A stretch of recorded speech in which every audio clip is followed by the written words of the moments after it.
Welcome, everyone. This is your friend, the DN What If, here with another exciting fanfiction. Today, we're diving into the story of what if Deku was reborn as the storm's lightning? If you enjoy this video, don't forget to hit that like button and subscribe for more fanfiction content just like this. Now, let's get started with the fanfic. Even without a quirk, can I still be a hero, like you? Midoriya Izuku, a quirkless teenager with seemingly no other special skills other than hero analysis, almost couldn't comprehend how the situation turned out like this. He had a really shitty day, no thanks in part to his childhood friend-turned-bully, Bakugo Katsuki, telling him to end his life if he so desperately wanted a quirk. Then he was almost killed by a sludge villain on his way home. Just when he thought that his life was coming to an end anyway, his childhood idol, the #1 hero in the country, All Might, came to his rescue. What should have been the end of that did not, as in desperation, Midoriya latched onto the hero's leg as he took off into the air, throwing his life into a second near-death experience in less than 5 minutes. For both of their safety, All Might landed on the roof of a building in the downtown core, and to Midoriya's shock, deflated into his true, emaciated form as Toshinori Yagi.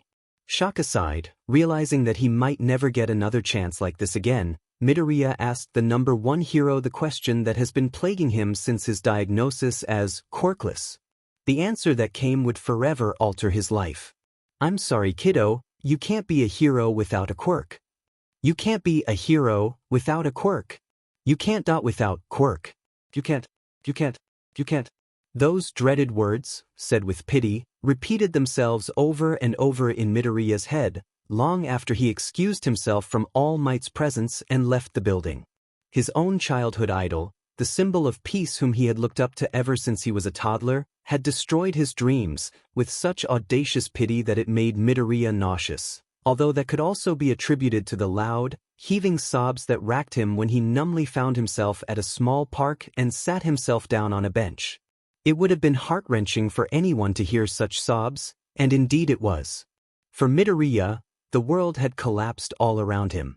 The one hope that he had for his dream had been severed. There was nothing left.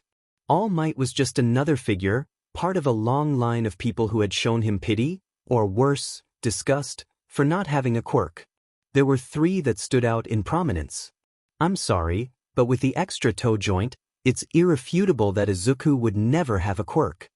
That was his family doctor, stoic and professional, diagnosing him as quirkless. I'm so sorry, Izuku. That was his mother, the only family he had left after his father left without a word, breaking down in tears when he, amidst his own tears, asked futilely if he could be a hero like All Might after that fateful medical appointment. He still remembered his mother embracing him as they both cried in his darkened bedroom, the only light coming from the computer screen featuring a smiling All Might. If you're so desperate for a quirk, useless Deku, go and take a leap of faith off the roof. Hopefully, you'll get a quirk in your next life. That was Kakin, or Bakugo Katsuki. Childhood friend-turned-bully. The explosive blonde had been the source of many more insults and physical attacks, those of which Midoriya had already forgotten in an attempt to numb the pain of daily life. But those 2 sentences, spoken just hours before with such cruelty that it was almost impossible to believe that a human could possess such levels of malice, remained crystal clear in Midoriya's head. And now All Might had joined the list. Unbearable, agonizing pain. That was what Midoriya felt now. He was bleeding out, emotionally, as if he had been stabbed 1,000 times and left to die. Indeed, he felt like he was dying. Everything that meant his very existence had been destroyed. There was nothing left to help him become the person he wanted to be. He was just Deku. Useless, quirkless Deku. Amidst his sobs, a scream retches out of his throat as his emotional casket explodes. It dies away into more hiccuped sobs, as the rush of emotion ebbs away, leaving behind an empty void never to be filled again. Slowly, the sobs too fade away as the green-haired teen ran out of tears to cry. He sits for a while more, heaving deeply to replenish the oxygen that he had been slowly depriving his lungs of from his sobs. Only when his breathing stabilizes, does Midoriya attempt to stand back up. He wavers, his legs numb from the lack of movement. Once he steadies, he looks up to the sky. What should have been the blue sky of the early evening with a smattering of yellows and orange from the setting sun was instead an ominous dark gray. The wind was picking up as the clouds seemed to roll above the teen. A thunderstorm was coming, courtesy of a quick flash of light amidst the clouds, followed closely by a low rumble. Midoriya felt a strange crackling in the air, his curly locks unknowingly rising and standing on end. Gush, I better get back before I dash. He was unable to finish that thought, for all of a sudden, there was a flash of blinding light. And then faint. Midoriya felt his entire body seize up, followed by an ear-splitting scream. He didn't know it at that moment, but that scream was ringing from his own mouth. All he could see was white, a glaring, blinding white light. The pain was excruciating. It was like as if 1,000 knives were stabbing at every inch of his body. Every nerve ending seared as if they were on fire, just as physical fire began to erupt from the seams of his gakuren and the tips of his hair. Midoriya felt his heart go haywire, beating faster and erratically, as his lungs felt like they were going to implode. It was an eternity of agony, when it had happened almost instantaneously and ended just as quickly. Time appeared to slow, amidst unbearable pain. Suddenly, the white light vanished, leaving behind a vision of blurred, merging shapes and colors. Then came the seemingly slow descent towards the ground. Midoriya felt many things as he keeled over. He felt his lungs collapse and his breathing fade. An incessant ringing in his ears. His vision becoming blurrier and darker. The small flames that singed his hair and uniform. The leftover pain that still coursed through his fried nerves. His heart reaching breaking point, pulse fluctuating madly, before it slowed and stopped. That was also the same moment his body hit the ground with a dull thud. And not a moment later, came the rain. First a droplet, then 2, and then 3, followed by more. Within seconds, a deluge of water poured from the heavens, splattering on Midoriya's body, now riddled with Lichtenberg scars running all over, crisscrossing and branching all over, from throughout his face to the tips of his fingers. The small flames that singed his hair and clothes fizzled out, defenseless against the watery onslaught. There he laid, prone against the rain, unnoticed by anyone as they rushed for shelter underneath umbrellas, newspapers or bags. A minute passes, and there was another rumble of thunder, followed by another flash of light. Midoriya's body involuntarily jerked as a second bolt of lightning struck him, directly over his silent heart. Thunder followed, almost instantaneously, with a deafening crash and roar. The noise faded, but the bolts of electricity from the second strike didn't. It crackled wildly within him, centering on a certain spot in between his lungs, where a dull mass of energy laid. Sparking with the currents, the mass glowed, losing its dull shade for brightness. The electricity then shot towards his heart, before spreading along the silent arteries and veins of his body. Every organ, muscle, bone, nerve and tendon were all enveloped by the electricity. Midoriya's brain, the last remaining organ to have not yet shut down from the fatal first strike, was the last to be taken over by the crackling bolts. All the while, green bolts of electricity pulsed and crackled all over his prone form, the Lichtenberg scars glowing a jade green color, starting from over his heart, traveling along and ending at the tips of his fingers and toes. The electricity inside of him continued to pulse, getting fiercer over his heart, body, and mind. His chest started rising and falling slowly, oxygen steadily returning into his system. Then all of a sudden, Midoriya's eyelids snapped open, revealing blank, dull eyes. The irises were no longer their forest green color. Instead, like the light pulsing along his scars, they were a jade green. A vibrant, beautiful color, but at the same time, desaturated and faded. As if there, but at the same time, not quite there. Still crackling with green electricity and glowing jade from his scars, Midoriya slowly picked himself up from the wet ground. He stepped over to where his bag lay, abandoned and drenched, picked it up, and slung it over his shoulder. And with the rain still pouring down around him in torrents, Midoriya sauntered out of the park, as if he hadn't been struck dead by lightning and revived by the same force of nature less than a few minutes ago. Midoriya finally reached his apartment block. Heaven knows how much longer he took to make the journey thanks to the rain and given the fact he sauntered all the way. During that time, he was struck by lightning again, no less than 5 times. But these strikes were different. Far different. Midoriya felt nothing whenever the lightning hit his body.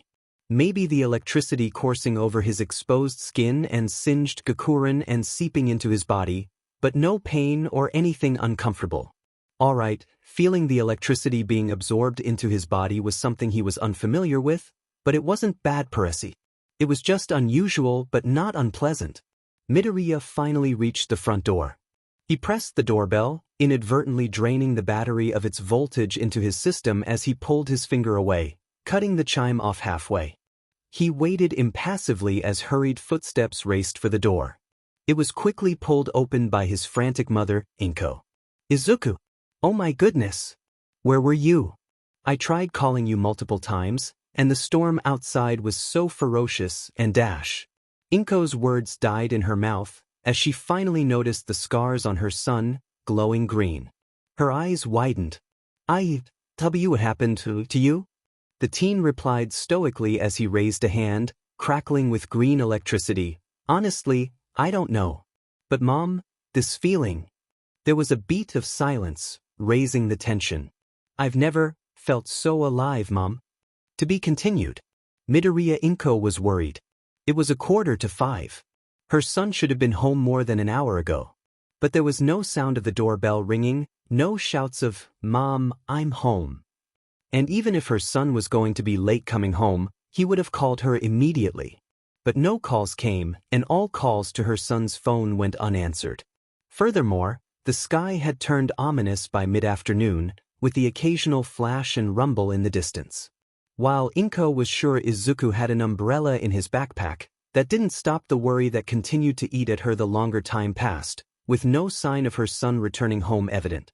When it began to rain heavily, and the lightning and thunder getting stronger, Inko had half a mind to call the police to report her son's disappearance.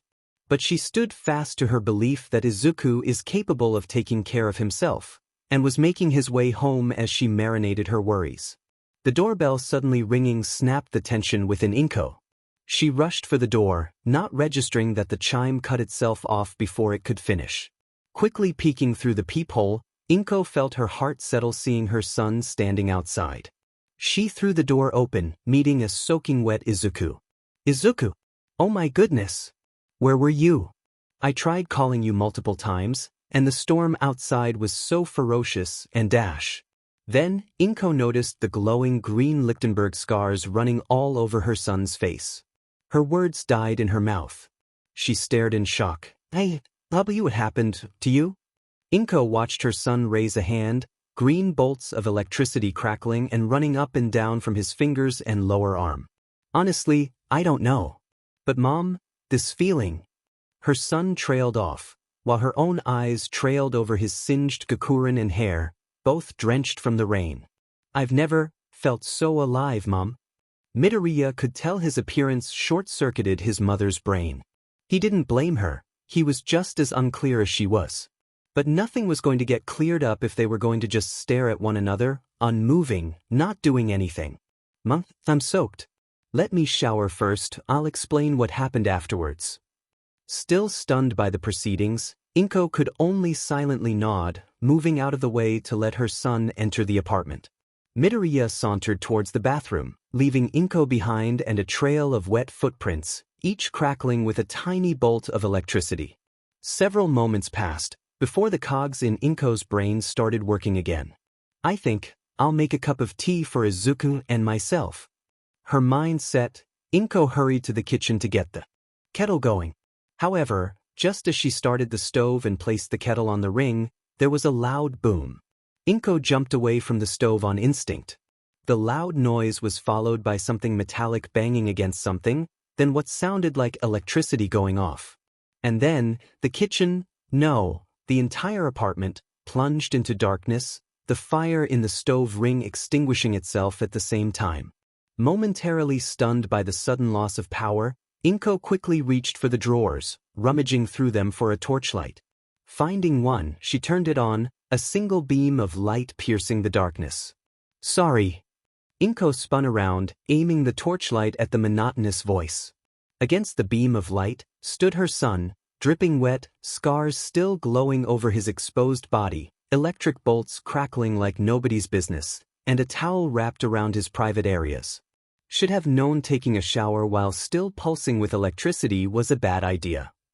Once Midoriya had dried off, put on some fresh clothes, given rubber kitchen gloves to wear as precautionary protection by his mother, and the electrician called to come down and fix the blown-up fuse box, mother and son sat in the living room, still without power, the only source of light coming from the window, where the rain still poured beyond.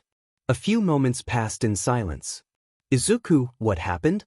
Midoriya glanced at his mother stoically, her irises reflecting the low light from the window.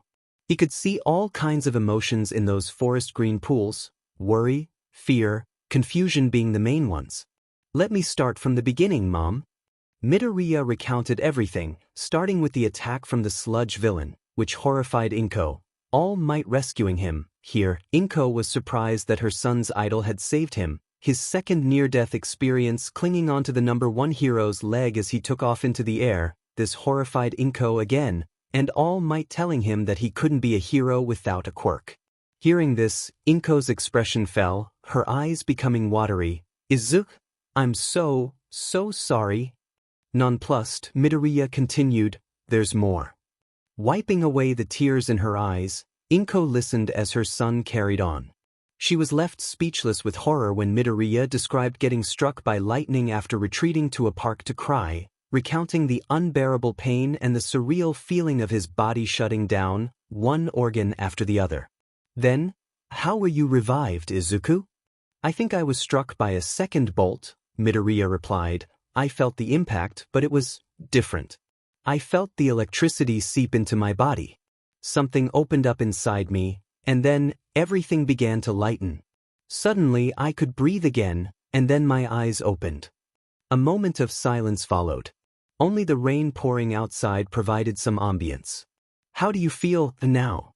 Honestly, I feel normal, Midoriya replied, like the electricity has become a part of me. I can't control it, but it's there. Again, silence followed. Inko, in all honesty, had no idea how to go about this. Her son had just been killed, then resurrected, and now possessed what could be electric or lightning quirk. Things happened one after the other, so quickly. It left her no chance to make head or tail of things.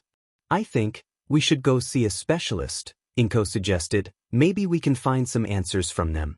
If that works, Midoriya shrugged. But what about the electrician? He can only come tomorrow, his mother replied. Let's go, dear. Inko got up from the sofa, her son following immediately. Suddenly, the teen stopped.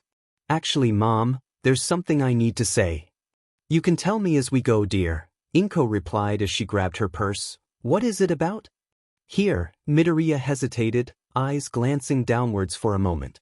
Steeling himself, he continued, it's about it's about Bakugo.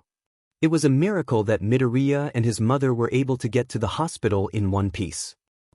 Because while on the road, Midoriya spilled the beans on all of the bullying, insults, physical abuse and ostracizing he was forced to endure for the past 10 years at the hands of his former childhood playmate and his lackeys, all because he was quirkless. He even confessed how Bakugo told him to kill himself if he so desperately wanted a quirk. His mother, expectedly, flew into a shocked outrage. In part due to the rain, they had several near accidents when Inko's disbelief and fury made her almost lose control of the wheel. Would-be collisions, rear ends, and sideswipes with other vehicles, trees, lampposts, pedestrians and the like were barely avoided as the car swerved and braked through the wet streets. Midoriya was able to talk his mother down from an interrogation until they got to the hospital, which ensured their safe arrival. Now, after registering, mother and son sat in the half-filled waiting room. And the expected interrogation, albeit hushed since they were in a public place, began. How long has this been going on? Since the diagnosis that I was quirkless, Mom. Didn't you tell anyone? A teacher? Tried. Nobody listened. Nobody cared. Why didn't you tell me? Here, Midoriya hesitated. His brow furrowed slightly. I didn't wish to be a further burden. It was a cliched answer when victims of bullying are asked why didn't they go to their parents or adult figures for help. But Inko understood it just as well as any other reason. Things hadn't been smooth since her husband walked out on them when her son was diagnosed as quirkless. Between raising her son and working to keep them afloat financially, she couldn't be there for him all the time. Furthermore, Midoriya had always been an independent child, always wanting to take control of the situation himself without any help. It made sense that Midoriya kept this terrible secret hidden for so many years. But at the same time, it broke Inko's heart to hear of the pain her son had to go through alone. I'm so sorry, Izuku. I wish I could have been there for you more often. It's not your fault, Mom. The world isn't perfect. We can't have everything that we want. Hearing her son speaking in such calm tones temporarily abated the barely repressed urge to storm to the Bakugo household and literally tear apart that piece of explosive sheet for harming her son for so long. Brutal revenge aside though, the main priority was her son, and how they were to go about the current situation. The number on an overhead LED screen flashed Midoriya's number slip. The door to the specialist's office opened. A middle-aged man with receding hair poked his head out into the room. Midoriya-san. Mother and son got up from their seats. The specialist opened the door wider, letting them in and closing the door behind them. Now, what seems to be the matter? Inko needed no further prompting. My son appeared to have developed a quirk quite suddenly. Really? The specialist, a Dr. Kajikura, started writing on a pad as he turned to Midoriya. How old are you? 15. That's extremely late, Dr. Kajikura remarked. Could you tell me what happened? Midoriya repeated the story, save for the emotional bits.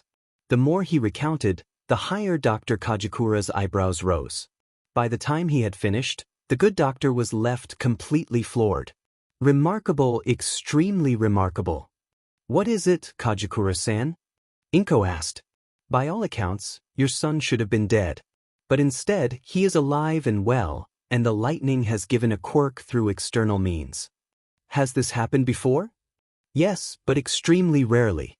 There have been a few recorded cases of people getting their quirks from external circumstances rather than the usual manifestation at the average age of 4. But these are usually man-made events. Your son could be the first case where the external manifestation is from nature itself. This, Midoriya-sen, is unprecedented, and if I have your consent, I would like to perform a few tests with your son to determine the nature of his quirk. Inko hesitated, glancing at her son, who just shrugged nonchalantly. All right, you have my consent. What followed was a series of practical and medical tests to determine the nature of Midoriya's new quirk. The practical tests were painful, not for Midoriya, but for Dr. Kajikura, as the teen had no control of his new quirk when the gloves came off. However, it was the medical scans that provided the most shock. After nearly electrocuting the doctor over a dozen times, Midoriya underwent a full-body X-ray scan, which left Dr. Kajikura stumped. Further tests like pulse measurement and reflex gauging exacerbated the man's bewilderment. I'm at a loss for words, Midoriya-san. What did you find? Your son is living off electricity. There was a beat of silence. Living off electricity? Inko repeated. Yes, Dr. Kajikura nodded. The X-ray scan showed the inside of your son's body to be completely filled with electrical currents. As you can see here, the doctor pressed some keys on the keyboard attached to a screen, which popped up a video feed of Midoriya's insides. The currents are running throughout his body. But what has this got to do with Izuku living off this electricity? Asked Inko. This is where things venture into the unheard of. Dr. Kajikura zoomed in on one of Midoriya's arteries. You can see the red blood cells moving as they would normally do, if you ignore the smaller bolts of electricity coursing through as well, but he zoomed out and focused on Midoriya's heart. As you can see, your son's heart is not beating. I beg your pardon? Your son's heart is completely still. No pulse whatsoever. In normal circumstances, he should have been dead. But it appears as if the currents are acting like a pacemaker, manually taking over the function of his heart. My guesses are that all of his other bodily functions, like breathing and even his mental functions, Here Dr. Kajikura moved to the feed of Midoriya's brain, which was completely enveloped in crackling electricity, are also being stimulated by the electricity. Something clicked in Inko's mind, and she paled slightly. So, you're saying? A grim look flashed over the good doctor's face. Your son will need to be careful. Although I am uncertain of the odds, if the electricity within your son's body were to run out, be it from Quirk overuse or other means, his body would have no means of support to stay functioning, and he could die. Utter silence. How can we prevent this? Inko asked with a hint of desperation. Short-term-wise, Dr. Kajikura replied, your son will need to have a constant supply of electricity or a voltage source to replenish any electricity that he uses. However, that is not viable long-term. At the same time, if we can look at this. The doctor moved the feed downwards to over Midoriya's chest. He pointed to an area in between his lungs, where it appeared to contain a glowing solid of energy where a good chunk of the electric bolts appeared to be coalescing within, before spreading out to the rest of his body. The scan was just barely able to pick it up. Judging from how the electric bolts are behaving, I believe this is the core where all the electricity is sourced. Now, we have had cases where a core is central to a person's quirk. Unfortunately, no two cores are the same, so we don't know much about them. The only defining characteristic that applies to all cores is that the more it is built, the stronger it becomes. I think in this case, building up the core is the only long-term plan to ensure your son's survival. The car ride home was a somber one. It was still raining, although the lightning and thunder appeared to have ceased. Traffic had gotten worse with the wet weather and the evening rush home, reduced to slow-moving congestions with horns blaring constantly. In contrast, all was silent with Midoriya and his mother. The older woman drummed her fingers against the steering wheel, while the teens stared off into space, glancing downwards. Dr. Kajikura's words hung heavily on them both. He had spoken about other things about what the electricity had done to Midoriya's body. But those paled in significance to the fact that the teen's body was now running literally on nothing but electrical currents. Inko, naturally, was in the midst of an emotional roller coaster. On the one hand, she was ecstatic that her son finally had a quirk to call his own. However, that joy was overshadowed by the worry that her son's life now depends on electricity, fear of what would happen should that electricity run out, and the underlying anger at a certain Bakugo Katsuki for being the catalyst for this entire debacle. Midoriya, on the other hand, was in deep thought. He was definitely unnerved that he was basically running on a finite reserve, like a human battery. But the notion itself didn't scare or intimidate him. On the contrary, it fascinated him that he resembled Frankenstein's monster in terms of function, using electricity to come alive. But unlike Frankenstein's monster, this electricity was now his to possess. He still had no idea how to control it, but wasn't that a possibility that could open so many doors for him? He could imagine how much he could do if he bent the electric currents keeping him alive into an immense power. Could he be a hero now, then? Was the possibility now within reach? And yet, Midoriya felt something was not quite right. He couldn't put his finger on it, the feeling of unsettled emotion that was out of place amongst his rationalized thoughts. Midoriya looked up and did a double take. The suburb they were driving through was unfamiliar. This was clearly not the way home. Mom? Where are we? We're going to see Auntie Mitsuki, Inko replied, eyes never turning away from the road. I need to have a word with her about Katsuki. So that's what it was. That's what was unsettling him. Midoriya stayed silent for several moments, before turning to his mother. Mom, pull over. The car stopped. The rain continued to pour outside, hitting the windscreen and getting swept away from the wipers. What's the matter, Izuku? There's no need to make a scene there, Mom. Let's go home. What are you talking about? What Katsuki did is beyond reprehensible. He shouldn't be allowed to continue going about unpunished like this, Inko countered with a mixture of surprise and annoyance. I know, I'm not refuting that, Midoriya countered stoically, but I have a different approach to this, and I wish for you to hear me out, Mom. Inko went silent, waiting to hear her son's reasoning.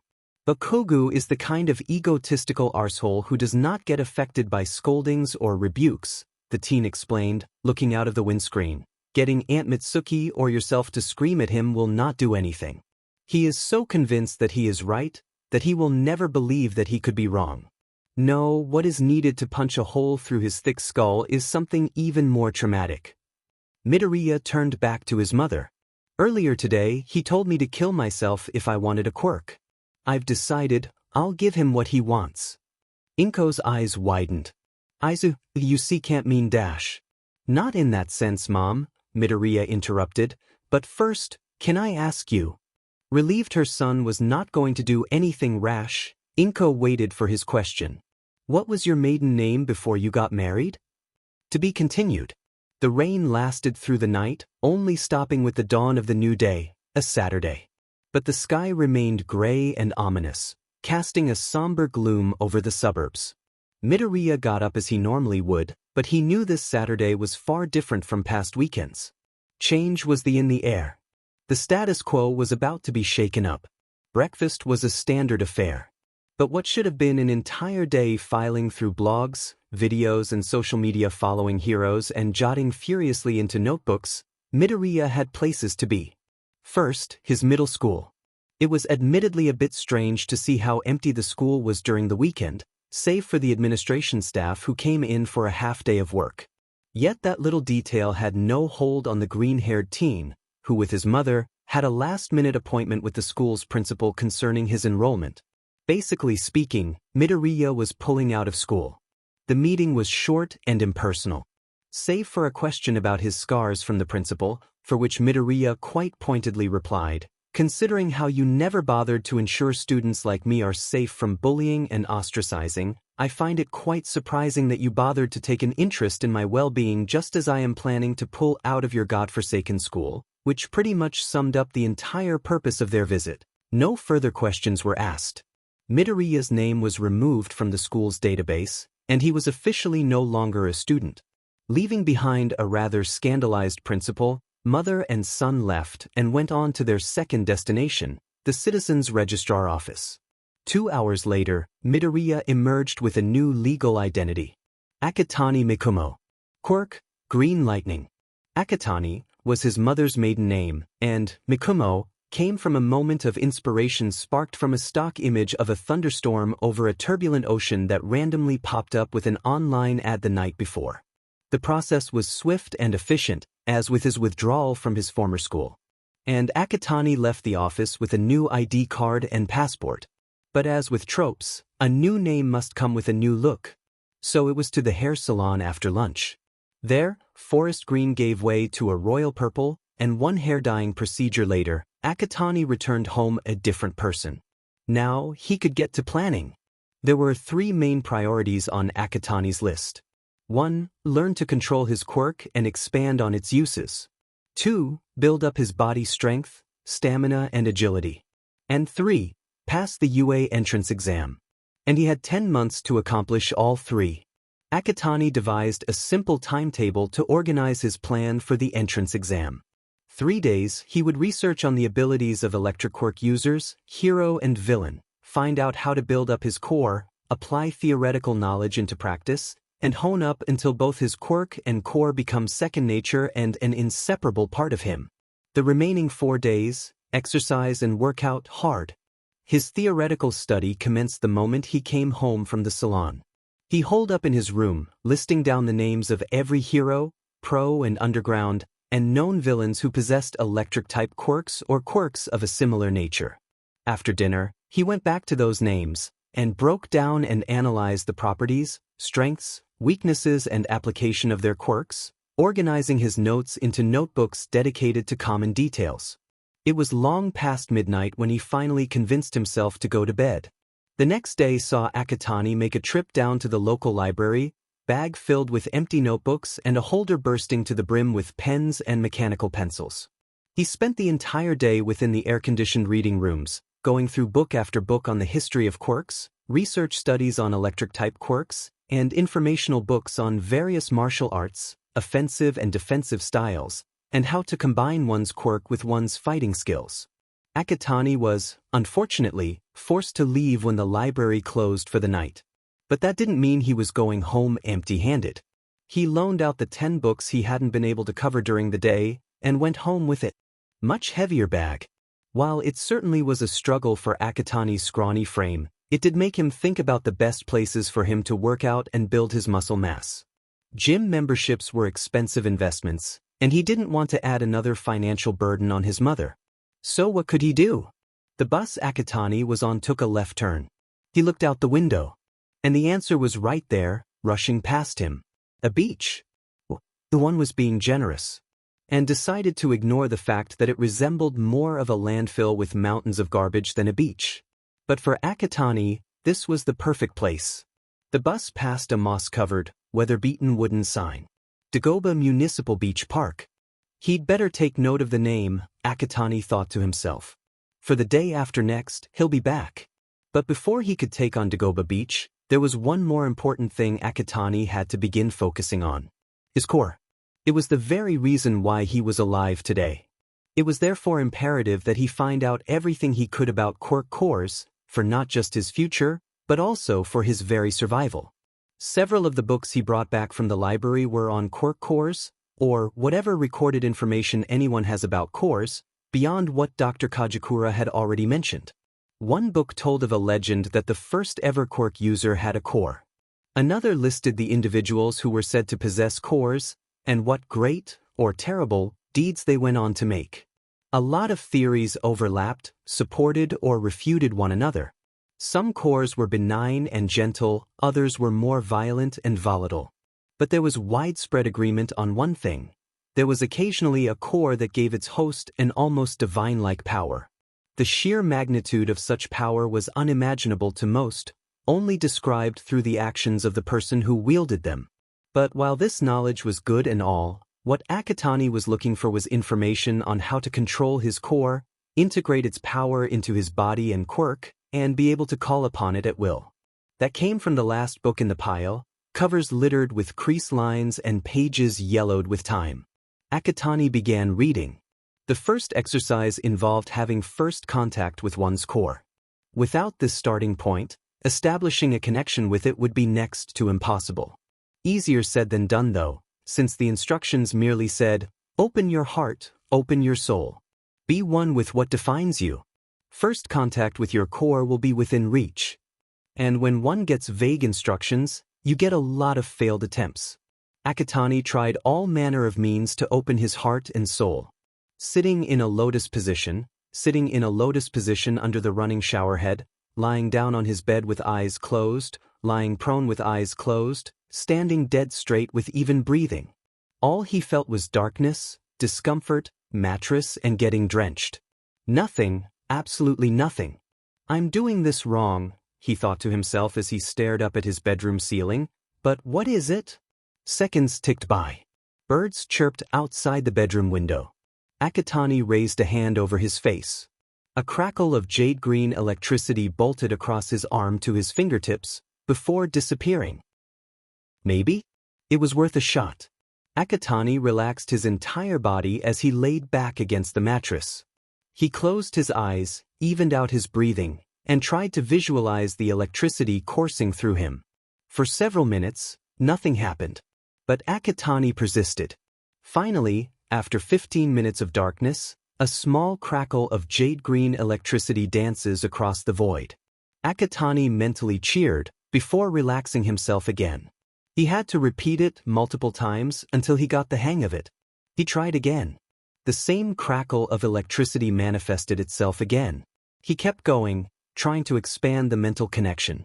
Slowly, a second crackle joined the first, then a third, then a fourth. Akatani kept pushing, and eventually, the entire void was teeming with crackles of electricity, big and small. The field of electrical power seemed to expand bigger and bigger, until suddenly, it went supernova. For an undetermined amount of time, all Akatani could see was white. It persisted even when he opened his eyes. His room had vanished, only white as far as his eyes could see. Akatani realized he was lying on a hard surface, though it appeared to be nothing, just white. He slowly picked himself up, and tried to orient himself with this unfamiliar realm he had just entered. What is this place? He took a step forward, feeling the hard surface underneath. Then another step. He was soon walking, but to where? He didn't know. He knew he was moving, but his surroundings remained the same, white all around, uninterrupted. Akatani didn't know how long he walked. But suddenly he stopped. Something in the distance interrupted the vast white. It looked like a green dot. Akatani sped up his steps. The closer he got, the bigger it became. At a close enough distance, he could make out what it was. It appeared to be a sphere made out of some clear, gelatinous-like substance. It was enveloped in a field of jade green, cracking electricity, sparkling underneath it. It hovered at about Akatani's chest level, unmoving. There was no doubt about it. This was his core. Akatani was enthralled by the sheer beauty of it. He reached out to his core, wanting to touch it, only for the sphere to start trembling, the electric currents crackling sharply. Akatani pulled his hand back, just as the sphere began shaking wildly, and the electric currents shooting out in all directions. There was a bright flash, and then his eyes flew open, and he was back in his room again. For several moments, he laid still on his bed, breathing hard from the rush that was now slowly leaving him like water flowing down the drain. He glanced about, checking to see if he was really back in the real world, before summoning the energy to sit up. He turned to the instructional book, lying idly on the floor beside his bed. Akatani picked it up and flipped to the next exercise. First contact will be volatile. Unfamiliarity remains dominant. Practice makes perfect, so too will the connection become. Well, looks like I have another reason to head down to Dagoba Beach tomorrow. The sun hadn't even begun to rise over the horizon into the new day, but already, a lone figure had gotten off the first bus at the stop closest to Dagoba Beach. In the silence of the early morning, Akatani hurried towards the polluted beach, backpack filled with packets of rubbish bags and rope. The sound of waves crashing against the shore and mountains of garbage greeted him as he arrived, seagulls cawing overhead. The teen stared at the years of accumulated waste and pollution in front of him. This was going to be a Herculean task, even more so since he only had 10 months to clean up the entire beach, and he wasn't the strongest person on the block. But if he wanted to get into UA, he had to do it. Sliding his backpack off, Akatani pulled out the first packet of rubbish bags. It was time to get to work. He started off with the piles furthest away from the water. Now, it would have been child's play to pick out the objects that were small and light. But Akatani wanted to test out a technique he learned from his research. Electrotelekinesis, or the ability to pull objects to him using his electrical currents. Many attempts followed, all unsuccessful. Sometimes, nothing came forth. Other times, only a crackle appeared. And a few times, the burst of electricity threw him backwards, but otherwise did nothing to the garbage. Akatani groaned, occasionally of pain, but he picked himself up after each failed attempt. He had to get this to work. But Akatani wasn't stupid or foolhardy. He knew that something was not quite right yet, as he resorted to manually picking up the smaller objects and tossing them into the rubbish bag. Thinking back to the day before and his failed attempt to connect with his core, he came to conclusion that just like his core, his quirk itself was volatile and unstable. He had to continually use it to get a firm grasp of it, and perhaps along the way, he'll fully integrate himself with his core. As he set off for home at mid-afternoon, putting away 3 filled rubbish bags by the collection point, Akatani made a slight change in his schedule. He would devote a half-day to mental and emotional building, cutting back on his workout and cleaning days by the same amount. A week later, at last, there was some progress. Akatani's continuous practice has strengthened his control of his electricity to pick up small and lightweight objects, similar to how his mother's quirk worked. This advancement had also allowed for him to finally make contact with his core, albeit for only a single second.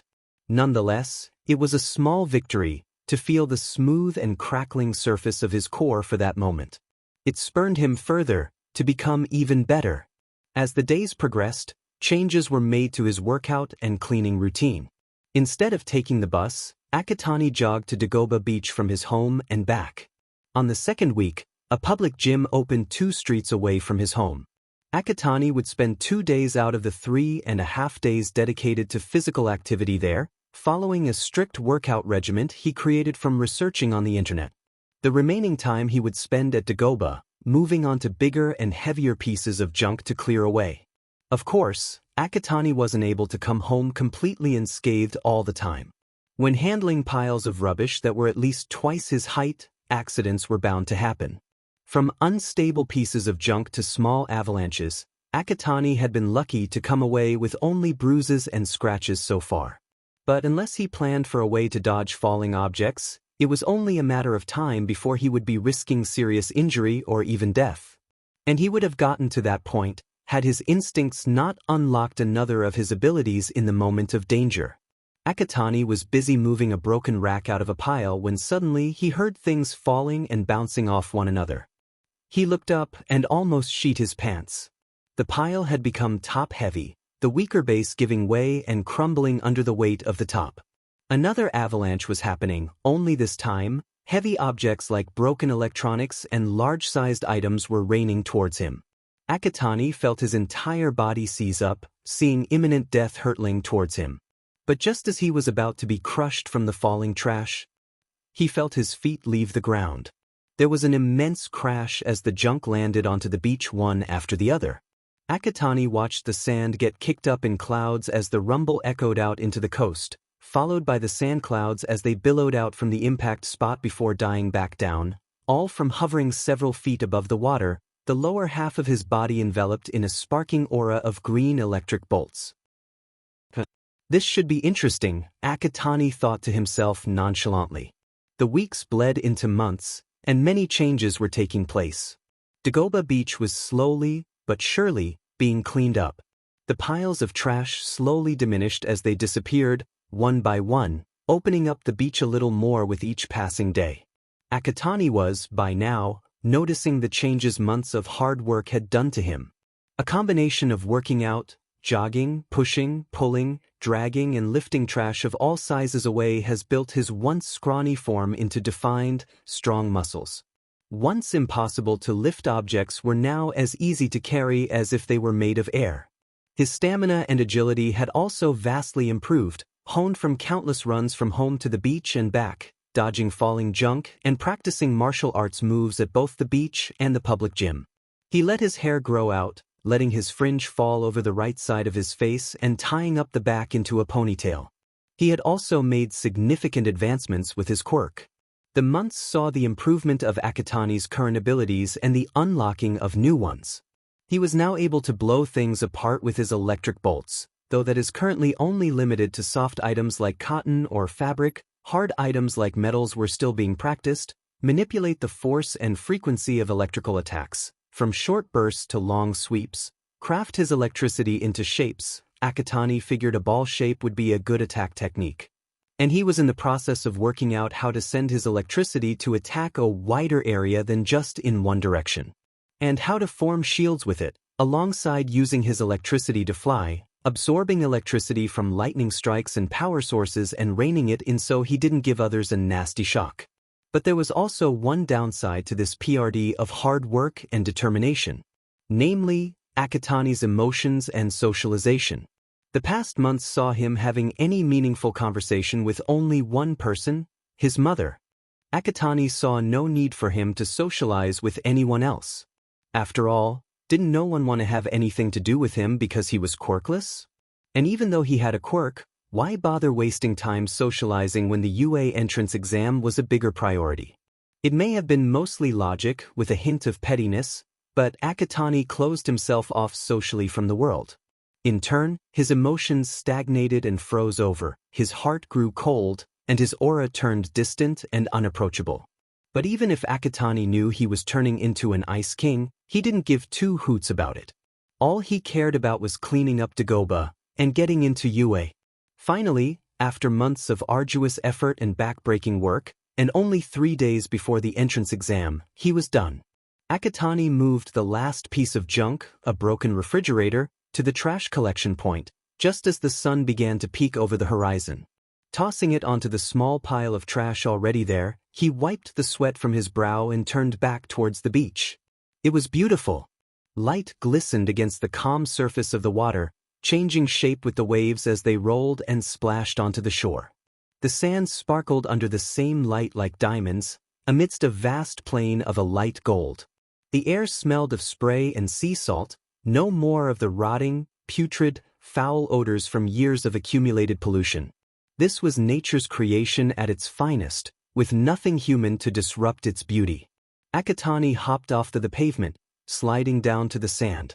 It felt clean now, unmarred by the filth that once piled high in this place. He stepped out halfway between the small slope and the water's edge, gazing silently out into the horizon as the sun continued its rise into the new day. He sat down onto the sand, eyes never leaving the sunrise. He felt accomplished, elated that he had reached his goal of cleaning up the beach.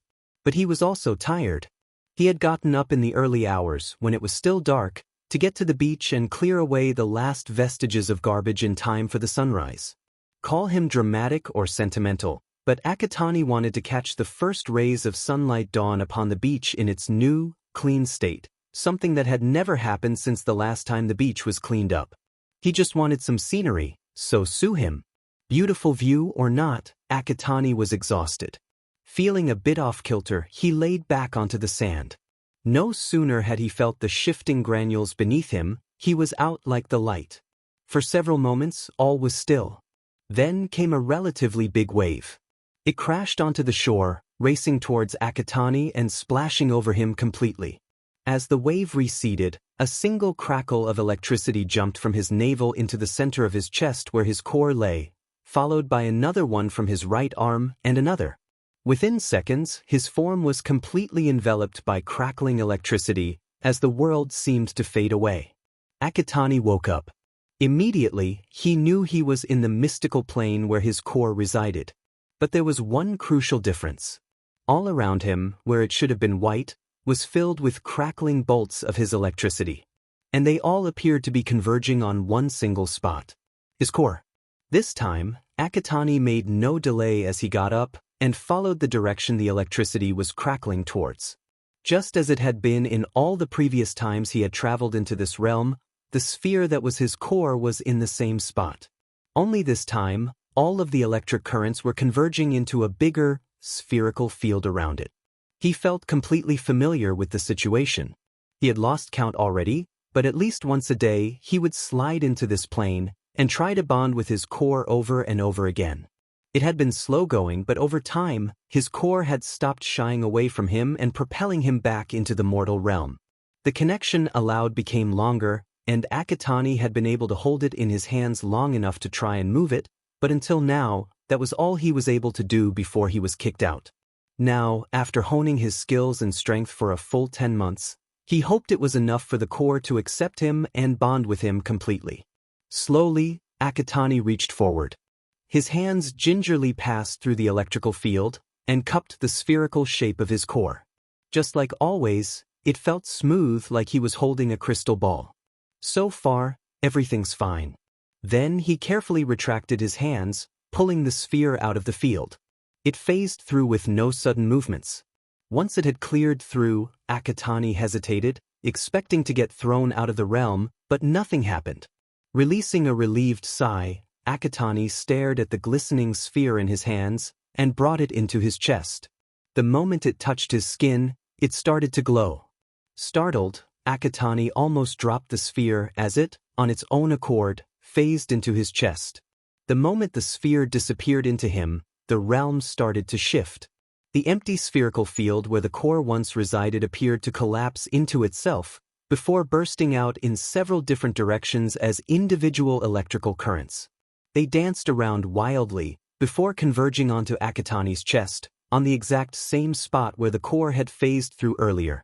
The teen had no time to react, as the buildup of energy exploded in another supernova, tearing the realm apart in a flash of white.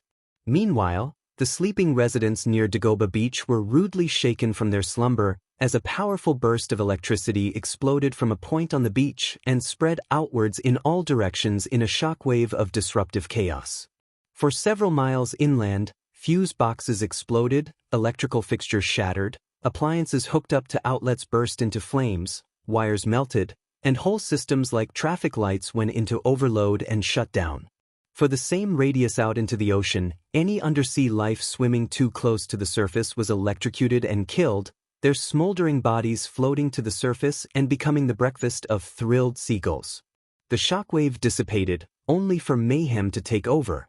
Smoke alarms went off, confused shouts and screams echoed as power to much of the district went down. Back at the beach, oblivious to the chaos he'd just caused, Akatani opened his eyes, once again breathing hard as the rush from seconds prior receded with the ocean's waves. Slowly, he picked himself up. Still dripping wet, he stared down at his hands. What happened back in the realm meant anything. Akatani willed electricity to appear over his hands and arms.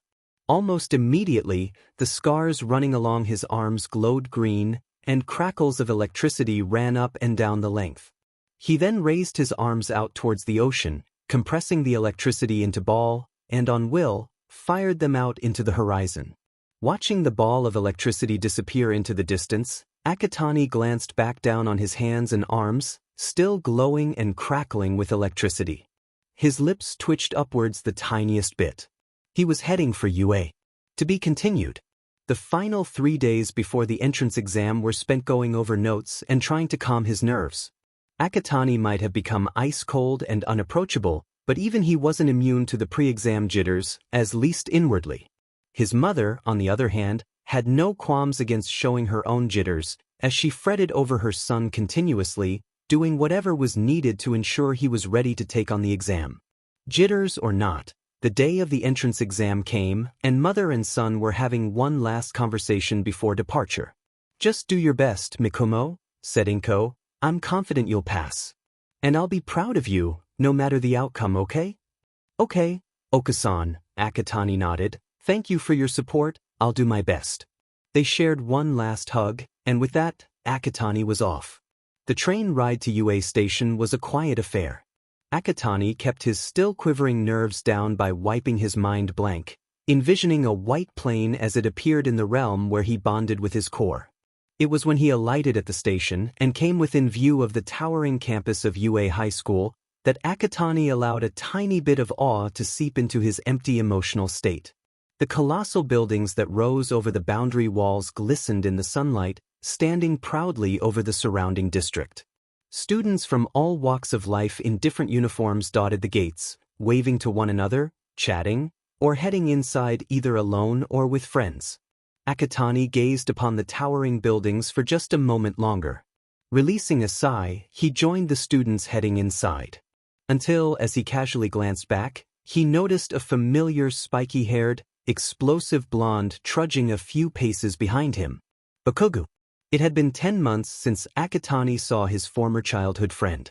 Bakugu still looked the same, perhaps a bit taller, but still the snarling, brash, foul-mouthed bully he had always been for the past decade.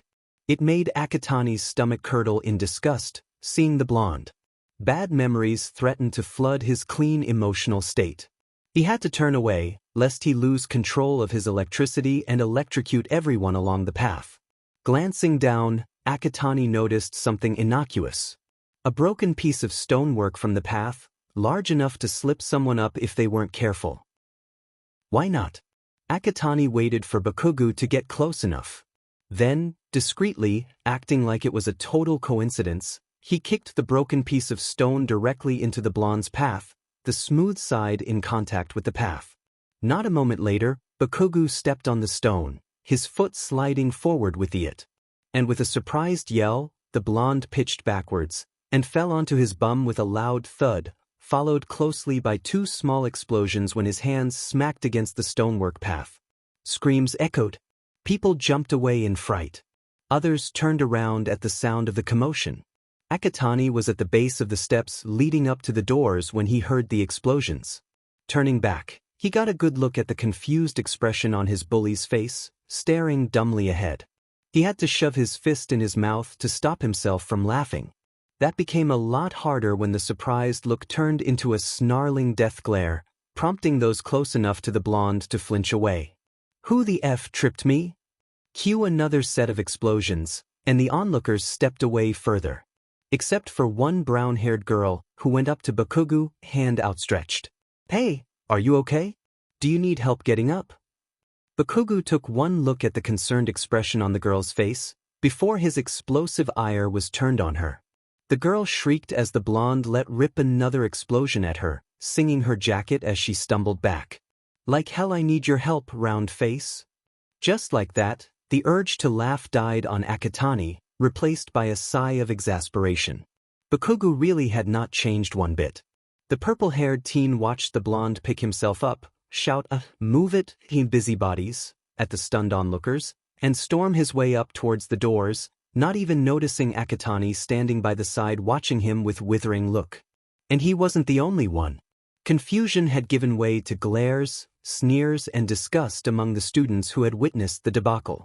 A few had turned to the brown-haired girl, asking if she was okay or needed to see a doctor. Akatani heard her reassure them that she was fine, but there undoubtedly hurt in her voice. He could only feel sorry for Bakugo and the path his current attitude was going to push him towards. But that's if he could, for Akatani had no emotional capacity for sympathy for the explosive blonde in the first place. Turning away from the aftermath, Akatani pushed a door open and stepped into the campus proper to find the room where the written exam was to take place. 2 hours later, Akatani emerged from the classroom-turned-examination venue a little bit worse for the wear mentally. While he hadn't received any nasty surprises when the written exam commenced, that didn't mean that he had a breeze through with the paper. With everything from open-ended questions to trick ones that sent his brain into a whirl, Akatani got quite the mental workout during those 2 hours. He would say that he definitely will pass this part of the exam, but wondering how he did was thrown into the back burner when his stomach growled, and he was reminded that he still had the practical exam to take. And so, Akatani joined the flow of candidates staying on for their practical to the UA cafeteria for lunch break. A babble of noise greeted the purple-haired teen as he entered the cafeteria. Most of the tables were already taken, and the stalls had long queues snaking backwards by several feet. Akatani got into line and waited. As he inched forward, he silently listened in on the conversations overlapping one another in the queue and the surrounding room. He picked up snatches of discussions about the written paper, whether how easy or difficult it was, and on a different note, what they would have to face in the practical exam. He heard some think it's robots, others thought of holographic villains. One outlandish claim Akatani heard as he neared the stall was the UA staff were going to act as villains and they will need to take them down in order to pass it. Whether it was robots or masquerading teachers, Akatani gave little thought to the speculation, ordering a katsudon upon his turn and walking away with tray holding his lunch. Now came the task of finding a place to eat. Although many tables had at least one empty seat, being the Ice King he had become, Akatani wanted a private spot for him to eat his lunch in peace. Snaking through the crowded cafeteria, he spotted an empty 2-seat table next to a window. He makes a beeline for it, quickly claims the table by setting his tray down onto it, and sitting down himself. As he dug into his katsudon, Akatani observed his surroundings. There were a couple of stragglers like him eating alone, like him. But most were sitting in pairs, trios or quartets, either quietly eating or rambunctiously chatting and laughing at the same time. Akatani never knew what it must have felt like to eat with friends, something he could thank Bakugo for. In his current cold emotional state, he saw interacting with others beyond what is necessary to get the job done as pointless. It was tiresome, sapping away at one's energy to find the right things to say and keep a conversation going, and to avoid stepping on an awkward landmine. Yeah, he'd rather be alone. But even still, deep down in his heart, where a tiny part of Midoriya Izuku still existed, he wondered what it would be like to have someone to chat with over lunch. Hey, may I sit here? He just had to go and jinx himself, didn't he? Akatani glanced at the person who had just approached his table. It was a teenage boy, slightly taller than him at full height. He had a head of short blonde hair with a tint of orange mixed in, with a black streak that resembled a bolt of lightning running across his left side fringe. He had matching colored eyes and small eyebrows. I hope you don't mind, all of the other tables are full, the teen grinned a little nervously. Akatani moved his glance away from the blonde to the rest of the cafeteria. There were some tables that had one seat empty, but most were full. Now, Akatani might have turned into a frosty ice king, but he still had manners. He wasn't going to stoop down to Bakugo's level and tell the blonde to shove off. Sure. Akatani figured that as long as the blonde didn't try to initiate a conversation with him, things will be just peachy. So, you here for the heroics practical too? No such luck. Pausing mid-chew, Akatani glanced at the blonde teen across from him, waiting expectantly for an answer. Not much of a talker, aren't you? Akatani raised an eyebrow, feeling the first vestiges of irritation settle in his stomach. Anyway, I'm Kaminari Denki, by the way. The teen introduced himself. What's your name? Here, Akatani spoke. Why do you want to know? Surprised by the cold response, Kaminari went on the defensive. Hey man, no need to chew my head off. I was just curious. Akatani was unrepentant. Curiosity killed the cat. But satisfaction brought it back. Kaminari countered with a cheeky grin. Akatani felt his irritation growing. Why couldn't this Kaminari person just leave him alone? His patience wore thin with the blonde's next question. Whoa, those are some really cool scars there. How did you get them? Akatani's irritation exploded. Is it that difficult for you to let me eat my lunch in peace? He growled, startling Kaminari. Hey man, Views. I just wanted to get to know you better. As it never occurred to you, Akatani snapped, that some people would prefer to go about their business without annoying pricks stick their noses into places where they don't even have any business with? Although Kaminari rightfully should have felt insulted at being called a prick, for some reason he wasn't. In fact, it only fueled his desire to get to know this Ice King sitting across from him. But aren't you working to be a pro hero? You'll have to work with others to catch the baddies out there, you know?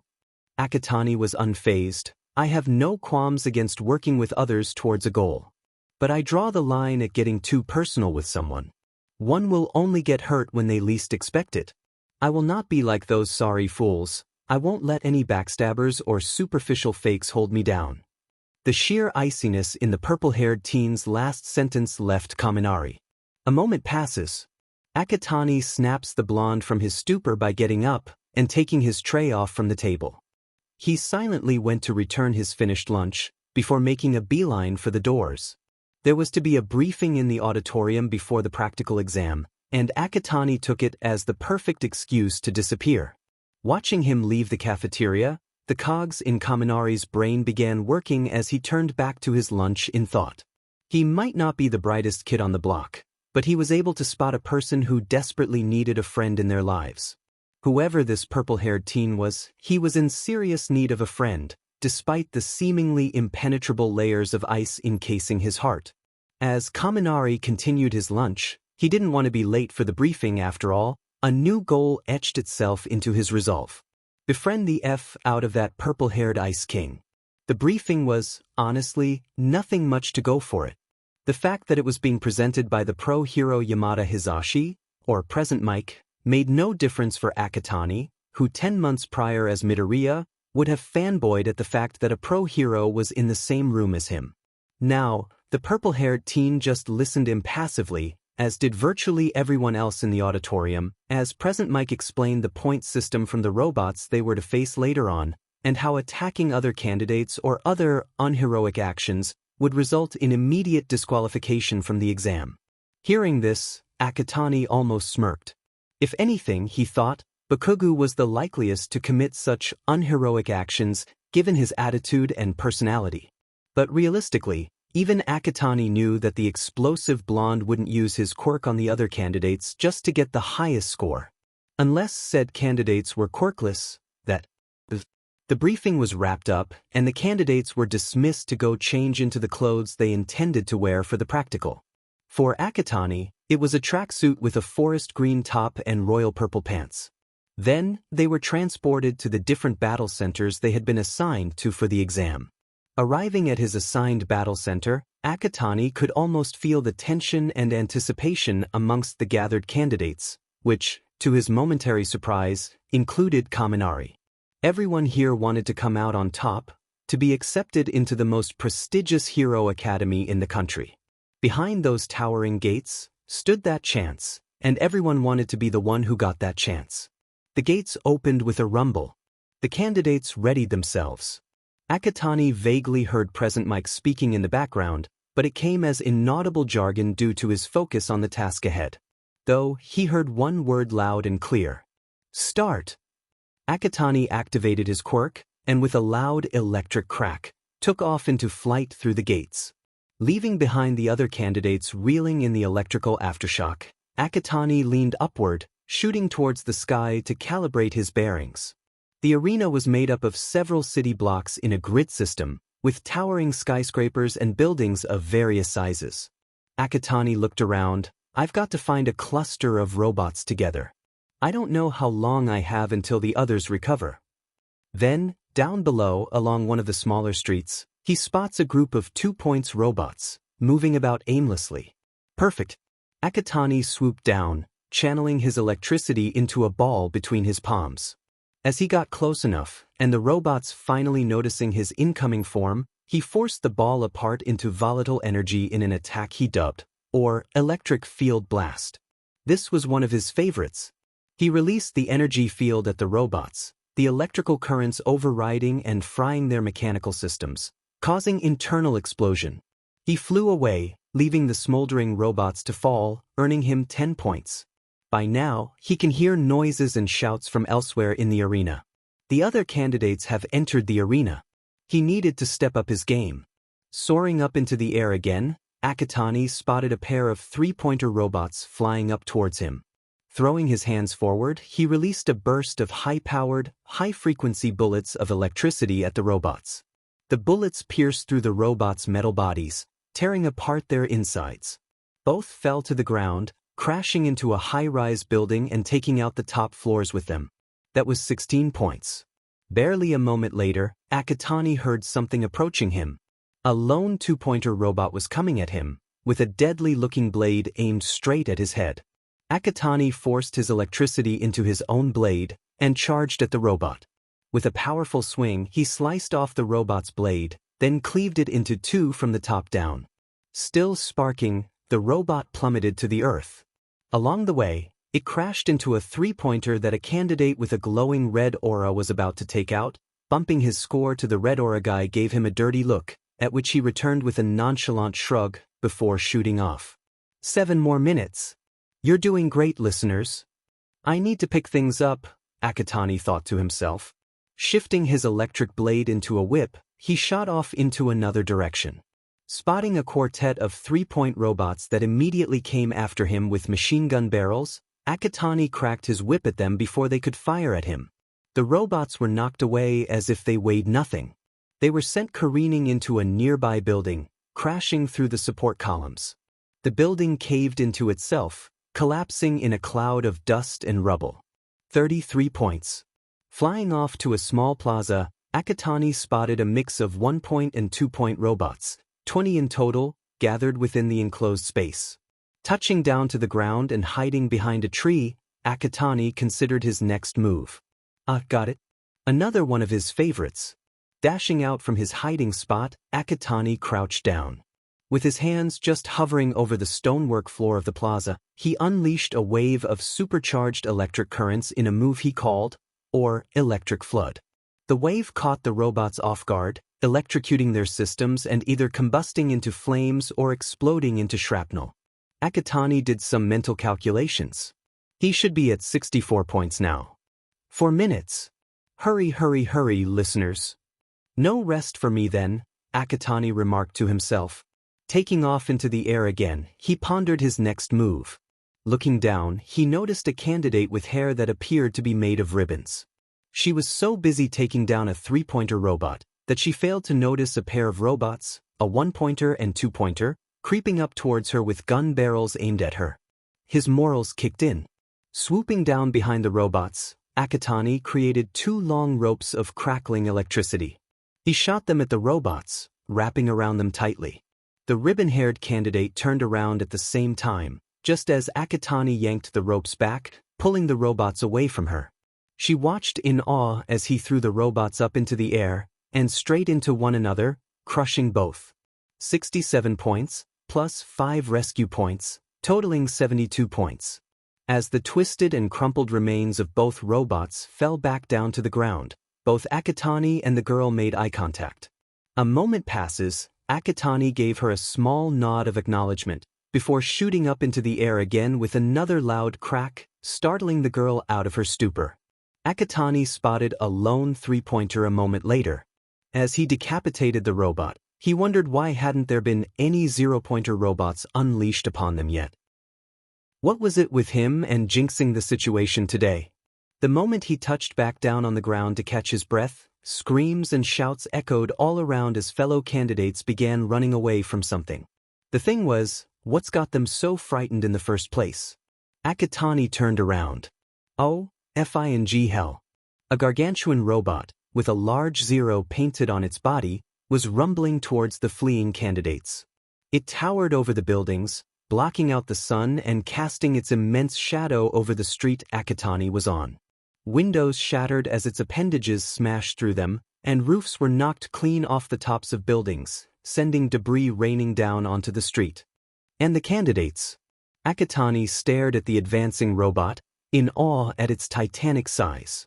Unlike his fellow candidates, he didn't fear the hulking metallic monster coming to crush them all.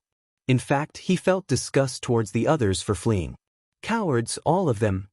Your last 2 minutes, listeners. That was Present Mick's voice, Akatani recognized. Then came another one. Help me. It was one he also recognized. Looking straight ahead, he noticed someone under some rubble that had been knocked down earlier. It was the source of the cry. And it was Kaminari.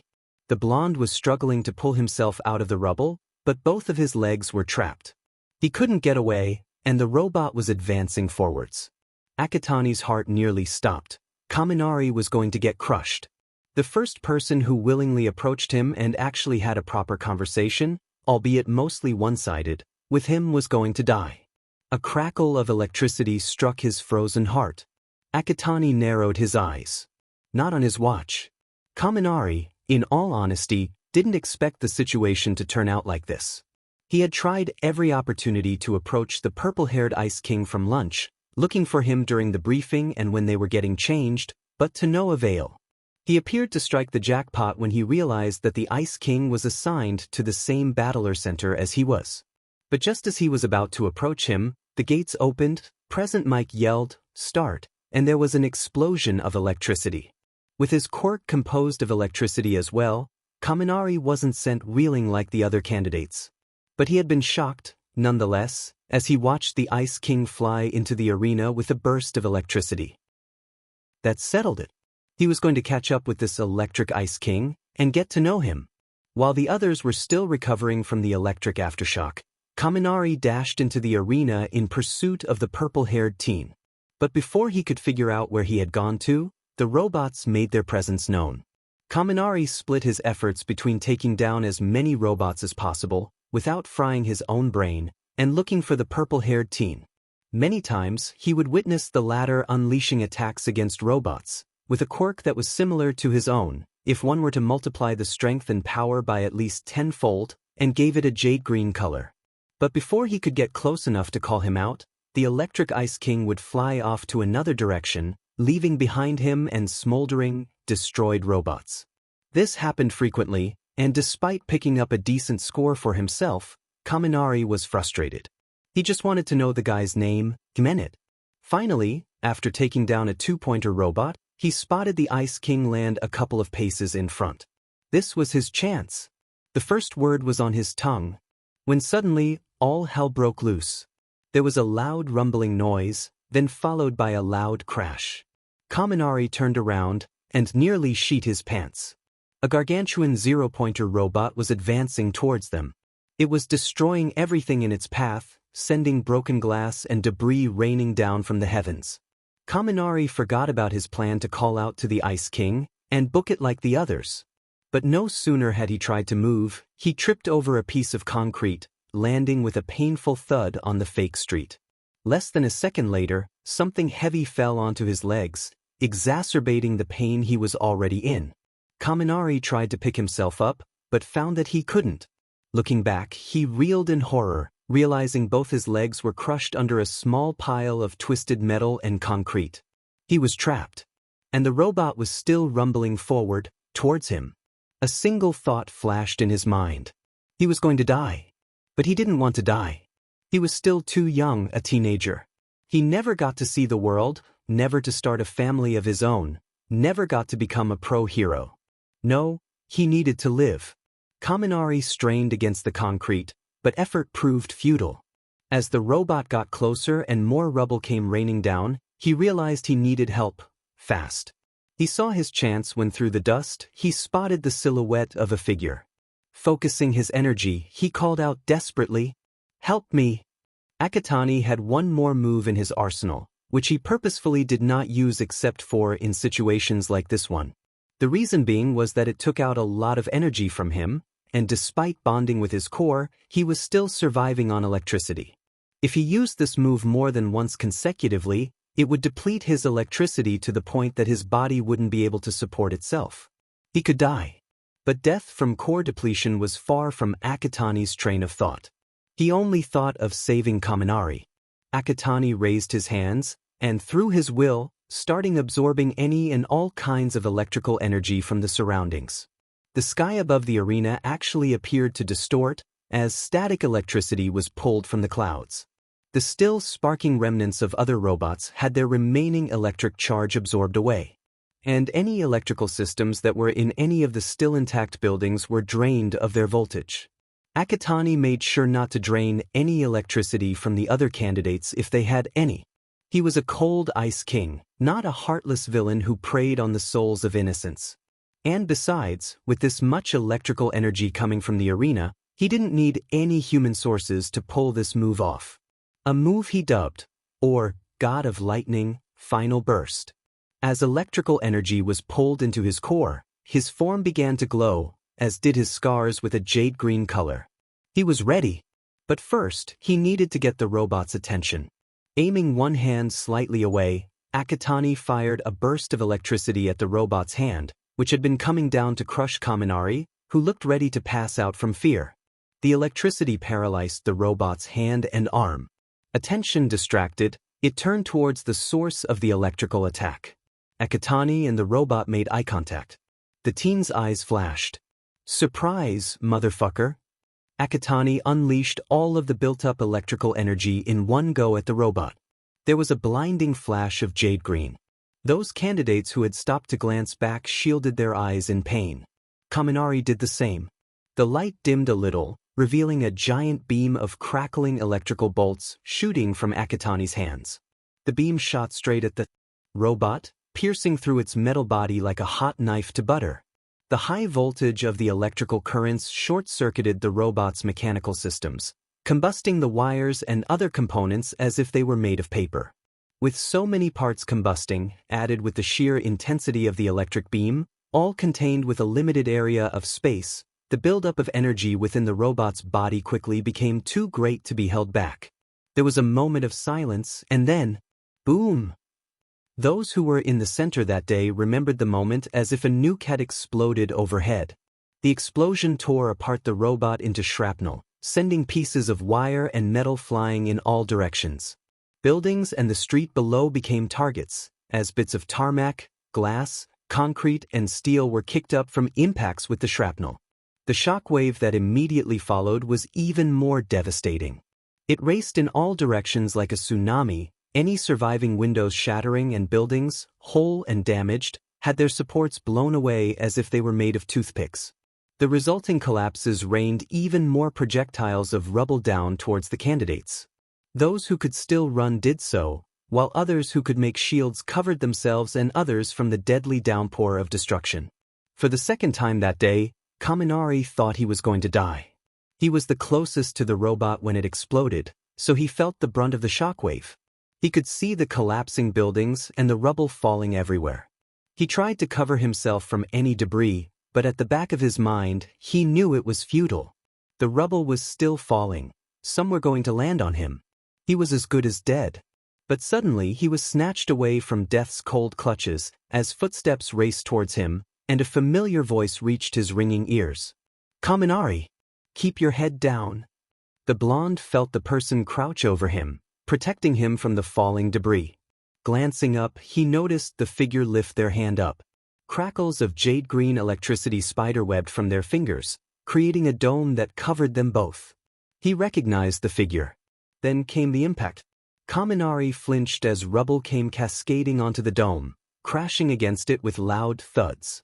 He quickly realized, however, that the dome was holding up, protecting the both from the onslaught.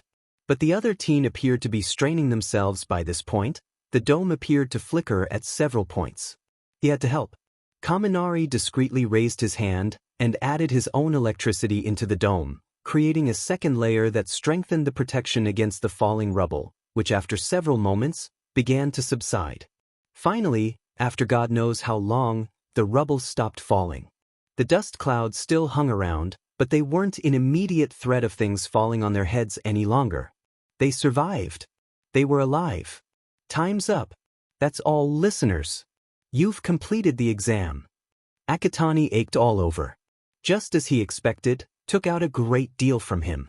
He thanked his lucky stars when the rubble stopped falling. It had been exhausting holding up the protective dome for so long. He appreciated Kaminari for helping him. He wasn't sure if he could hold the dome any longer given his weakened state without his assistance.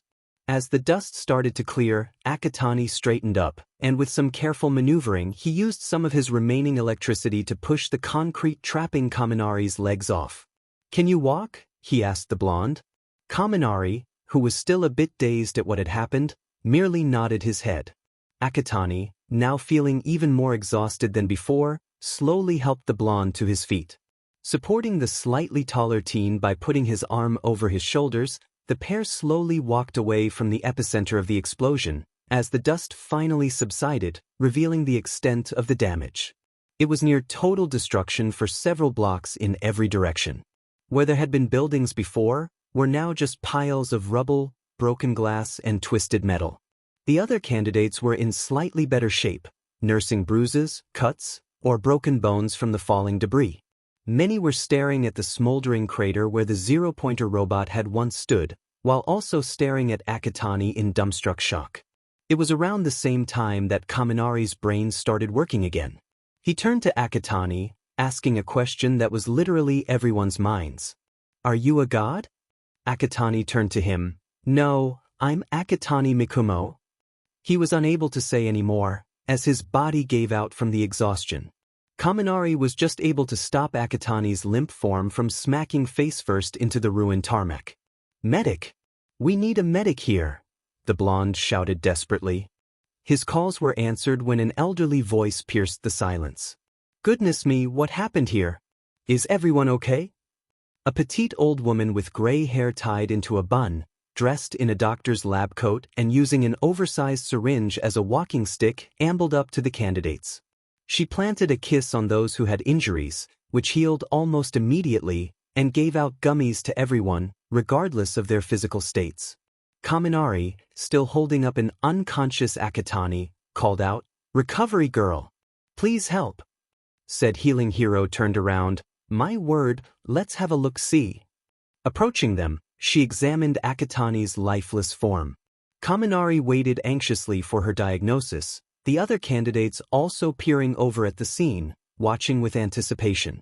After several moments, she straightened, a serious expression on her aged face. "It's Quirk overuse and exhaustion, but a serious case," she remarked. "Young man, do you know his name?" "Akatani," Kaminari replied. "I'll have to take young Akatani to the infirmary for further observation," Recovery Girl said, before tapping on the pink headset she wore. "Bring a stretcher to Battle Center B, we have a casualty." Within seconds, a pair of medical robots came rushing in with the requested stretcher. Kaminari helped to lift Akatani onto the stretcher, before he was briefly checked over by Recovery Girl.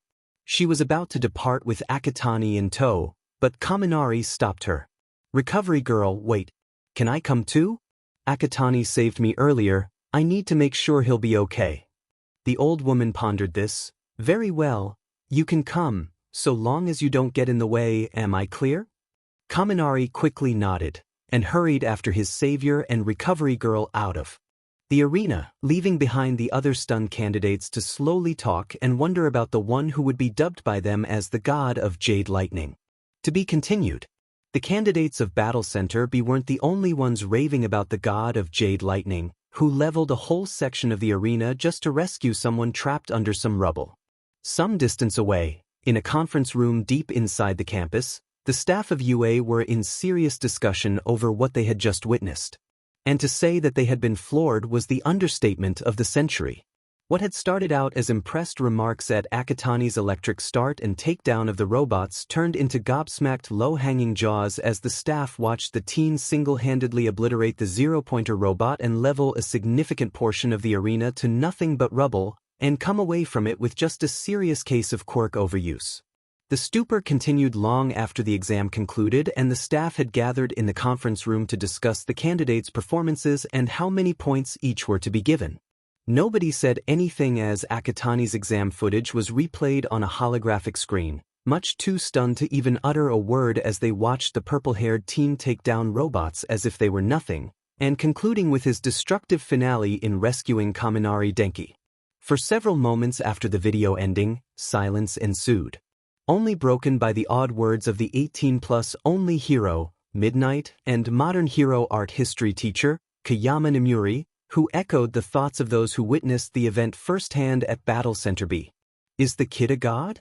Even if no one said anything in direct response, that was the general consensus of the gathered staff.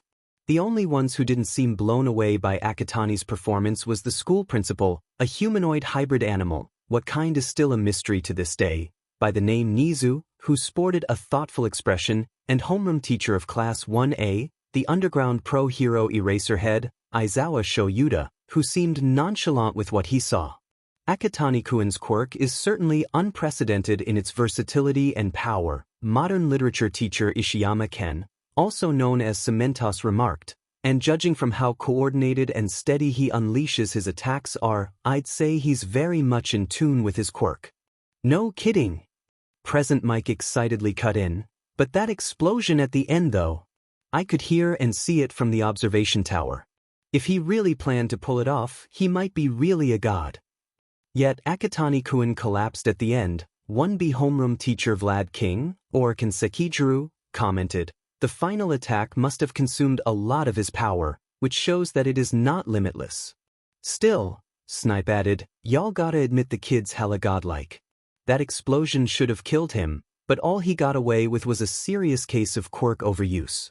But there is an issue there, Ectoplasm noted. While rescuing another candidate is certainly displaying heroic qualities, causing such extensive collateral damage will be devastating in a real-life setting. I think it's even a miracle no one else was severely injured or killed in that explosion. For the first time, Principal Nizu spoke. While that is true, I think with the right guidance and training, young Akatani would be able to control the power of his quirk much more efficiently. Then he addressed the room as a whole. Why don't we all take a 5-minute break to stretch our legs before we tally his score? Murmurs of agreement came from all sides, followed by chairs moving.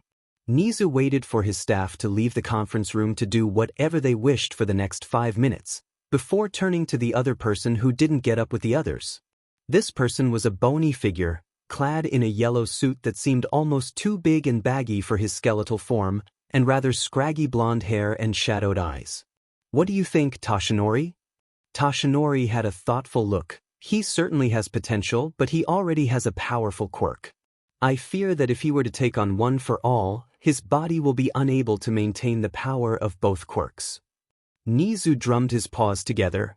Do you have any alternatives? There's young Mirio, Toshinori replied. At the moment, he is the likeliest candidate. A few moments of silence follow, save for Nizu taking a sip of tea. Putting down the cup, he continued. Toshinori, I am concerned for you, he said. The reason I hired you was to protect you from the media getting wind of your limited time as All Might.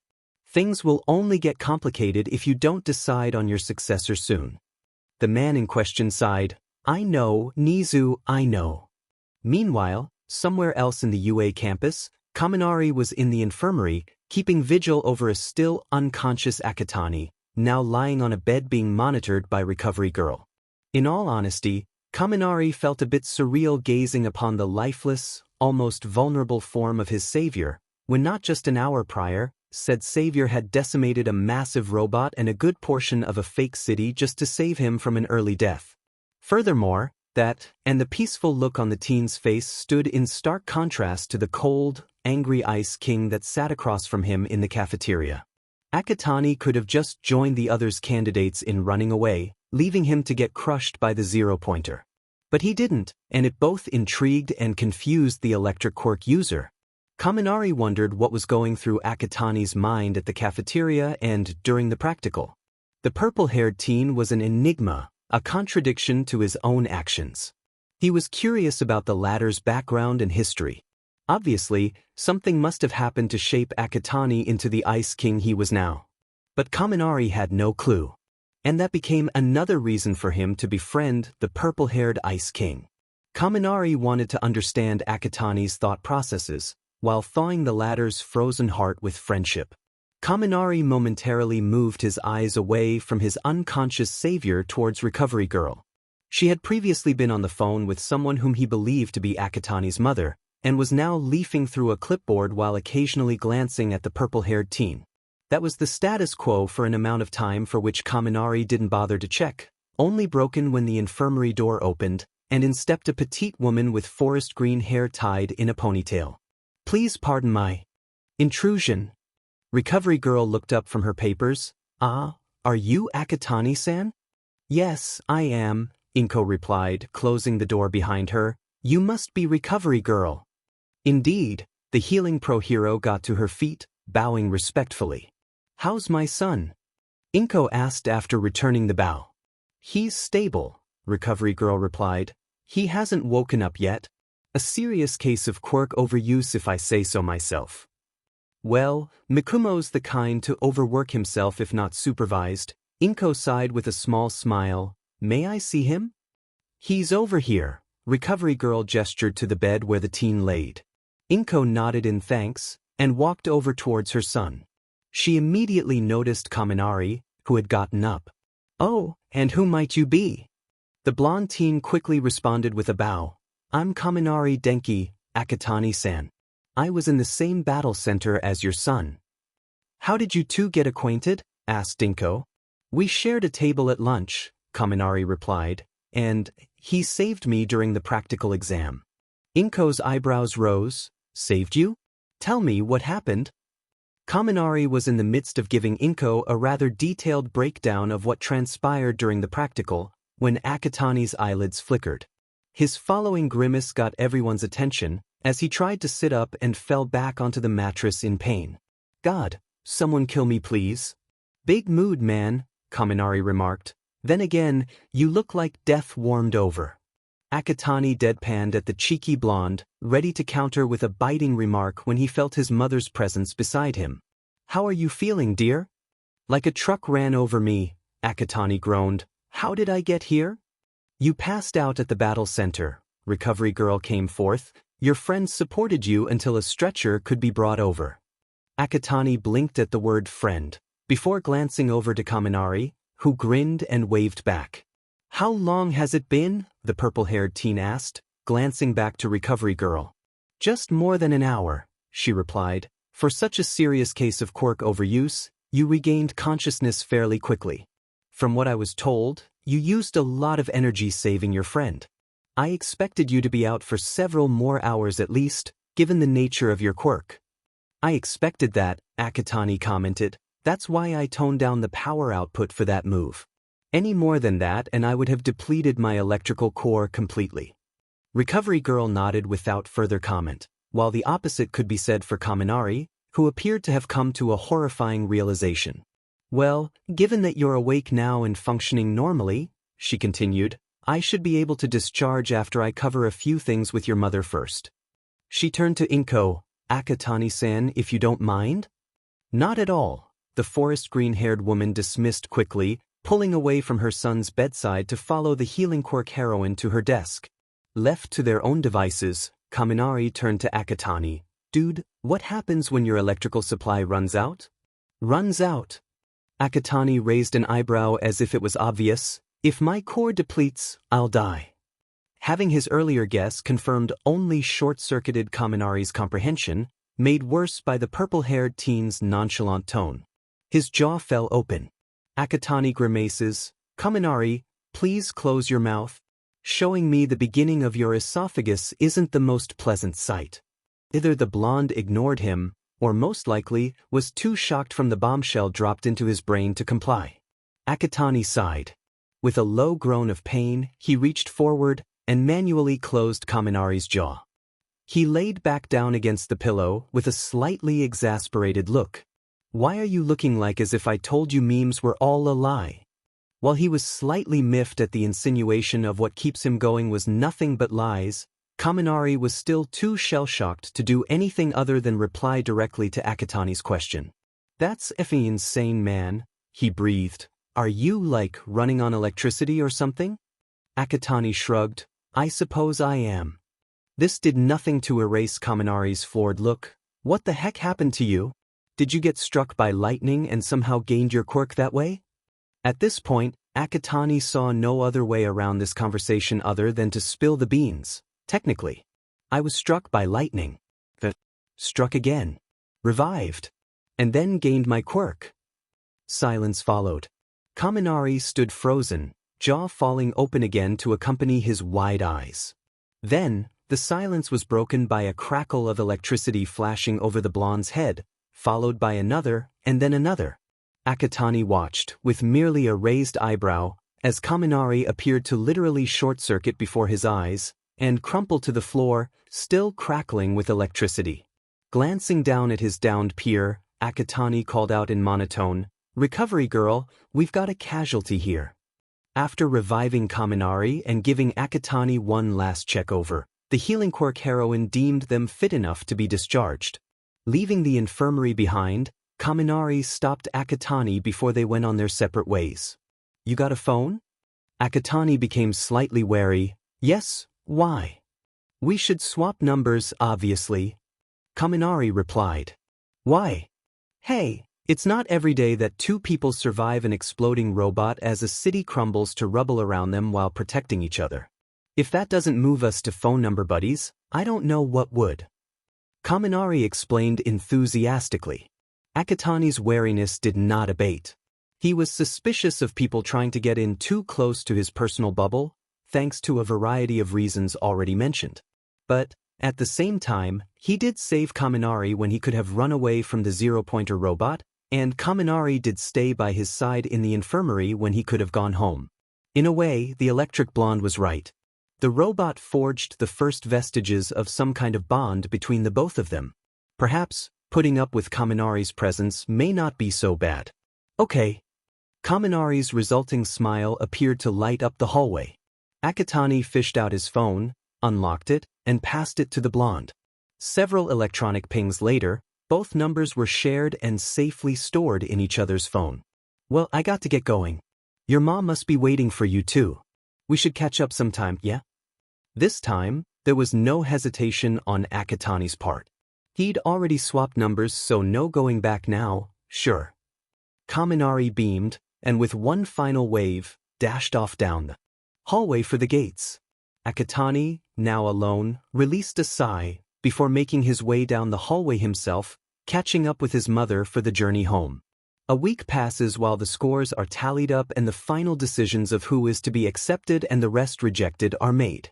In the meantime, Akatani continued his routine of building up his quirk, exercising, and hero analysis. Despite not yet being accepted into UA, he also delved into the first-year curriculum to get a head start once school started. In between all this, Akatani maintained daily contact with Kaminari through text messages and calls. To his surprise, he found that he rather enjoyed chatting with the electric blonde.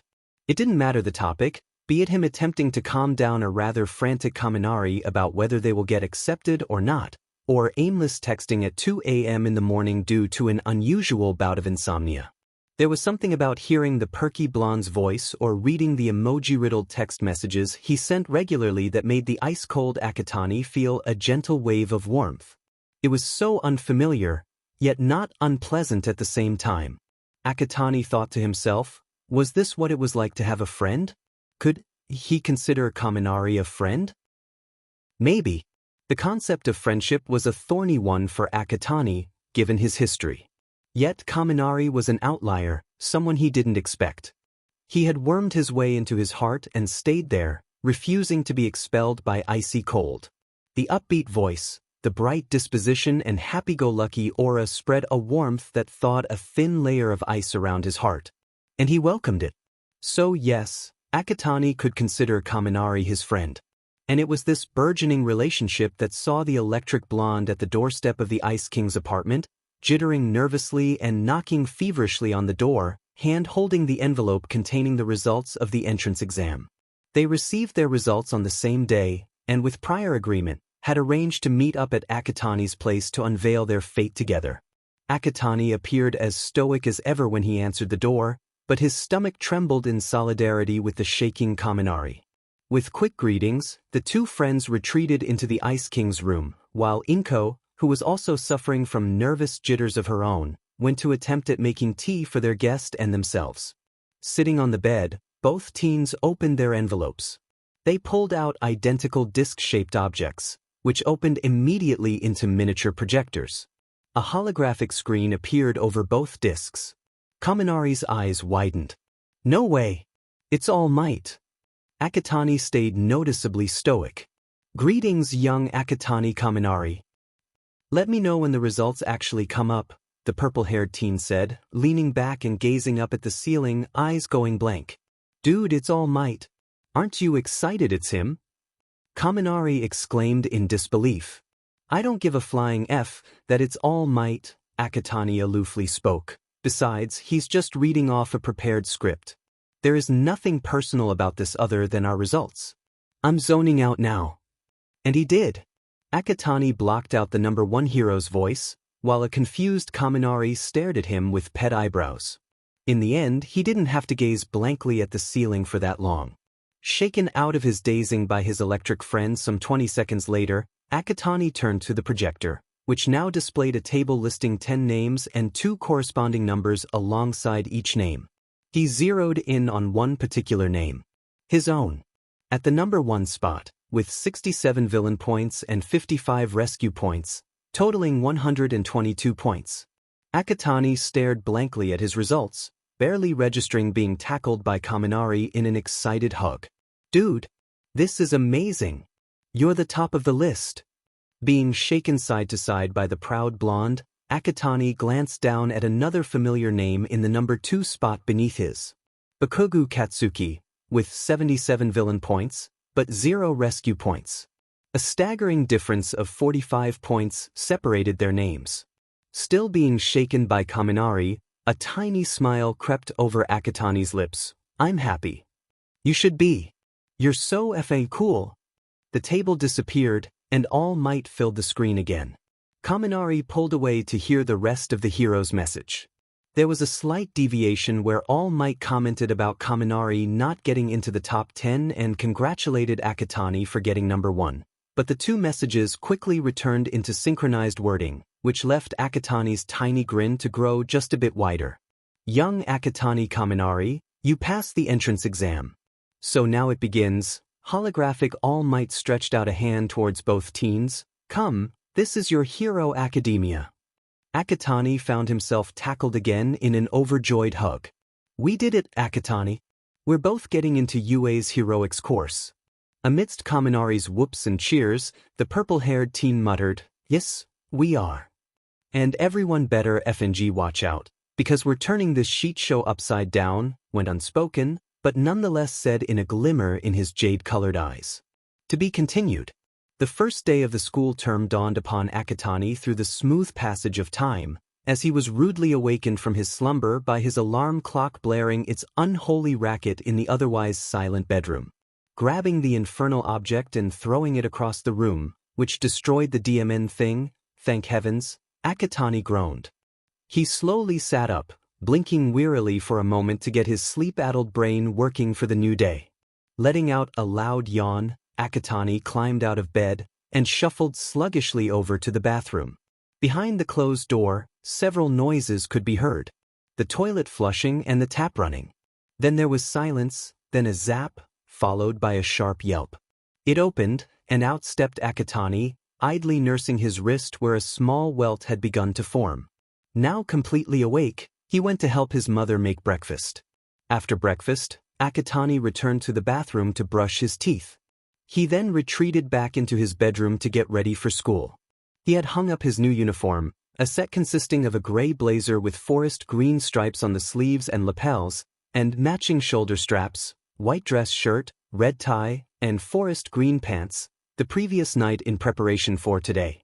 Gazing upon it for a brief second, Akatani took the set down from the rack. Changing out of his pajamas and tossing them into a nearby wash basket, he put his uniform on piece by piece, finishing off with his tie, which after countless practice, he managed to do it right. Grabbing his yellow backpack, Akatani exited his room, heading for the front door, where his mother awaited. "You've got this, Mikumo," said Inko, taking her son's hands into hers. "Always know that I'm proud of you, of what you have accomplished now, and what you will achieve in the future." "Thanks, Mom," Akatani replied. "Well then, I'm going." Sharing one last hug, mother and son bade each other farewell. Inko watched with a warmed heart as her son departed from home towards his destiny. The train ride to UA station was an uneventful one. A faceless soul amidst the bustling morning rush hour crowds, Akatani was a single twig pushed along by the sea of people in and out of the train. Tapping out into the station concourse, he stopped, the flow continuing on around him. He glanced about for a moment. Akatani! There he was. From the crowds came forth a grinning electric Quirk blonde, dressed in a matching UA uniform. "Kaminari, Ohio." "Ohio! Ready to go." "Yeah." The two friends left the station, engaged in a rather one-sided conversation, where Kaminari did most of the talking, and Akatani nodding or giving short replies in return. Within minutes, the towering buildings of UA High School had come into view, and so too were other students from the school. For Akatani, it was one thing to come here as a candidate for an entrance exam, but another thing altogether to come as a student of the school. Despite his otherwise cold demeanor, he felt a sense of anticipation as he stepped through the front gates. His road to becoming a hero began here. And he swore to himself he will become the hero that saves those who are unable of saving themselves. The poor, the weak, the quirkless, to give them hope and a reason to smile for one more day. "What do you think our teacher's going to be like?" Kaminari wondered. "No clue, but I heard the staff are pro-heroes," Akatani replied. "Really? That's so cool. Man, I can't wait to find out who our teacher is gonna be." Akatani remained silent on that, but inwardly he felt endeared towards Kaminari's excitement. In some way, it reminded him of the time when he was Midoriya Izuku, when anything related to pro-heroes would spark excitement within him. Of course, that was the past. He had no concern for what had already gone by. Though, if he and Kaminari were unlucky enough to be in the same class as Bakugo, which was extremely likely, since he was second place in the entrance exam rankings, they would have to put up with a constant reminder of his dark past. And judging from the loud shouts coming from within the classroom that was their assigned class, 1A, Bakugo was indeed a part of their class, and already antagonizing their classmates. "What's up with the racket?" Kaminari remarked. Again, Akatani remained noticeably silent, as he slid the door open. His gaze immediately zeroed in on two figures creating the argument. His heart inwardly sank. Sitting at a desk adjacent to the window with his feet propped up, was Bakugo. His opponent in this verbal spar was a tall, muscular lad with an undercut and spectacles, who appeared to be liberal with the use of arm movements and gestures in a manner that reminded Akatani of a robot. In all frankness, the purple-haired teen couldn't care any less for what they were arguing about, which seemed to be on the line of Bakugo disrespecting their seniors who had used the desk before them by putting his feet up on it. But that didn't mean it wasn't starting to get on his nerves. Akatani scanned the room. Most of the desks had already been claimed or occupied. There were only 3 empty ones left, one behind a student with short blonde hair and a tail with a tuft of matching hair at the end, and 2 directly behind Bakugo. Well, it seems that beggars can't be choosers, it seemed. "Kaminari, are you okay with those 2 seats behind that loud fuckmouth?" "Of course," the electric blonde quipped. "I ain't gonna be separated from you for the rest of year. And besides, you can be my sound barrier." Akatani almost smiled at that. The 2 friends crossed the classroom and bagged the 2 adjacent desks. Kaminari picked up his bag and started ruffling through it, while Akatani relaxed into his seat, clasped his hands on the desk, and patiently waited for their teacher to arrive and homeroom to begin. Now if only those two arguing fucktards could just shut the F up and not give him a blinding headache before the day had even begun. Akatani felt his annoyance steadily climb the longer the bickering duo in front of him continued their nonsense, which showed no sign of abating. His clasped hands grew tighter, his eyelid twitching. Several tick marks appeared over his head as his patience finally wore thin and snapped. Removing one hand from the other, Akatani clenched it into a fist, raised it, and slammed it back down on his desk with all of his pent-up irritation. The echoing bim silenced all activity in the room. Students who had been idly chatting or otherwise minding their own business turned towards Akatani, including Bakugu and the bespectacled robot-like student. Kaminari merely peeked over to see what was happening. "Has it not occurred to the both of you dumbfucks," Akatani growled venomously at the previously bickering duo, "that some of us want a peaceful start to the first day of school, and not have to listen to your incessant yapping?" The bespectacled student looked scandalized at being told off, while Bakugu narrowed his eyes dangerously. "And who do you think you are, you son of a beach?" "Me? I'm Akatani Mikumo," the purple-haired teen replied, leaning back and folding his arms. "And who are you, by any chance?" A tick mark appeared over the explosive blonde's head. "I'm Bakugu Katsuki, and you listen here, you thing extra. If you know what's good for you, stay out of my effing way. You may have gotten first in the entrance exam, but remember this, you're nothing but a pebble in my way of becoming the #1 hero." "Really?" Akatani raised an unimpressed eyebrow. "That's rich, coming from someone who just oozes with superiority complex and got his butt handed to him by a pebble prior to the entrance exam and got 0 rescue points." Bakuga's eyes widened marginally at the embarrassing memory. A literal growl escaped his clenched jaws, small explosions bursting from his palms. "What the F did you just say?" "I was there, right place, right time." Akatani shrugged. "And you? The #1 hero? Don't make me laugh. What kind of hero explodes at someone who just wants to help you up?" That got the watching onlookers whispering, while the person in question, who was sitting at the opposite side of the room, blushed slightly at being indirectly mentioned.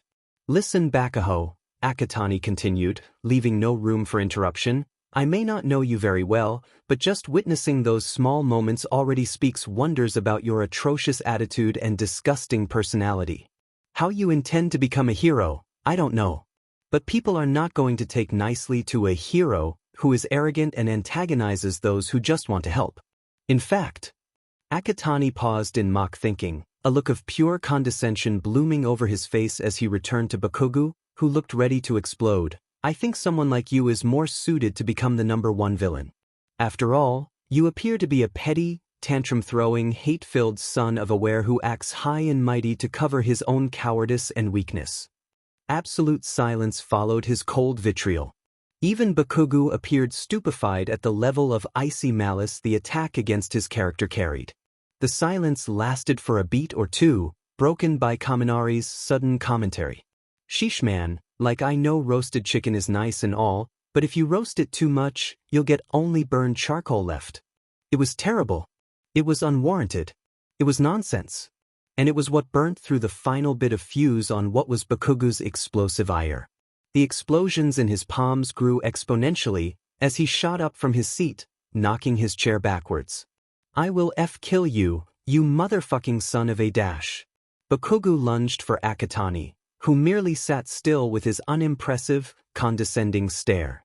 He didn't need to worry, having spotted someone enter the room during the middle of his verbal takedown, whose scarf, or is it bandages, had risen up from their shoulders and swooped towards Bakugu at remarkable speed.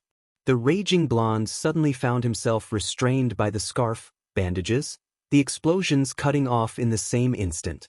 "First day of the year, and I already have to deal with problem children," the person muttered. "I'm not paid enough for this job." The scarf retracted, unceremoniously dropping Bakugu mid-leap. Akatani turned his gaze towards the owner of the scarf, just in time to see their long black hair fall to their shoulders and their eyes to lose their red glow. The person had a rather unkempt appearance, and looked like they needed vast amounts of sleep. On the bright side, I've now got everyone's attention at least. The person, a man, Akatani observed, sighed, ruffling through a pocket for something. He fished out a small bottle of what appeared to be eye drops, applied a bit to both eyes, blinked, before putting the bottle away. He addressed the class. I'm your homeroom teacher, Aizawa Shoyuda.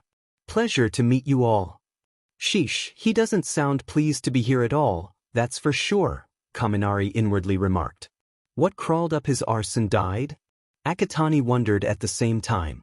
Aizawa bent downwards behind the teacher's table, coming back up with 20 sets of some kind of clothes that were of a predominantly navy blue color. Come up here and take your assigned P uniform. Get changed, and meet me at the training grounds in 15 minutes. Get moving. With that note of positivity, Aizawa walked out of the classroom without a further word. The students made no move for several beats, before slowly getting up to retrieve their assigned uniform, their names taped to the plastic covers. Akatani found his and tossed Kaminari's over to him. As they departed the classroom, Kaminari turned to Akatani. Our teacher's kinda weird. I'm still wondering what crawled up his arse and died, Akatani replied. Probably bedbugs, but rather unlikely. I don't think he understands the concept of sleep or beds.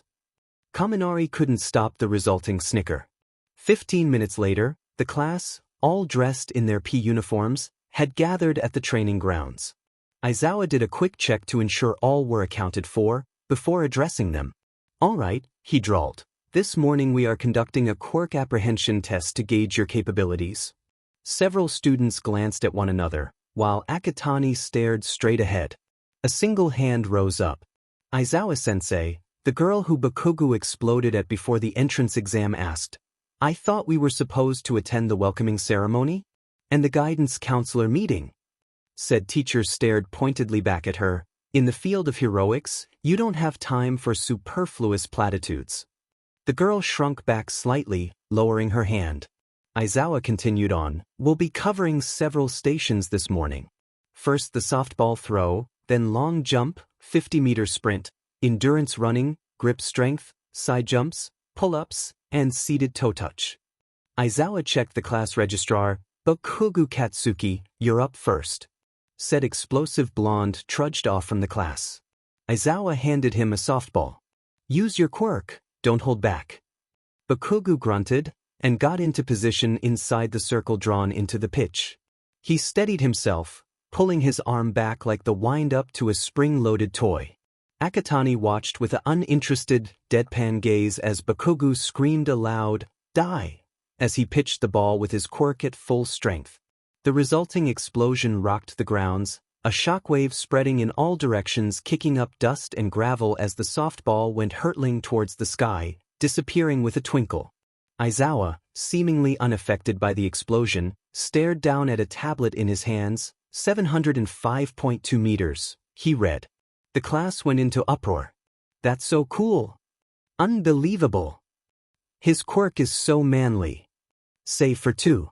While Kaminari acknowledged the impressive distance, he wasn't blown away as his other classmates. Akatani, on the other hand, showed no reaction whatsoever. He did, however, react when one of their classmates, a girl with pink hair and skin, exclaimed, This is going to be so much fun. So much fun? Akatani shifted over to Aizawa, who had gone eerily quiet and menacing. The excited aura that hung over the students died instantly. Is that what you think you're going to be doing for the next 3 years? Having fun? Aizawa asked unervingly, his manic grin and bloodshot eyes not helping his image. Are you lot not planning on becoming heroes? An unsettling feeling wafted through the nervous students. Kaminari, on the other hand, merely looked curious, if a little apprehensive, while Akatani remained blank. Perhaps this will make you lot take things more seriously, Aizawa continued. I'm implementing a new rule. The one who comes in last place will be expelled. Cue indignant uproar from the students. Kaminari broke into a nervous sweat, fidgeting slightly until he felt a hand reach around him and gently grip his shoulder. Don't worry, Akatani muttered under the din. In the unlikely chance you get expelled, I'll be pulling out and leaving with you. I heard the other hero schools have decent programs. Kaminari felt his friend's hand squeeze his shoulder and he relaxed. The same could not be said for their fellow classmates. How can you do that? Preposterous. That is unreasonable and unfair. Aizawa remained unfazed, folding his arms across his chest. Unfair? The world out there is an unfair place. And it is Hiro's duty to correct that unfairness. His eyes narrowed. If you came here expecting to socialize with friends and goofing off, well, I have a news flash for you. The next 3 years of your education here will push you to your breaking point. UA's motto is plus ultra. You will need your all and beyond to overcome what's in store for you. The class went dead silence following this proclamation. Aizawa took this as a sign to continue on with the test. Akitani Mikumo. You're up next. The purple-haired teen nodded. Kaminari nudged his shoulder with a quiet, "You've got this." He stepped towards Aizawa, impervious to the whispers that cropped up when his name was called. Who is he? Wasn't he the guy who obliterated the zero-pointer robot and the battle center during the entrance exam? It is. I was in the same battle center as he was. Really? No way. That's him. Aizawa passed Akitani a softball, but unlike with Bakugo, he didn't say anything.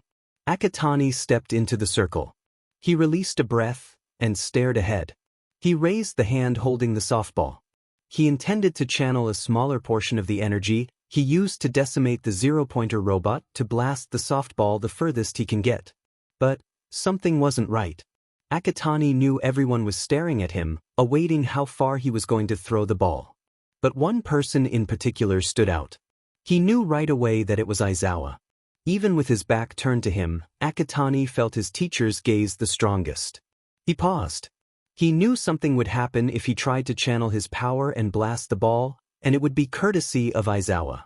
Now what was it that connected him to this? That's right. He remembered now. Akitani frowned. This would not do. At all. It happened so fast, catching everyone off guard. There was a bright flash and a loud crack. Everyone, save for Kaminari, jolted as a wave of electricity burst from Akitani and spread in all directions. Those who had been in Battle Center B were reminded of the paralyzing shock they were subjected to at the beginning of the entrance exam. Even Aizawa, who had been gazing at Akitani, was momentarily thrown off kilter when the electric wave phased through him, breaking eye contact with the teen. The wave dissipated as quickly as it came. Everyone reeled and jerked out of control for several moments. As they recovered, Akitani slowly lowered his raised arm, still staring off into the distance. Aizawa-sensei. Attention was divided between Akitani and their teacher. Or underground hero, Eraserhead. Quirk, erasure of others' quirks on direct eye contact. The suspense rose steadily. Kaminari knew what was coming and braced himself. Could you mind your FNG business and let me do this properly? A beat of silence. Then chaos. Scandalized gasps echoed. Horrified whispers broke out. The robotic student started swishing his arms wildly, screeching about the unpardonable offense of cursing out a teacher and for the immediate recantation of those words. Kaminari, on the other hand, sighed with an exasperated grin. Aizawa, though he appeared as calm as previously. But if one were to look closely, his eyelid was twitching. Akitani continued relentlessly, I knew you were going to erase my quirk, because you thought that I had no control over it. No doubt you thought that when you watched me blow up the zero-pointer robot to rescue my friend. Well, I also have a news flash for you too. He turned back towards the teacher. The other students, save for Kaminari, flinched. Akitani's eyes were glowing. This power is mine to wield. I know the ins and outs of it, while you don't. I know how to control it, you don't. You might be our teacher, but you have no FING say over how I choose to utilize it. Also, Akitani took a breath. I would kindly advise you to never attempt your quirk on me again. My quirk is my lifeblood. It is the reason my heart is still beating. It is the reason why the blood still flows through my veins. It is the reason why I can still function as a human being. So, Aizawa-sensei, the teen's eyes flashed dangerously. Unless you wish to have a dead body on your hands, I would suggest that you leave me the F alone and let me do my thing. The entire class held their breaths.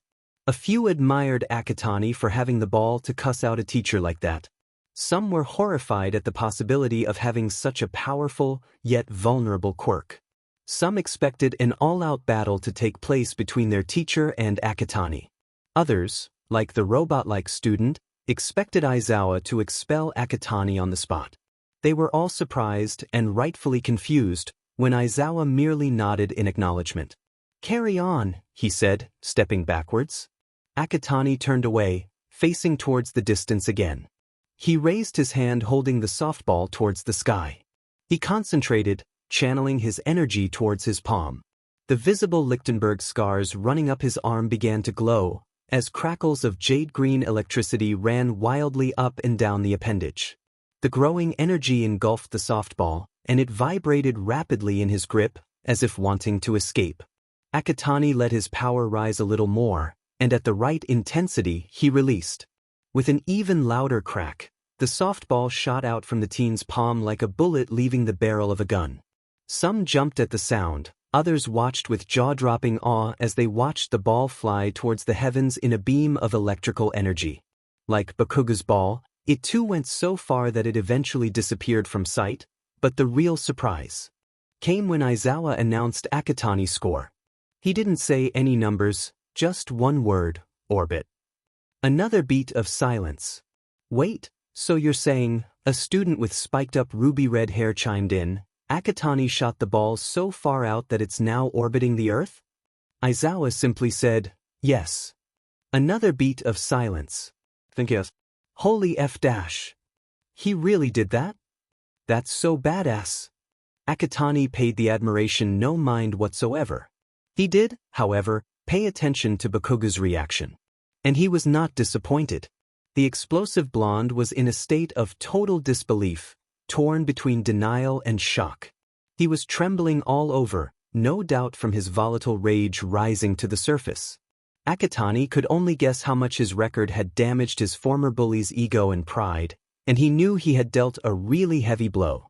Well, time to add the cherry on the top. Then, Akatani made sure he made eye contact with Bakugo, and as naturally as he could with his Ice King persona, he huffed condescendingly at him, before stepping out of the circle back to stand with his classmates. The resulting explosion was dramatic, but not unexpected. "You think you're better than me, you piece of shit. I'll murder you."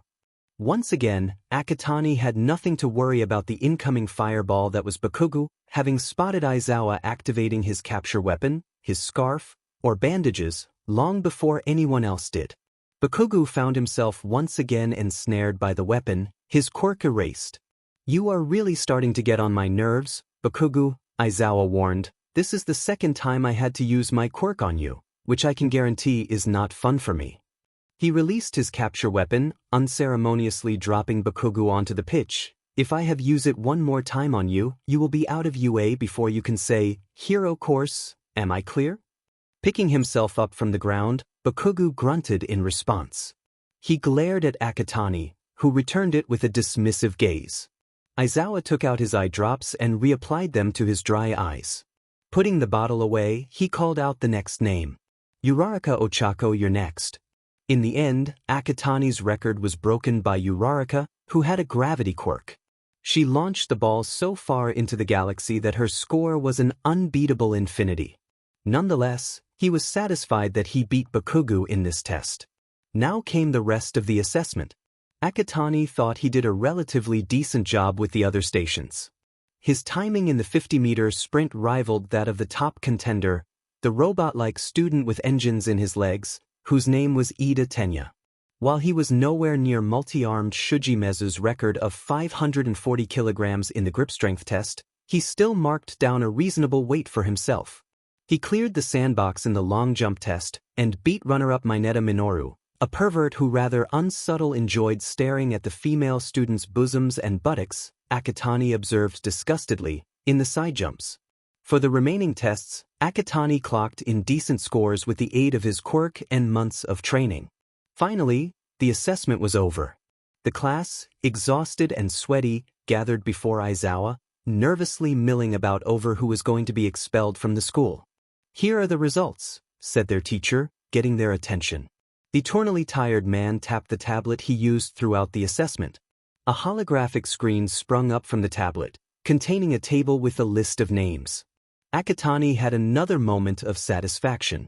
He was ranked third behind Yairo Zumomo and Todoroki Shudo, and ahead of Bakugu, who ranked fourth. Akatani was sure he heard the explosive blonde growl in frustration, and rolled his eyes. Kaminari was ranked 17th, which while not lowest, was in dangerous territory. Akatani made a mental note to help Kaminari train his body and strength. Everyone's eyes fall on the name at the bottom of the list, Mineta Minor. Indeed, the grapehead was shaking badly, and for good reason. Akatani waited for the moment that Aizawa was going to kick the disgusting pervert out of the school. By the way, their teacher said after closing the screen, me expelling the student that comes in last, that was a lie. What? The grin that Aizawa had could be described as sheet-eating, call it a logical ruse, to get you all to bring out your best. For the fourth time that day, the class went into uproar. Akatani, personally, felt irritated at being lied to by Aizawa. While he certainly understood the reason why, this did nothing to improve his position in Akatani's bad graces. With his mind still fuming, he and the rest of the class were then dismissed. The rest of the day passed by relatively quickly. At the last bell, the students of Class 1A departed for home, saying goodbye to new acquaintances and going on their separate ways. Among them, Akatani and Kaminari walked to the station together, conversing about the day's events. Man, today was something else. It's only the first day, but already I'm leaning towards a dislike for Aizawa-sensei. He's hella weird, but maybe things will get better? Who knows? The two continued walking in comfortable silence. Hey, Akatani? Yeah. What's the possibility of another surprise tomorrow? I have no clue, the purple-haired teen replied. For all we know, we could end up with All Might as our teacher. Man, that would be a surprise. Kaminari remarked. As the two friends arrived at the station, little did they both know that Akatani had just jinxed things for the coming day. To be continued. The next day witnessed Akatani follow through the exact same morning routine he underwent the day before, followed by the same commute to UA station where he'd meet up with Kaminari. The two friends would then make the short trek to the campus, and slip into their classroom with little announcement. Oh hey, it's you! Though like the day before, Akatani would not find any peace this morning before class started. He barely stifled an annoyed groan as the student with spiked-up red hair, Kirishima Aijuru, if he remembered correctly, slid into Bakugu's empty seat in front of him and faced him. What is it? You were really awesome yesterday. Kirishima gushed, like, super cool and manly. I didn't know electricity could be so powerful. Well now you know, Akatani replied coolly. Now what is that you want? Other than being an absolute annoyance. Kirishima reeled back. Geez dude, what's with the cold shoulder? We already have one Ice King with Todoroki in this class. Nah, it's cool, Kaminari butted in. You'll have to excuse my bro here. He is another Ice King that threatens to freeze us over, like Todoroki. I'm still trying to thaw his frozen heart to prevent such a fate. Well, you want to get an extra hand in that? Kirishima offered cheekily. I'm sure that beneath those layers of ice is a fellow bro screaming to get out and show off his manliness. Kaminari laughed, as Akatani face-bombed and released that groan that he had been stifling. While he had no qualms against Kaminari making jokes at his expense, he was still annoyed that Kirishima was trying to barge into his social sphere uninvited and unannounced. Damn it, when are people going to understand that he was supposed to be the one to decide who should be let in and who should be kept out? But shitty hair. Get the F out of my seat. And here comes the resident angry child. While Kirishima's unwarranted presence was annoying, the redhead did not deserve to be subjected to such verbal abuse, thought Akatani. And so, the irritated Ice King turned his ire on the temperamental blonde. That's rich, coming from the guy who looks like he doesn't know the existence of conditioner. Silence followed, interrupted by a snicker somewhere in the class. He's not wrong though. Morning classes went by without any major surprises.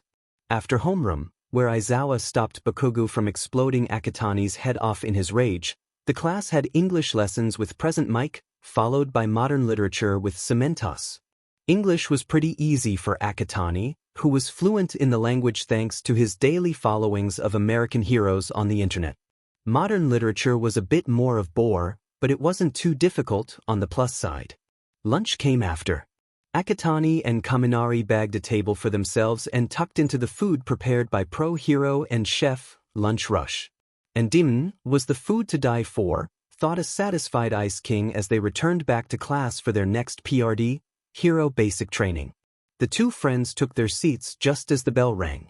Kaminari took to gazing out the window, while Akatani rested his chin against his palm, the other hand drumming absent-mindedly against the desk.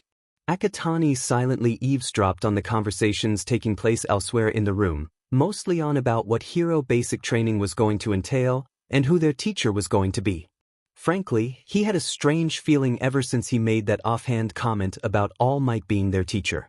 That just like in previous occasions, he had jinxed the proceedings towards actually having All Might as their teacher for the Hero Basic Training PRD. But that was unlikely to happen, right?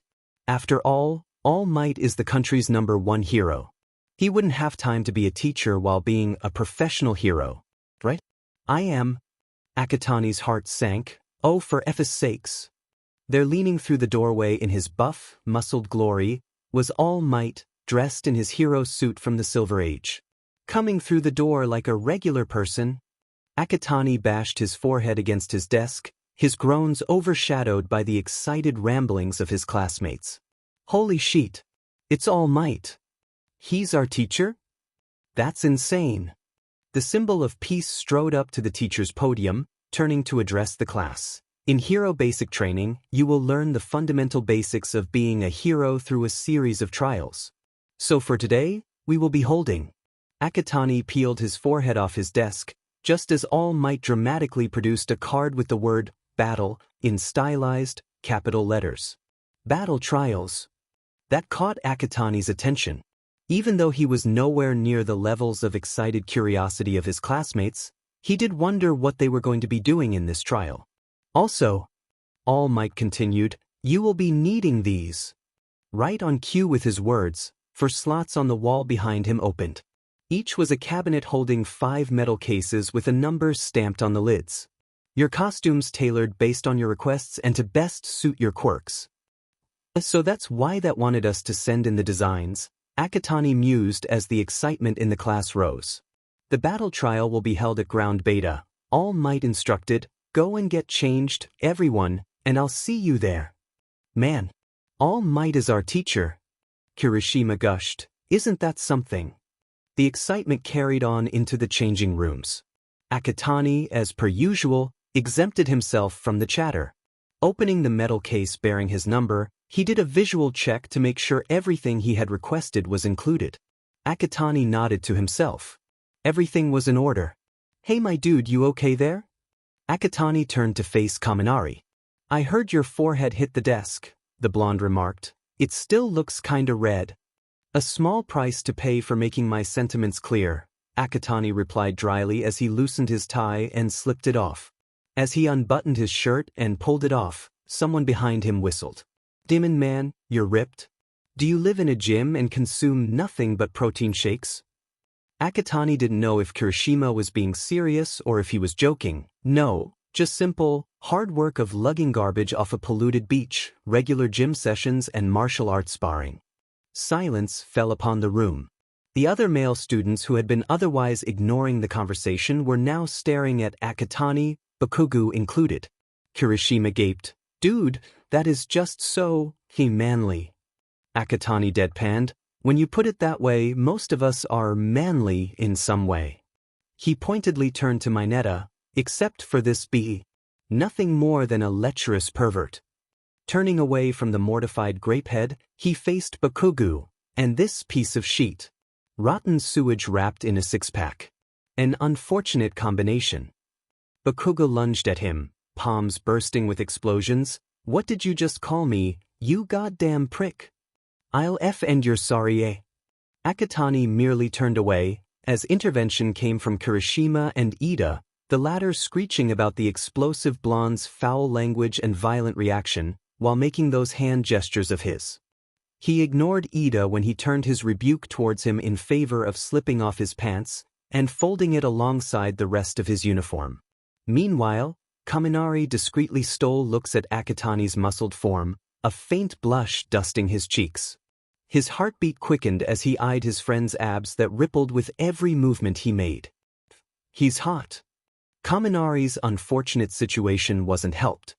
By the next sight his eyes were presented. Akatani's hero costume was eye-catching to say the least. Comprised of a black crop top that hugged his chest like a second skin, an equally skin-tight pair of black leather pants secured by a leather belt with a fierce-looking steel buckle, smaller belts strapped around his arms and upper thighs, a black mask that covered his entire face down to his neck, save for his eyes and hair, a pair of black-tinted goggles, a pair of black leather gloves with tips made from a material akin to steel wool, and steel-toed black combat boots. The costume accentuated his muscles and made Akatani incredibly badass. Poor Kaminari suffered the entire walk to ground beta, his blush threatening to become permanent and his heart on the verge of exploding. It was only when he could distract himself with All Might's instructions was he able to rein in his out-of-control hormones. The battle trials will see you all split into two groups, heroes and villains, and pitted against each other in 2 versus 2 fights that will take place in indoor settings. Unlike the entrance exams, there are no robots for you to attack. Then came a barrage of questions from the class. How will the wins and losses be decided? Yaoyoro Zumomo asked first. Can we bash the F out of them? That came, naturally, from Bakugu. Akatani rolled his eyes behind his goggles. Will the worst-performing pair be expelled? Asked a nervous Uraraka. Akatani felt pity for the poor soul who was to be paired with Mineta. How will we be paired? Ida raised a hand. Is my cape flashy or what? Aoyama asked as he displayed the sparkling piece of cloth to those looking. Hint, no one. Akatani groaned behind his mask. All right. All Might raised his hands. Don't rush. I'll answer all your questions. Akatani folded his arms across his chest as the number 1 hero pulled out a script that appeared comically small in his large hands. The villains will hide with a nuclear weapon in an unknown floor of the building. The heroes will have to find the villains and either defeat them or secure the weapon before the time limit ends. The villains will attain victory if they are able to protect the weapon or defeat the heroes within the time limit. All Might closed the script, and now, the pairings. Lots were picked, and the pairs were decided as followed. Team A, Akatani Mikumo and Uraraka Ochako. Team B, Shuji Mezu and Todoroki Shudo. Team C, Yaoyoro Zumomo and Mineta Minoru. Team D, Ida Tenya and Bakugu Katsuki. Team E, Aoyama Yuga and Ishido Mina. Team F, Sada Rikido and Kuda Kuji. Team G, Gyarkyuka and Kaminari Denki. Team H, Tokoyami Fumikage and Azui Tsu. Team I, Hagakure Turu and Ojiro Mashireo. Team J, Kirishima Idru and Siro Hanta. Akatani Kuin. The purple-haired Ice King glanced at Uraraka, dressed in equally form-fitting bodysuit, knee boots and helmet. Let's do our very best. Akatani nodded curtly, turning back to watch All Might rifle through 2 boxes with the words heroes and villains on them. He was slightly disappointed that he wasn't paired up with Kaminari, but it wasn't something worth grumbling over. Especially since finding out who he was fighting against was more important. The first teams to battle are... All Might pulled out 2 ball, 1 black and the other white, with the letters D and A printed respectively on them. Akatani's heart sank. Oh, for F's sake. Team D and it. Team A will be the heroes, and Team D the villains. My life. The villain team were allowed to enter the building where the battle was to take place first. The hero team were given 5 minutes to come up with a strategy before the test officially started, and they were to head inside themselves. Off to the side with Uraraka, Akatani could feel Bakugu glaring murderously at him as he and Ida stepped inside. If his hearing wasn't wrong, he could have sworn he heard the explosive blonde growling as he went. In typical fashion, Akatani ignored it. When we infiltrate the building, we need to be careful for Bakugu. Why specifically him? Asked Uraraka. Call it intuition, Akatani explained, but judging from his personality, Bakugo will not work with Ida on trying to secure the weapon from us. He is the lone wolf sort of person, thinking that working with others is a sign of weakness. He will instead try to attack us by himself. The truth was far from mere intuition, but the purple-haired teen saw no reason to tell Uraraka that. Okay, she nodded, but how do we counteract his explosions? Leave him with me, Akatani replied. What we both need to do is create distractions. Against Ida-kun in my case? Yes, he nodded. Judging from his personality and mannerisms, Ida is focus-minded and task-driven. His main goal in this test is to protect the weapon at all costs. It is likely he will be impervious to anything else. When Bakugo uses his explosions, you can use your quirk to use any pieces of rubble to keep Ida busy. Wow, you're really analytical about this, Uraraka remarked. Some people say brawn is a good way to win a fight, Akatani said, goggles glinting dangerously, but add in brains, and you become deadly. Uraraka nodded, feeling both empowered and slightly uneasy by her teammates' words.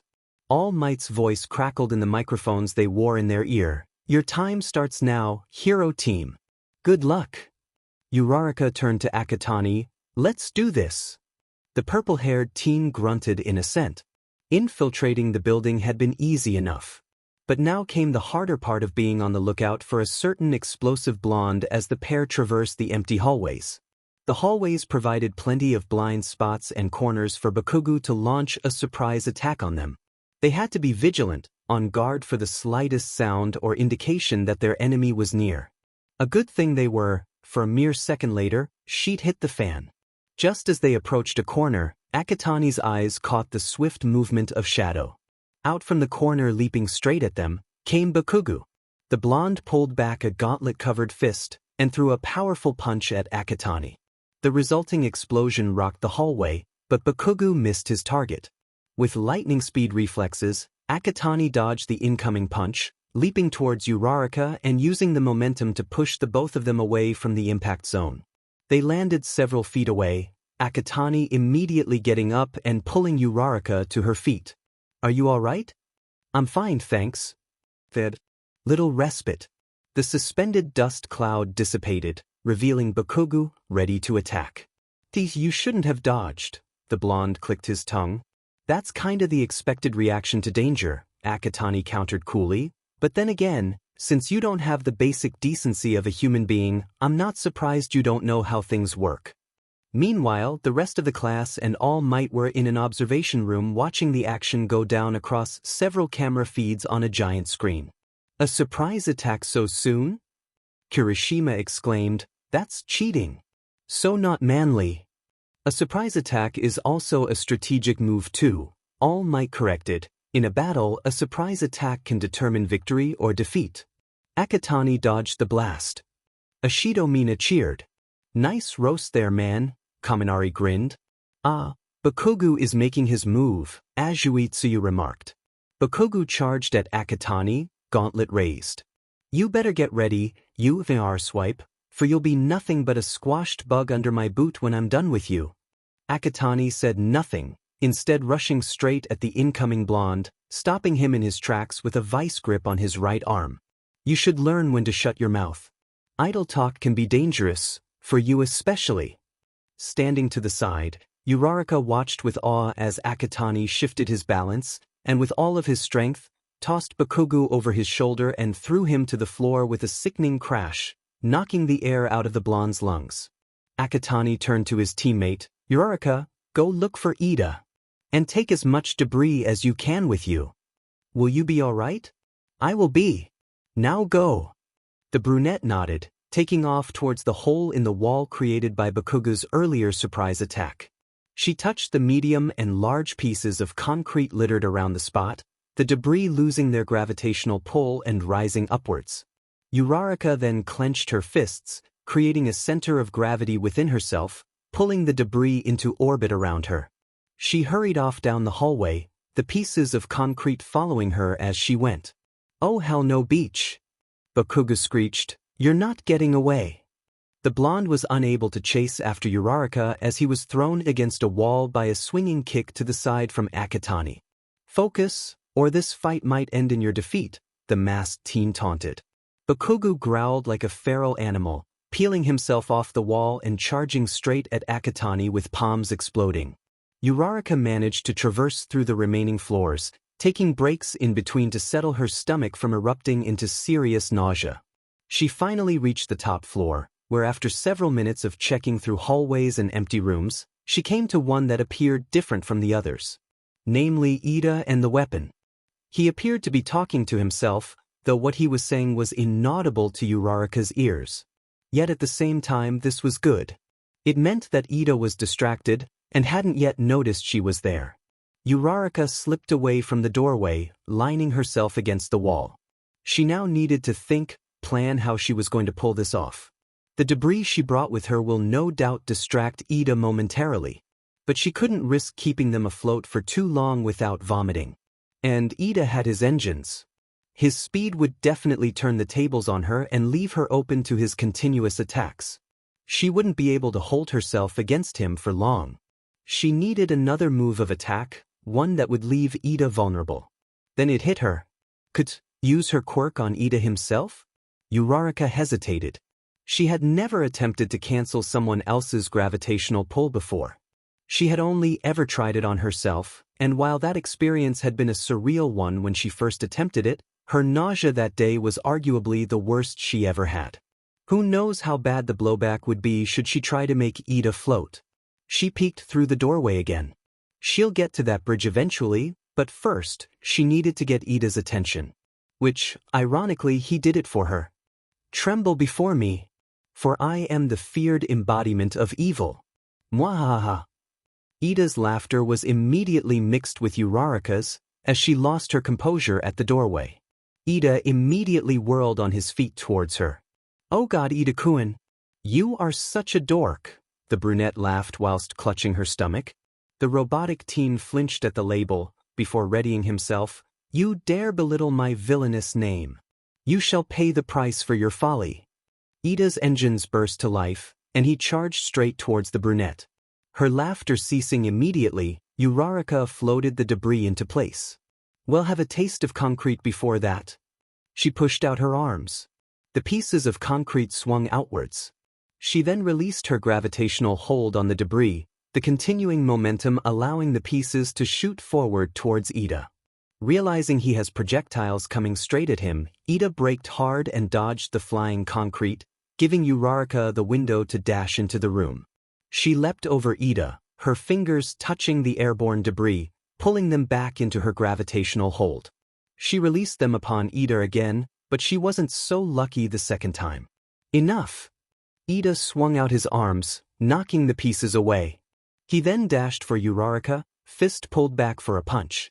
The brunette squeaked, quickly touching her arm. She floated up towards the ceiling, narrowly avoiding Ida's punch as it came hurtling towards her exact spot just milliseconds apart. She released her quirk, falling back to the floor. This wasn't good. Already so soon in her fight with Ida, and she had to use her quirk on herself. Furthermore, she couldn't find a long enough window to use her quirk on him. She needed another distraction to pull this off, and fast. Several floors below, Bakugo and Akatani were still battling it out in hallway. Bakugo had gone all out on the offensive, forcing Akatani to adopt a defensive position, taking hits while getting his own occasional hit in when the explosive blonde was unable to see it coming. All the while not using his quirk.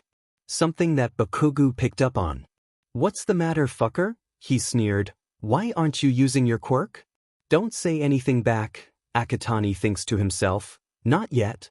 Bakugo released another exploding fireball. "Think you're too good to use your quirk?" "Distract him." "What does that say about you then?" Akatani drawled, dodging the fireball. "Think you can just take this battle with your explosions?" Bakugo lands, a vein throbbing noticeably on his temple. But whatever anger the explosive blonde might have had gives way for a feral, almost crazed smile that stretches his lips. He outstretched a gauntlet hand. "Oh, but I can. You see." Akatani stays silent, but ever ready for what Bakugo was going to say. My quirk, explosion, allows me to sweat a substance akin to nitroglycerin on my palms and make it explode.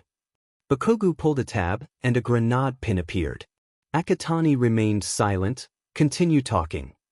If the support department made it as I requested, Bakugo chuckled darkly, then my gauntlets will store the nitroglycerin within them, which makes for an even bigger explosion. Got him. Akatani's goggles glinted. I agree, but Bakugo, tell me. The blonde raised an eyebrow as Akatani outstretched his own hand. What happens when nitroglycerin is introduced to a single spark, like an electrical one? Bakugo's eyes widened. Jade-colored sparks danced over Akatani's fingers, before shooting forward like bullets. Bakugo had no time to pull the pin on his gauntlet before the electricity got to it. A split second of silence.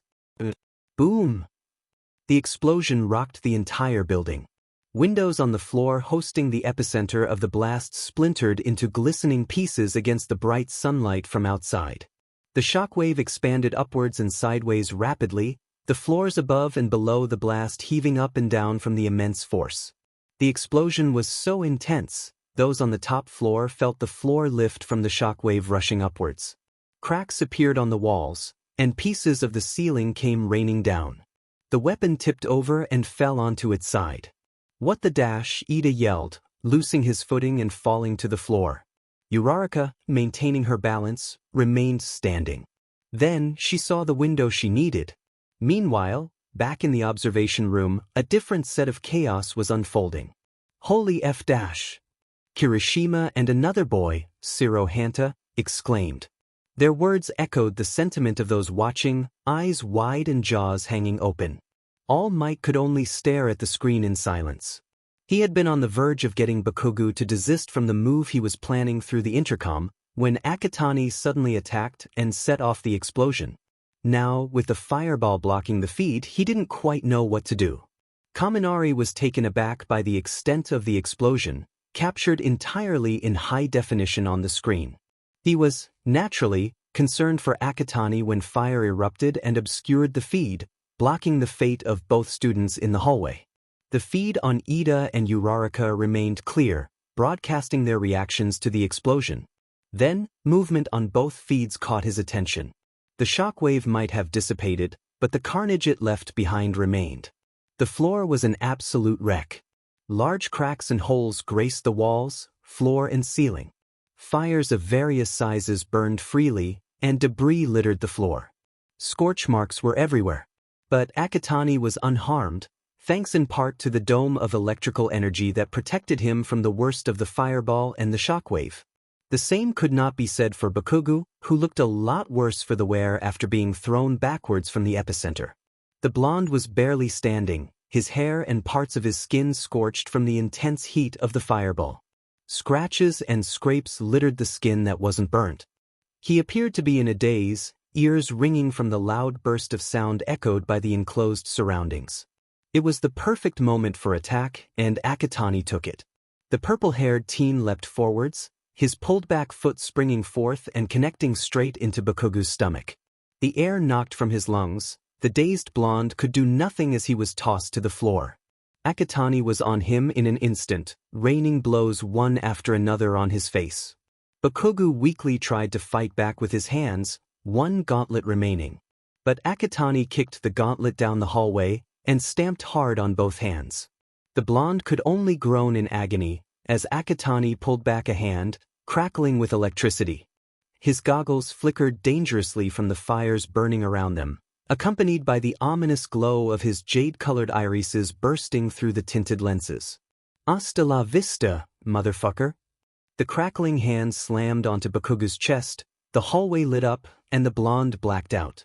Meanwhile, several floors above, Uraraka was also making her move. Taking advantage of Ida's vulnerable position on the floor, she rushed for him, her fingers touching the chest piece of his armor. Before he knew what was happening, he was already floating upwards. He flailed wildly, even as he hit the ceiling. No! Uraraka wasted no further time, not when she felt her stomach on the brink of exploding or the bile rising up her throat. She dashed for the fallen weapon, putting her fingers together. Release!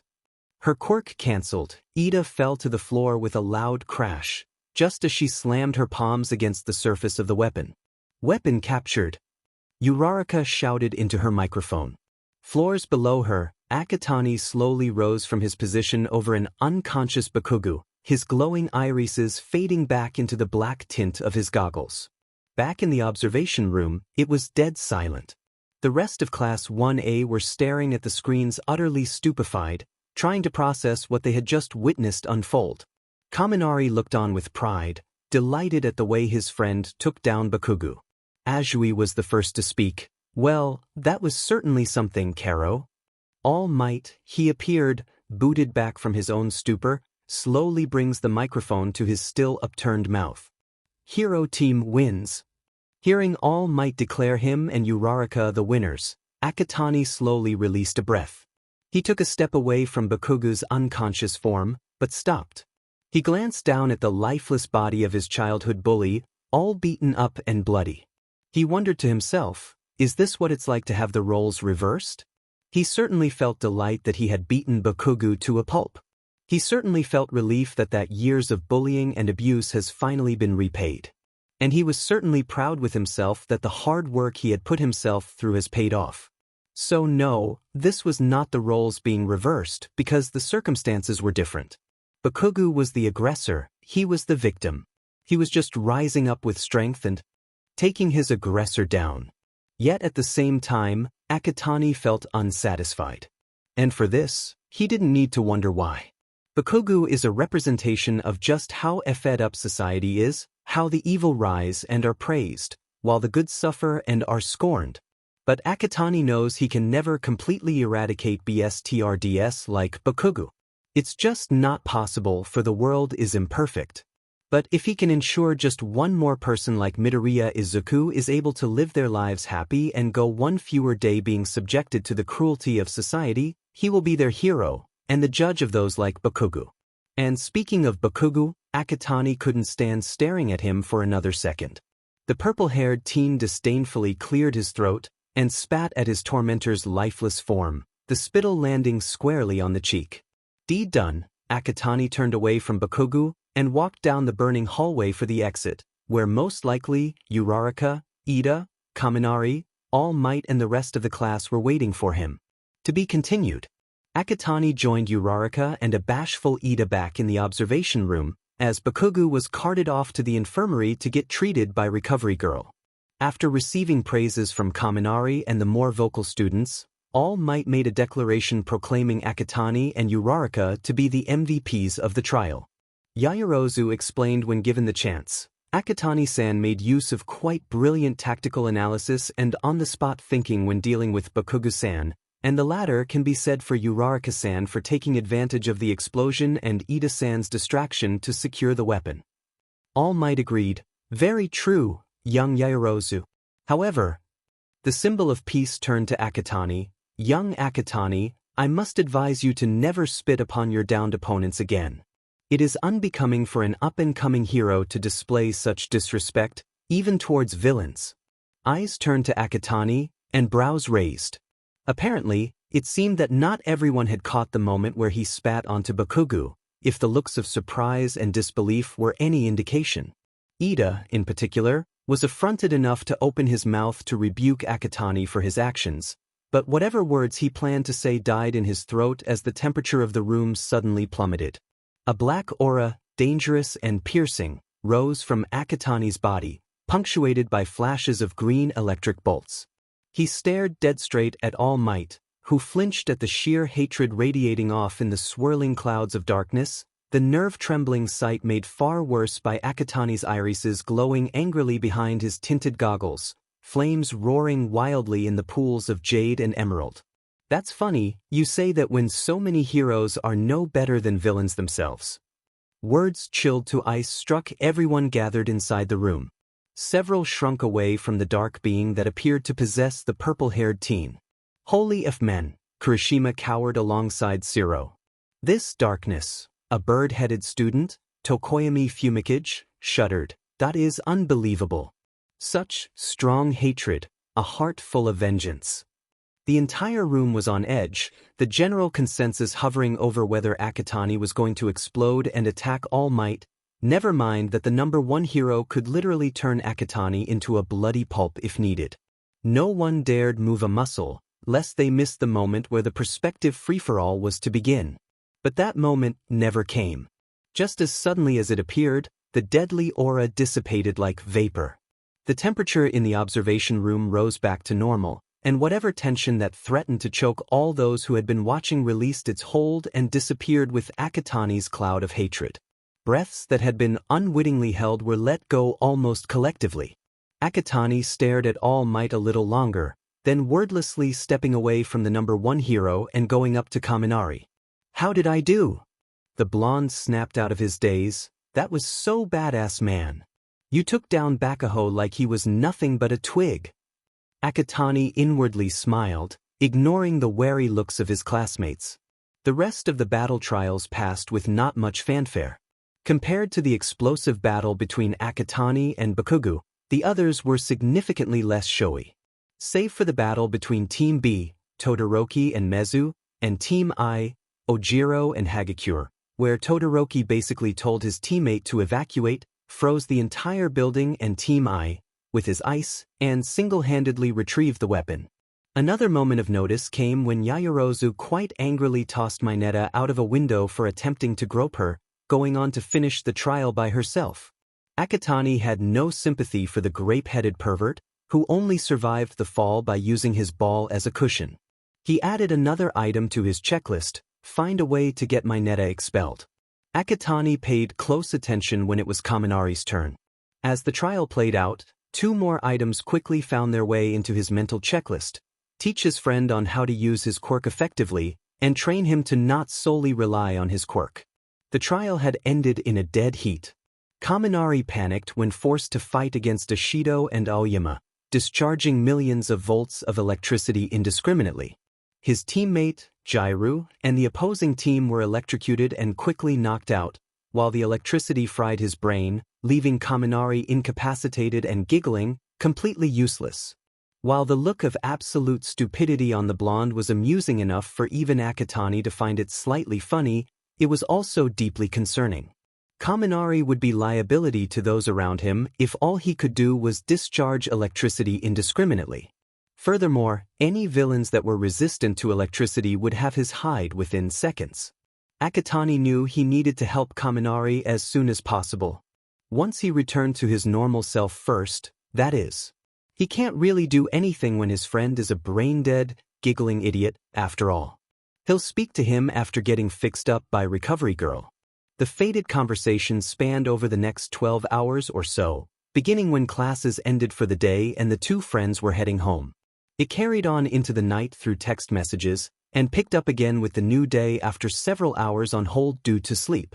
Kaminari, while agreeing that he needed training, became nervous when Akatani started planning everything they needed to cover in order for him to hold his own against enemies. This was the first time that Blonde watched his friend go into a deeply analytical mode, possible regimens to hone both his body, agility, and quirk, weighing the pros and cons of each, all coming out in almost incoherent muttering. It was intimidating, to say the least. Kaminari just hoped he didn't die from whatever his friend had in store for him. As they neared the campus gate, a barrage of noise ahead stopped them in their tracks. What the F? Akatani cussed in disbelief. Dozens of reporters were crowding around the gate, cameras flashing and questions shouted at the beleaguered students trying to get to class without getting mobbed by the chaos around them. What's going on? Kaminari asked. Akatani's ears picked up a question thrown by a reporter. Is it true that All Might is a teacher here? Whatever disbelief Akatani had melted away. Of course this would happen. Kaminari, the blonde turned to him, stick close to me and don't answer any of their questions. We'll be late otherwise. Okay.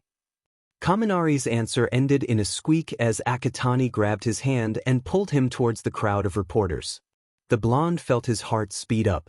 His friend's hand was rough and calloused against his own, born from prolonged training and hard work. It brought flashbacks of seeing Akatani's sculpted body in the locker room, something that made Kaminari flush all over, as he visualized every detail of muscle he managed to get a peek at the time. Plus, the fact that they were holding hands like a couple made his stomach go all fuzzy, not helping his thundering heart. But at the same time, it was a useful distraction. Kaminari completely ignored the shouting reporters and flashing cameras, too lost in his fantasies about his friend to notice. He only came back to reality when he felt Akatani remove his hand, at which time he noticed they had crossed through the gate. "Let's get going." Kaminari barely heard his friend speak to him. "I don't wish to have to put up with Aizawa's bullshit if we're late." "Alright." Thankfully, they arrived at the classroom before the bell rang. And to everyone's surprise, when the bell rang, Aizawa was nowhere to be seen. Ojiro even went up to check behind the teacher's desk, no Aizawa there either. Kaminari tapped a pen against Akatani's shoulder. "Hey dude, since Aizawa-sensei's late, does that mean we can give him bullshit to deal with when he shows up?" Akatani was really tempted to assent to that notion, had it not been for their homeroom teacher to finally appear in the classroom, looking absolutely done with everything. "So nothing unusual then," he inwardly remarked, while whispering to Kaminari, "A bit too late for that, think the reporters already did that for us." Aizawa let out one loud sigh, muttering something that Akatani lip-read as "effing ye nosy reporters," before addressing the class. "Alright, for today's homeroom, we'll be choosing the roles of class president and vice president." A moment of silence before two waves of noise smashed through. The first wave came as whoop of relief that the class was going to do something completely ordinary for homeroom. The second wave, which came immediately after, started with Kirishima quite abruptly standing up, knocking his chair backwards. "I'll be the class president." Ashido shot up, knocking her chair backwards. "No. I'll be the class president." A chain reaction followed.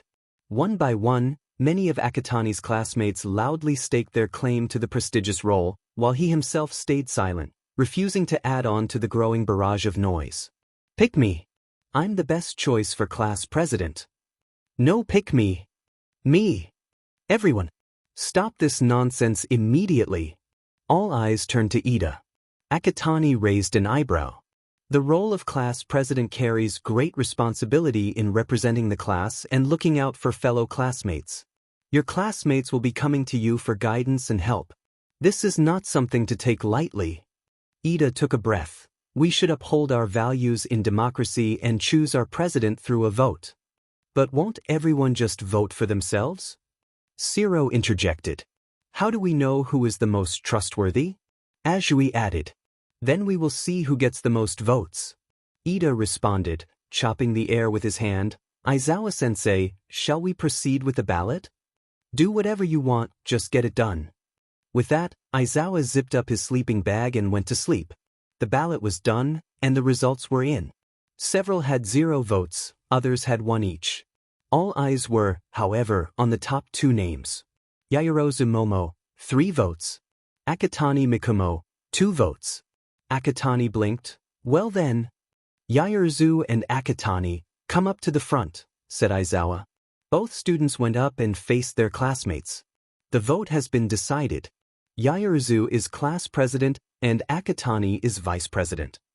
Akatani scanned the class, inwardly curious of who voted for him.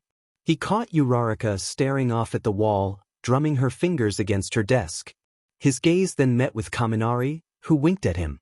"Okay then. Kaminari, may I know what possessed you to vote for me?" Lunch hour came. Akatani and Kaminari shared a table near the windows, digging into their afternoon meals. "Nothing, man," the blonde replied, mouth half filled with rice. "You just have the vibe of a leader." "I've never held a position of authority before," Akatani deadpanned. "No time but the present to start, am I right?" The purple-haired teen had to concede that point to his friend. "Good afternoon." Both friends looked up. Yaoyorozu and Jairus stood by their table, trays in hand. "May we sit here?" asked the newly elected class president. "Go right ahead," Akatani nodded offhandedly. Both girls took the seats next to the 2 friends. "I look forward to working with you, Akatani-kun." Yaoyorozu turned to her deputy. "Likewise," came the polite response, but other than a glance to make eye contact, No further gesture was given to show an indication that Akatani wanted to continue a possible conversation. This was observed by Jairu, who leaned over to Kaminari. Is he this cold? At the moment, the blonde whispered back conspiratorially, but I've made it my mission to melt that dark and frozen heart of his to get him embrace the light and magic of friendship. You know I can hear you, right? Akatani cut in absolutely deadpan. You speak with as much subtlety as two pots bashing against each other. Kaminari laughed, while the two girls weren't quite sure how to react to the unfolding scene. Akatani sounded unamused, which didn't explain Kaminari's laughter. Yet Kaminari had the added advantage of knowing how Akatani operated in social situations like this. Yes, Akatani appeared offended, but there was no real bite to his words. But then again, only he was privy to that knowledge, no one else. Luckily, or unluckily, as we will find out later this chapter, a loud alarm halted all activity at Akatani's table and pretty much the entire cafeteria. A loud, electronic voice rang over the blaring noise. Attention students, an intruder has infiltrated the grounds. This is a level 3 emergency. Please evacuate calmly and quickly. And evacuate quickly did the students do. Unfortunately, calmly they did not. Pandemonium ignited in a blink of an eye. Screams, shouts and wails echo intermingled as the students rushed for the doors all at once. The stampede created a bottleneck as students got into each other's way, pushing and shoving in a mad dash to save themselves from the imminent threat. Back at their table, the 4-1A students tried to figure out what was happening. Is it really an intruder? Kaminari asked over the din. Jairu hurried to the window, looking down towards the front gate. It's just a reporter, she shouted back. We need to get everyone's attention, said Yaoyorozu, before someone gets hurt. Akatani thought fast and turned back to his classmates. Guys, get off of the floor. Don't ask, just do it. Glancing at one another, the three students quickly stepped up onto the tabletop, or in Jairu's case, a chair. Akatani hurried up to the crowd of frantic students, electricity crackling all over. He then raised a leg, channeling all of the electricity onto the appendage, and brought it down hard. The impact shot the electricity out of his leg and onto the floor. Crackling hard, it burst outwards in all directions, skimming across the floor. His classmates, who were standing on plastic objects, were unaffected. It was another story for the panicking students. The electricity caught everyone by surprise, inducing a mild but noticeable shock to their systems. All noise was cut off as bodies jerked and shook out of control from the low-powered electrocution. Taking an advantage of the temporary reprieve, Akatani bellowed, "Everyone, calm down." All eyes were now on the purple-haired teen. It's just a reporter, not some villain out for our skins. Akatani continued, do not panic, just evacuate calmly. In the end, evacuation was needless, as another announcement came over the intercom. Intruder neutralized, level 3 emergency lifted. All students may return to previous activities, thank you. Akatani turned to the staring students, you heard it. Carry on. With that, he turned on his heel and returned to the table, his classmates climbing down back to their seats. He sat back down on his chair, stared at his food, and turned to his classmates in a beat. None of you stepped into the food, I hope. With the fiasco over and done with, life carried on once the lunch hour ended. The 4 students returned to class amidst stares and whispers, namely at Akatani, who merely took the attention as inconsequential as he returned to his seat. He couldn't, however, avoid the attention from his classmates. Hey Akatani! Siro chivied into his space, that was really cool what you did back in the cafeteria. Yeah man. Kirishima jumped in, you got everyone's attention just like that. You're a natural leader, bro. So manly. I was only doing what could be done, Akatani replied stoically, there's nothing to it. It was a little painful though, Karo, Azui croaked at the side. Actually, there's something I need to say, Akatani-san. All eyes turned to Yaoyorozu as she approached the purple-haired teen. The way you handled the stampede is nothing short of admirable, the class president said, as was your ability to take charge of the situation at a moment's notice. I feel that it's only right that you take on the position of class president instead of just being the deputy. Silence reigned for a moment. Akatani responded, I would have to respectfully decline, Yaoyorozu-san. Why? Kaminari echoed the confused noise those watching made, not to insult class pres and all, but isn't what she said true? We mustn't forget that Yaoyorozu-san has not yet gotten a chance to show that she is worthy of holding such a position, Akatani pointed out, which was also a reason why I voted for her in the first place. He turned to face the raven-haired girl. We have only made each other's acquaintance not too long ago, but already I know that you are more than capable of leading this class. Furthermore, we need more female leaders in such a patriarchal society. That's why I believe you should hold on to the position, Yaoyorozu-san, and be our leader through the year. I promise, on my part, to do my best to assist you as your deputy. Silence followed for a brief moment, broken by Kaminari whooping. Preach, man. Give it up for Yamamo. This started a wave of applause and cheers for the class president, who blushed modestly at the attention before composing herself. Very well, I promise to do my best as class president. The noise in the classroom went up by one notch, only to come crashing down with one grating voice. Shut the F up, you loudmouth extras. All eyes turned to Bakugo, who glared back in irritation, feet kicked up on his desk. A moment passed, before the tension was sliced through with the verbal knife. This is coming from the guy who is nothing but hot air and noise, Akatani drawled. I don't think you have room to open your shitbag of a mouth. A moment of silence. Need some of Todoroki's ice for that burn, Bakugo? Kaminari snorted. A chain reaction of laughter followed, continuing even when Bakugo lunged for the still nonchalant Akatani. I will kill you, you goddamn motherfuck dash. And just like that, the explosions bursting on the blonde's palms abruptly died. Akatani backhanded Bakugo to the floor, as attention from the rest of the class quickly shifted towards Aizawa. Quirk activated with a no-nonsense look. All of you to your seats now. It took only a second for those out of their chairs to rush back. Bakugo took slightly longer, pulling himself off of the floor and stomping back to his seat, growling at Akatani's dismissive gaze. The purple-haired teen was tempted to give the middle finger in response, but he didn't want to earn a detention because of Bakugo.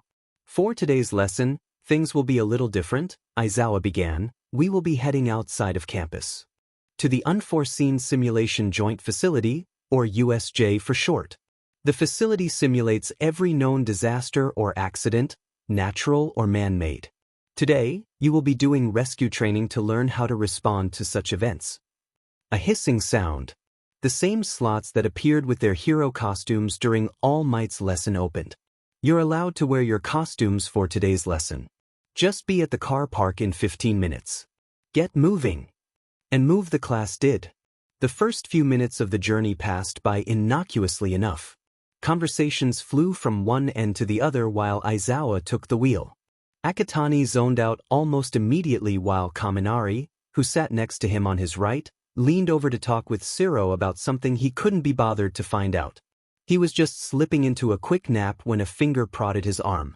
Akatani glanced to his left, the seat taken by one Azui-Tiu. Yes.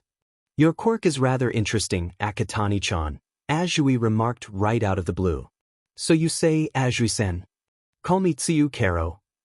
Akatani raised an eyebrow. That was unexpected. Very well, Tsuyu-sen. Anything else? Azui tapped her finger against her chin. You are rather cold and aloof, Akatani-chan.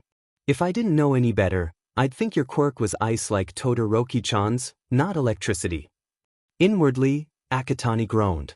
Azui had joined the long list of people who made a comment about his cold aloofness.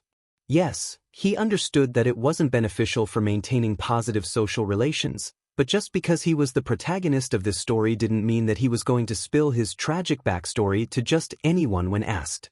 Hell, not even Kaminari, the only person he had allowed himself to grow close to, knew his entire history.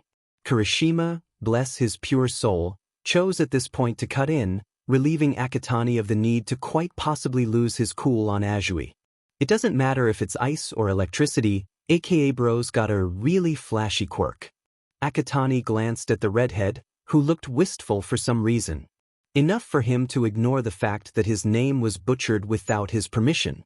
On the other hand, though my quirk, hardening, is pretty cool, there's nothing flashy about it. I can't see myself becoming popular with the people. Akatani took issue with that statement. What are you saying, Kirishima? Your quirk is extremely useful for hero work.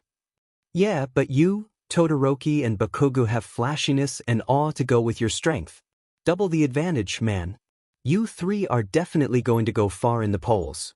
Akatani really took offense to that statement, especially with being paired with that explosive BSTRD. First of all, he leaned forward, goggles glinting severely enough to unnerve Kirishima. The flashiness of your quirk can easily be a bad thing, nothing more than a liability. What you see on TV is glamorized bullshit. How do you think the public would feel about you if when trying to apprehend a villain, you cause so much collateral damage that innocent bystanders are needlessly murdered? Kirishima flinched, not expecting the rather scathing perspective. Azui added, frankly, I don't see Todoroki-chan or Bakugo becoming that popular with the masses either, Karo. Todoroki-chan is even colder than Akatani-chan, and Bakugo is far too explosive, vulgar and angry to ever be liked by decent people. What the f did you say, Frog Beach? Said Blonde roared several rows behind them. You're not helping yourself here, Bakuho, Kaminari smirked, especially with your personality that just smells of rotten dog feces fermented by the heat of a clogged sewer. I will end your smug goddamned Pikachu. Everyone, shut the hell up, Aizawa's voice came from the front, silencing all noise in an instant, or else detention for the next person who makes a ruckus. That got everyone to zip their lips shut. As the bus continued on its way down the road, Akatani sighed in relief. Finally, some peace. Maybe he could snag that quick nap before they arrive. 15 minutes later, the bus came to a stop at the entrance of USJ. The doors opened with a hiss, allowing the passengers to disembark noisily. The noise turned to awe as the students took in the sight in front of them. It was a huge glass-domed building several stories high, the sunlight glistening off the spotless panes brightly. By the large blue entrance gate stood a figure dressed in what looked like a spacesuit. Akatani immediately recognized them. It was 13, the space hero and expert in rescue situations. Good afternoon, everyone. The space hero greeted the class warmly. I'm the space hero, 13, and welcome to the USJ facility for today's lesson on how to respond to disasters and rescue operations. Follow me, please. The students trooped in behind the space hero into the facility and were met with an incredibly impressive sight within. To call the interior massive wouldn't do the facility any justice whatsoever. Akatani noticed two smaller domes, one red and the other blue. Two realistic-looking mountainous areas, one with the remains of buildings and the other a rocky terrain with cliffs, a zone with more buildings in various states of ruin, and a man-made lake with a waterslide and a boat in it. All this under one roof. You was certainly pulling all the stops here. Wow. It's like Universal Studios Japan. Kaminari exclaimed in awe. Akatani had to agree with him on that. USJ is equipped to simulate all types of disasters. Here, we have a conflagration zone, a downpour zone, flood zone, ruin zone, mountain zone, and landslide zone. Everything is built to scale and realistic accuracy, 13 explained. As his classmates took in their surroundings with various degrees of awe or none of it for some, Akatani noticed Aizawa approach the space hero, speaking in hushed tones. He wasn't able to pick up most of what the teachers were saying, but he did catch all might, absence, and 13 raising 3 fingers. Connecting the dots, Akatani concluded that All Might was supposed to be part of today's lesson, but had reached his time limit and was unable to make it. He knew what that meant. He hadn't forgotten that fateful moment on that skyscraper rooftop. And might as well, Akatani wasn't sure if he could trust himself to be around that smiling symbol of peace without losing his sheet. Anyway, 13 got everyone's attention again. Before we proceed with today's lesson, there is something you all need to be aware about. Everyone was all. Quirks are powerful things and if used wrongly, can cause untold damage and destruction. For example, my quirk, Black Hole, allows me to SCK in and destroy any matter that has an atomic structure. While I solely dedicate my quirk to rescue work, you can see how easily it can be used to kill people. Dead silence. I hope that you learn that your quirks are not meant for violence, and you will understand your roles as future heroes is to help others, not fight needlessly. The silence lasted a moment longer, before being destroyed by Ida clapping loudly. Bravo! Well said, 13-sensei. The space hero bowed modestly as the class applauded and cheered for them. Akatani joined in on the clapping, though his mind was elsewhere. What 13 said made a lot of sense. However, Akatani knew that this important lesson wouldn't register in the minds of certain classmates of his, if a certain explosive blonde glaring off to the side was any indication. Furthermore, despite making sense, 13's words left the ground open for plenty of gray areas to form, questions with no easy answers to debates with no end in sight. Akatani wondered how these issues were to be tackled. The lights in the dome flickered. Akatani snapped out of his musings, eyes staring at the fountain in the middle of the dome. There was a swirling, black mass hovering near the fountain. It grew bigger and bigger until it spanned the distance between the flood and landslide zones. Then, from the swirling abyss, outstretched a pale hand, followed by a body, covered in severed hands. Then came more and more. Akatani's breath hitched. Is this part of the simulation? He heard Kirishima ask. No, this was not part of the lesson. 13. Protect the students. Aizawa shouted. They were being invaded. By villains. To be continued. 13. Protect the students. Aizawa shouted. Confusion gave way to guarded horror as dozens, maybe hundreds, of villains poured out of the swirling dark mass like an advancing army and gathered in the central plaza below them, led by the person covered in severed hands, another who seemed to be made of dark mist and had glowing yellow eyes, plus this hulking monstrosity with an exposed brain with exposed eyes amidst the brain matter. Who are they? Kaminari blanched. Villains, all of them, Akatani replied, tone deadly serious. No way. Ochako gasped. The one covered in severed hands looked around with almost childlike curiosity. That's strange, All Might is not here. That's not right, our information said he would be here today. The villain turned to the students, and Akatani caught a flash of madness in his exposed eye. But maybe he'll come running if we take out his pride and joy. Aizawa jumped down to face the first line of villains, easily taking them out with his quirk and capture weapon. 13, meanwhile, began herding the students towards the doors, when suddenly, the same black mist materializes out of thin air, getting in the way of the exit and trapping them. The same glowing yellow eyes appeared in the mist, startling several of students. Good afternoon, a dark voice echoed around them. I am Kurojiri, and we are the League of Villains. We beseech your forgiveness in interrupting your lesson, but we came here today to rid the land of the symbol of peace, All Might.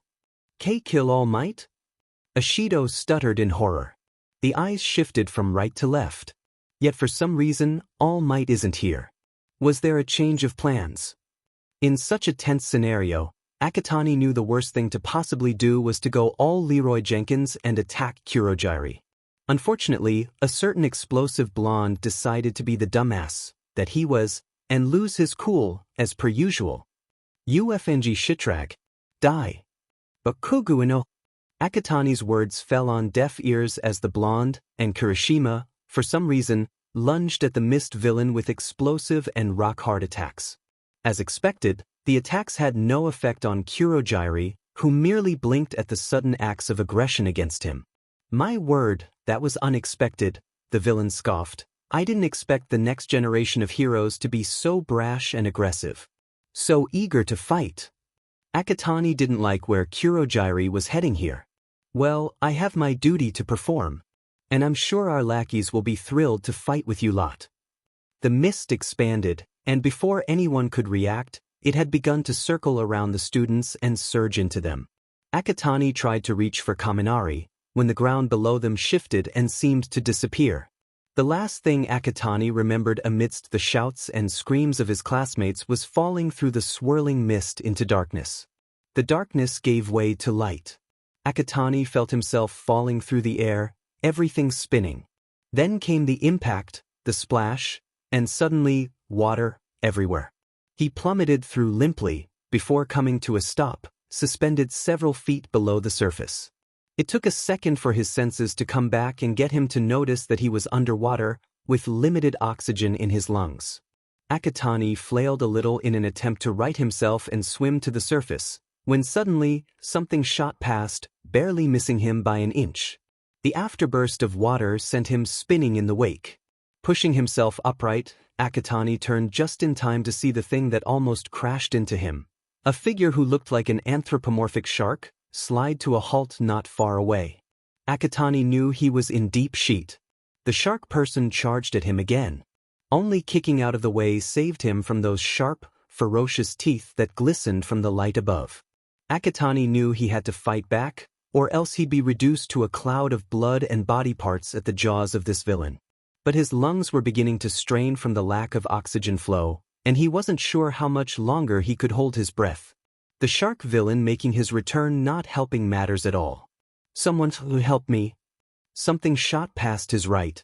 It struck the shark villain right in the head with the force of a Shinkansen, propelling him away, deeper into the water and out of sight.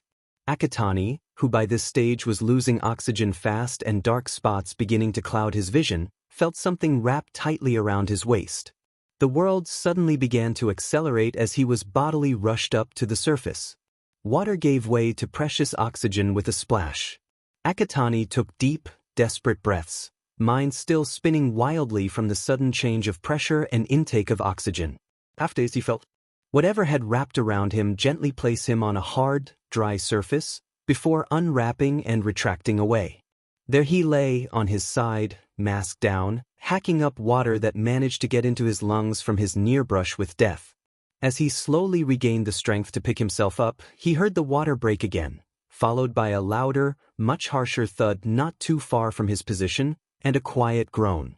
Akatani realized as he stood up, he was on a yacht in the middle of the shipwreck zone. With him was a dazed Mineta, and climbing onto the yacht was Azui. "You okay, Akatani-chan?" "I think so," he replied. "Was it you who saved me?" "Yes, Karo," Azui nodded. "You were in trouble." "You have my thanks for that," Akatani nodded. "But clearly, the shark villain isn't the only one we have to worry about." Both students turned to the water. Heads began popping up, one by one, around the yacht. More villains, including the shark one who nearly did Akatani in. If fresh meat. One that resembled a crocodile cackled. "Easy bait," another cheered. Akatani raised an eyebrow. Dangerous as these villains might be in numbers, they were just low-level thugs, more brawn than brain. Numbers to intimidate, expendable, mere cannon fodder in the overall plan. Speaking of plan, Akatani needed to know what was going on. "You think we're just easy pickings? Clearly your leaders didn't plan this properly." At the villain's confusion, Akatani spread his arms wide. "Look around, water as far as the eye can see, suited for your quirks no doubt. But what your leaders didn't bother to take into consideration." He pulled his arms in, producing crackles of green electricity. The confused villains immediately blanched in horror. "That I have an electric quirk." Akatani inwardly smirked at the terrified villains. "So now, unless you want me to discharge potentially lethal amounts of electricity into the water and electrocute you all into smoldering crisps, you lot better tell me what the hell is going on here. Who is that blue-haired hand-covered son of a beach, and that giant monstrosity with the beak?" "As if we'd tell you," one foolhardy villain tried to put up a defiant front. "Oh well, guess you really don't value your pitiful lives then," Akatani shrugged, the crackling electricity growing stronger. Wait, W will tell." A villain with a piranha head intervened. Akatani willed the electricity away, and lowered his arms. "Start talking, then." "The handman's Shigaraki Tamura. He came with this thing called a Numu to kill All Might." "And what is this Numu?" asked Akatani. "We don't know. Just some genetically engineered being made to match All Might. That's all we were told by Shigaraki," another villain added quickly. Akatani pondered what was said. A genetically engineered being?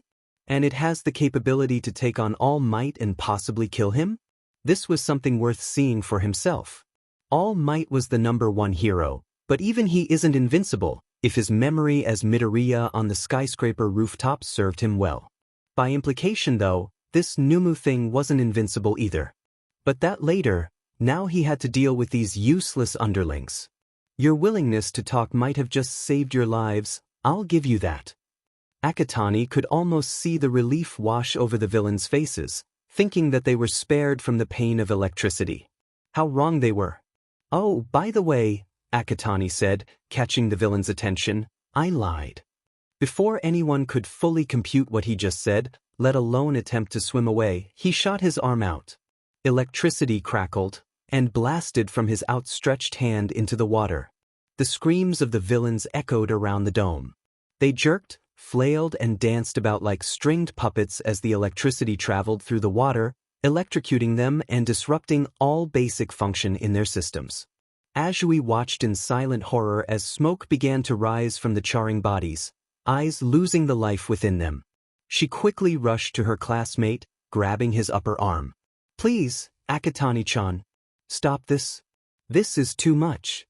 On cue, the electricity dissipated, and the purple-haired teen retracted his hand. Only because you said so, Tsusen. She turned to the villains with stricken eyes. The villains were floating face up or down, motionless on the water's surface, smoldering and somewhat charred. Some were groaning quietly, others were silent. Several twitched involuntarily from the residual electricity still rattling their nerves. Azui couldn't believe the brutality committed before her. Tsuyu-san, we need to go. She quickly realized that Akatani had pulled away from her grasp. He was by the still-dazed Mineta, dragging him by the ankle. His hand was outstretched. She felt justifiably reluctant to take his hand, seeing how he callously electrocuted those villains not mere moments prior. I only hurt those who deserve it, said Akatani, as if reading her thoughts. You are far from worthy of such a fate, Tsusen. And besides, I only knocked the villains out, they aren't dead. It took another moment, but Azui eventually relented. She went forth and took her classmate's outstretched hand. Hold on tight. There was a flash of light and a crack like lightning. Akatani took off from the deck of yacht, Azui in one hand, Mineta by the ankle in the other, leaving behind the lifeless bodies of the villains who stood no chance against the power of electricity. Coming to a landing at the edge of the man-made lake, Akatani tossed Mineta to the ground and gently released his hand from Azui's. What now, Akatani-chan? The purple-haired teen scanned the scene before them. Up ahead was the central plaza, where the villains had first come through Kurogiri's portal. Aizawa was still battling the low-level thugs by the fountain. Their teacher, despite the multitudes of villains all coming for him, appeared to be holding his own. That is, until he noticed Shigaraki lunge for Aizawa. His eyes went wide behind his goggles. The hand-covered villain grabbed the underground hero's elbow. Just like that, the fabric of his hero suit peeled away and disintegrated before Akatani's eyes. Aizawa's skin was just beginning to peel away too when he managed to pull himself from Shigaraki's grip. Handyman's got a disintegration quirk. Requires all 5 fingers to be in contact before activation, Akatani thought to himself. Any further analysis of Shigaraki's quirk had to be put on hold when, apparently on the hand-covered villains. Command, the Numu pummeled Aizawa to the ground, the sound of bones breaking audible to Akatani's ears. The Numu peeled Aizawa off the ground by the hair and slammed him back down again. Akatani's eyes narrowed. Not on his watch. Tsusan, stay with Mineta. Hide yourselves and get ready. Akatani-chan, you can't be serious. I am dead serious, Tsusan. I have officially lost my shite on this. Before Azui could stop him, Akatani hurtled towards the central plaza, electricity crackling madly around him. Aizawa groaned in agony. Pain threatened to cloud his consciousness. His elbow was damaged by Shigaraki's quirk, his other arm broken by the Numu. And there was so much blood everywhere, staining his face and the ground in puddles. More of the crimson liquid flowed, as the Numu continued to pound him into the forming crater beneath him. Shigaraki was laughing like a child, an insane one for that matter. You can feel it, can you, Eraserhead? This is the power that matches your precious symbol of peace. How does it feel to be the test dummy for the weapon that will, once for all, kill All Might? Aizawa gritted against the pain. He wouldn't deign to give this villain a reply. Especially not when the Numu was raising him up to slam him back down again. Then there was a loud crack. As homeroom teacher heard Shigaraki yelp, and the Numu let out an inhuman screech. The Numu released its grip on him, letting him fall towards the ground like an apple falling from a tree. He then felt a pair of arms wrap around him, another loud crack, followed by the sensation of being airborne. The weightless feeling didn't last long. Aizawa felt the thud of boots hitting the ground, and a familiar voice reach his ears. "Good, I see you've decided to rejoin the world of the living and become useful for once, Mineta. Tsuyu-san, I need you and Mineta to take Aizawa-sensei someplace safe. I don't know if anyone has managed to escape yet to call the staff." Aizawa heard Azui reply, "There's nothing stopping you from doing this, Karo? You got that right, Tsuyu-san. Now go." Before Aizawa could stop him, there was a third crack, and Akatani was gone. The underground hero barely heard Azui tell him that they were about to move. His head was spinning from the brutal attack and suddenly being saved by the vice president of his class. As he slipped into unconsciousness, Aizawa resolved to have a few words with Akatani as soon as this debacle had ended. Meanwhile, Shigaraki and the Numu had recovered from the sudden electrical attack. Where's Eraserhead? Where did he go? Oh, someplace safer. Away from low-life BSRDS like you. Shigaraki's eyes widened as Akatani appeared before him. Who are you? It's for me to know, and you to find out, handyman. Shigaraki growled at the insulting nickname. What did you just call me? A handyman, Akatani shrugged indifferently. Someone who fixes the plumbing and such. Seriously though, you look like you need a hand at personal hygiene. Ever heard of moisturizer and chapstick? Numu. Kill him. Akatani huffed, leaping into the air just as the hulking monster brought its hand down on the spot where he was standing just a moment prior. Some people are just so thin-skinned, he rolled eyes, flying out of the way of the Numu's other hand as it swung past. Like an annoying fly, Akatani led the Numu in a game of cat and mouse. He would hover at one point only to fly out of the way of the monstrosity's fists at the last moment. He had to admit, this was fun, not to mention adrenaline pumping.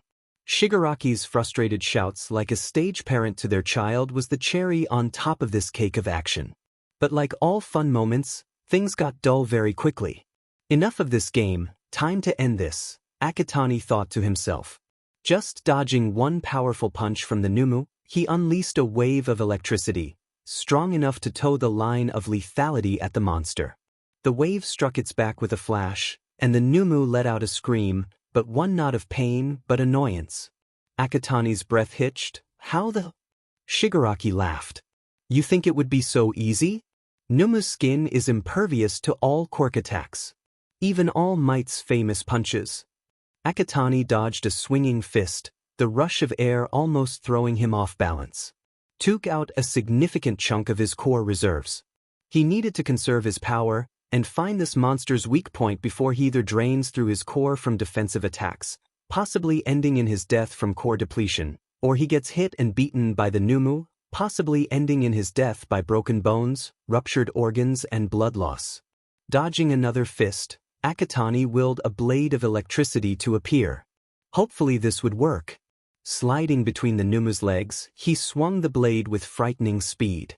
This time, like a hot knife to butter, the electricity sliced through the monster's legs, the sound of skin, muscle, and bone severing and blood splashing ringing in his ears. The Numu screamed, falling to the ground.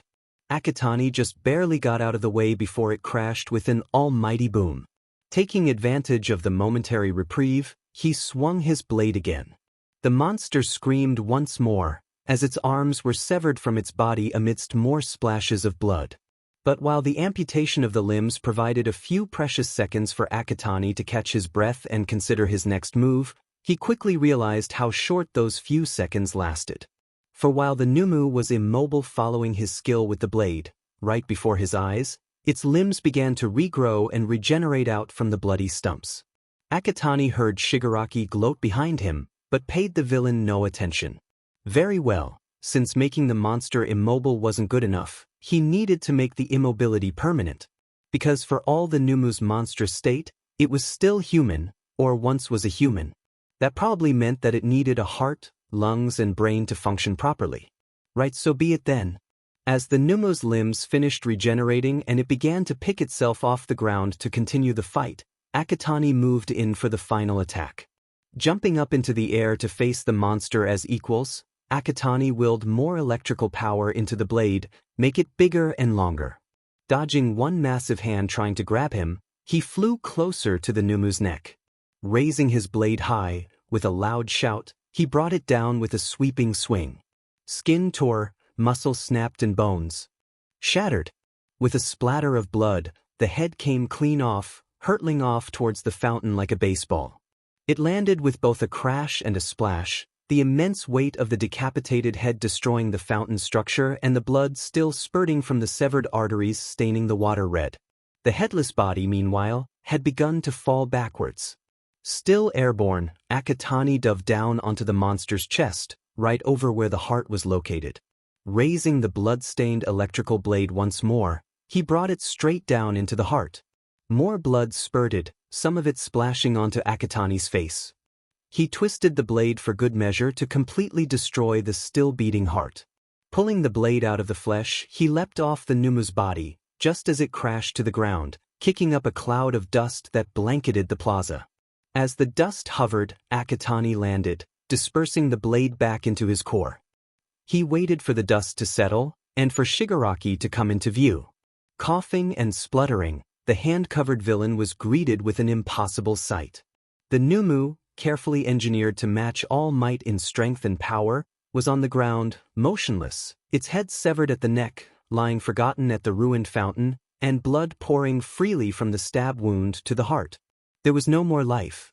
It was dead. Taken down not by All Might, the boss of the final dungeon, but this unknown NPC who shouldn't have that much power. NPCs are just meant to be sitting ducks, not getting in the player's way. But this person just ruined everything. Shigaraki let out a strangled cry. This wasn't supposed to happen. Their greatest weapon to kill the symbol of peace, cut down by this insignificant brat. Fury soared through his veins. He just wanted to grab this brat's neck and disintegrate it, so he can kill that gloating, nonchalant look off of his face. Oh yes, give that FNG lowly NPC will die a slow, agonizing death for getting in the way and messing everything up. But he saw that blade of electricity, and knew that he'll be cut to pieces should he try. Can this get any worse? Apparently, can. A portal swirled into existence. Kurogyari stepped out. Shigaraki. What? We have to retreat. One of the students managed to escape. Reinforcements will definitely be on their way at this rate. Even with the severed hand covering his face, Akatani swore veins would be popping up all over the villain's forehead. No, this can't end like this, Shigaraki murmured with barely held back rage. We were supposed to kill All Might, but he never bothered to show his smiling face and face us. Then our Numu gets killed by this. Akatani merely raised an eyebrow as Handvillain's ire was turned on him. This NPC, who should have been killed where you were teleported away.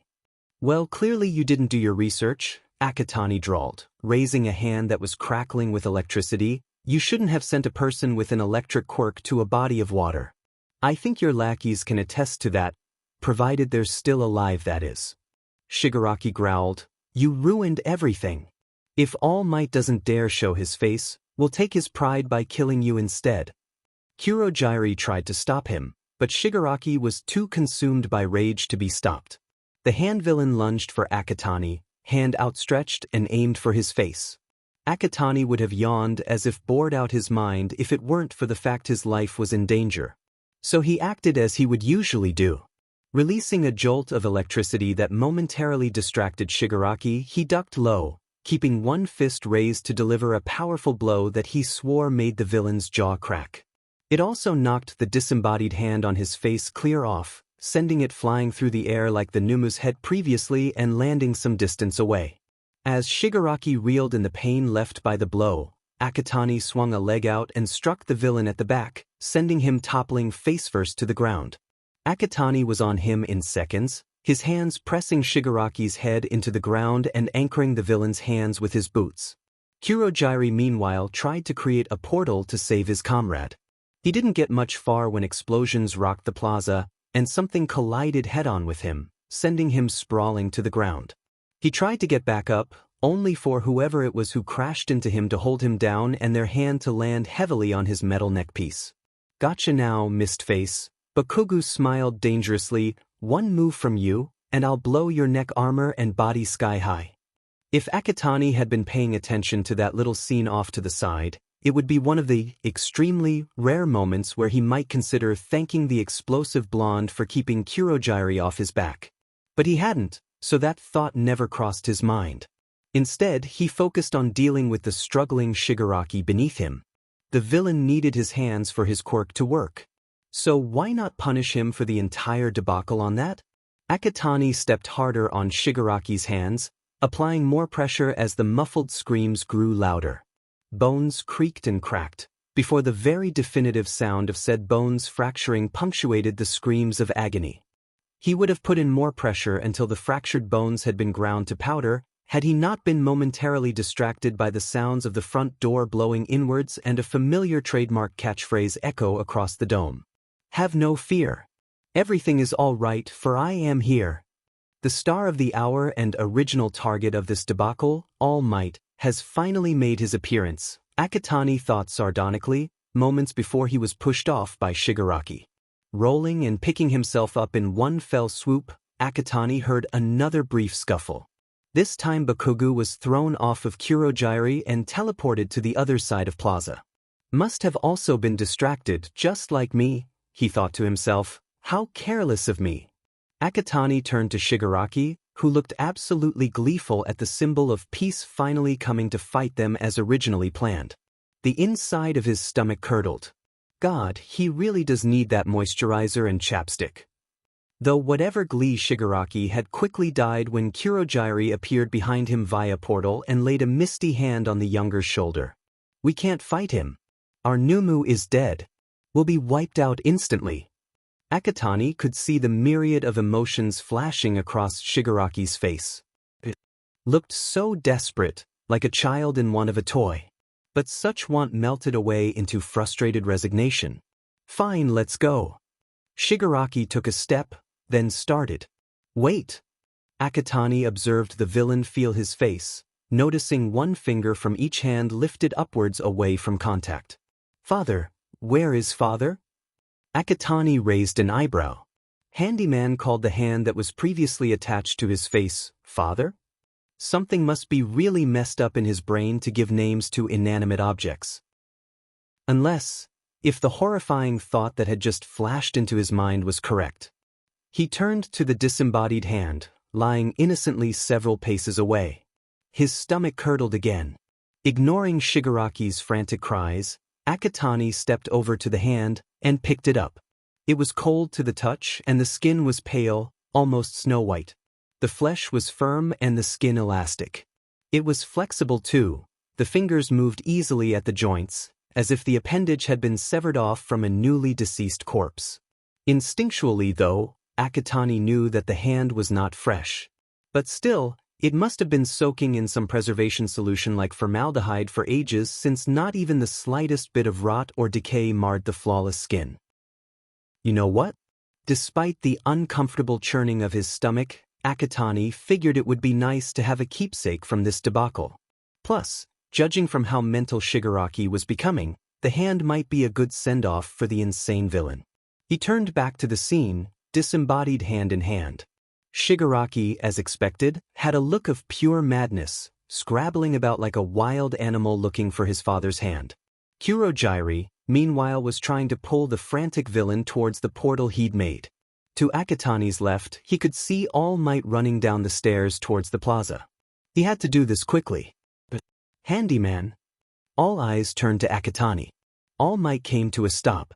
"Looking for this?" He held the disembodied hand into view. Like a firework going off, Shigaraki exploded. "Give it back. Give it back to me." How dare you treat father like this? Give it back. Akatani pretended to think about it. I think not. It would be an interesting keepsake from this sheet show. And besides, if this is your father's real hand, then...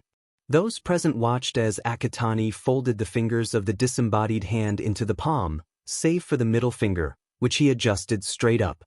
Once done, he turned the offensive gesture towards Shigaraki, flicking up his own bird, as he smirked. I think this represents how disappointed he would be to see his son become such a disgusting villain.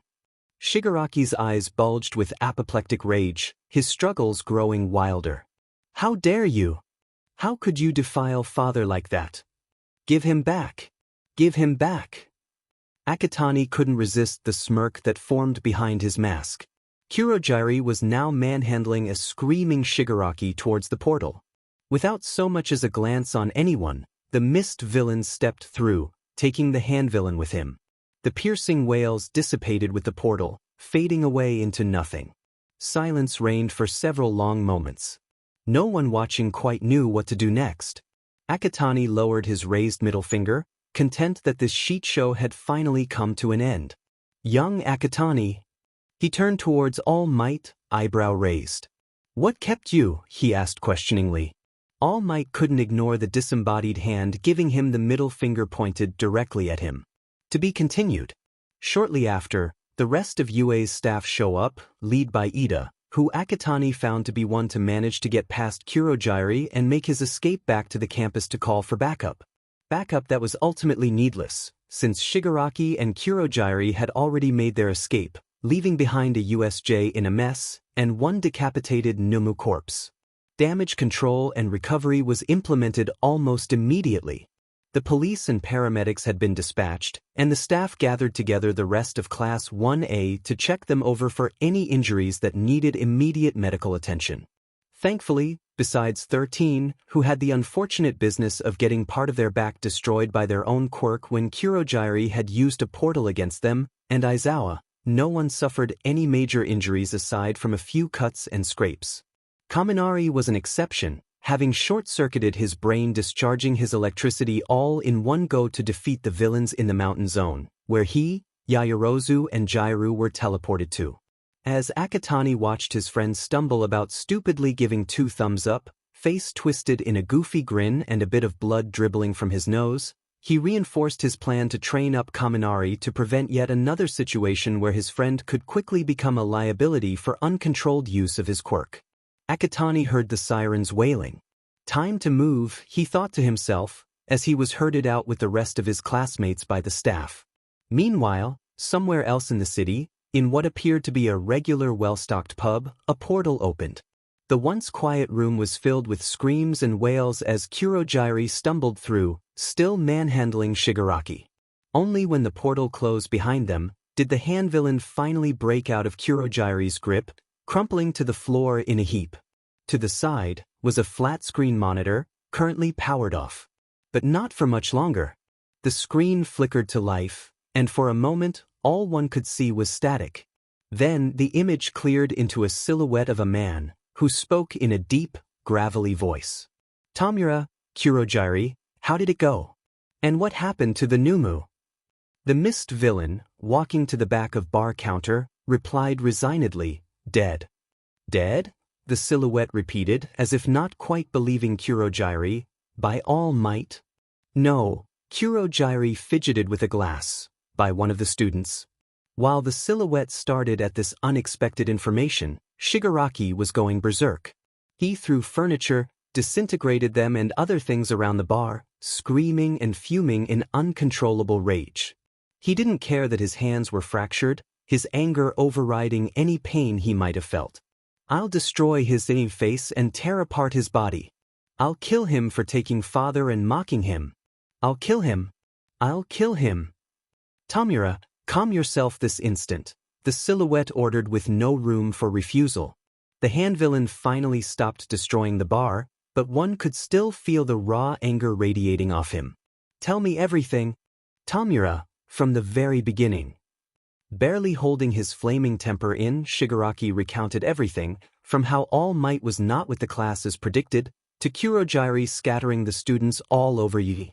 But as he got to the part where Akatani became involved, his already thinning control over his anger began to fray even more. And that effing NPC, sensei, with zero importance, just flies up and decapitates our Numu with his electricity. It's impossible. Electricity can't do that. He must have cheated somehow. He just took it down like a low-level boss. Shigaraki began to tremble. He stole father from me. And broke my hands. All with that smug look on his face. He thinks he's so good that he's the MVP, but he's not. He's just a cheating NPC. NPCs aren't supposed to have such power. It's just. He let out a frustrated scream, disintegrating the bar top, much to Kurojire's chagrin. Sensei looked thoughtful. So unfair. What gives that fucker the right to upstage everything? Nothing. Nothing. He deserves to die. And I will kill him. Tamura, calm yourself. Halting another disintegrating rampage, Sensei addressed Shigaraki, come to my room, Tamura, and show me your hands. I also have something to tell you. With that, the screen flickered out. Shigaraki slowly pulled away from the bar, and went through a door off to the side without a further word. Kurojire sighed, returning to the glass he had been cleaning. Hopefully, he could get a short while of peace without Shigaraki destroying his bar. Back at USJ, the cleanup, recovery, and damage control were still ongoing. With the students accounted for, Principal Nizu and hero teachers Midnight and Snipe went inside to survey the damage. The police split their duties between questioning the students, removing the decapitated Numu corpse for study in their forensics department, and rounding up the remaining villains who still lingered in the facility. Paramedics had loaded Aizawa and 13 into a waiting ambulance, speeding off with sirens wailing towards the main campus for immediate treatment. Other ambulances were likewise loaded with villains in need of medical treatment themselves. Akatani, as with his classmates, found himself being questioned. But since he was at the forefront of the confrontation with Shigaraki and the Numu, lead investigator Detective Tsukachi Naomasa took his statement.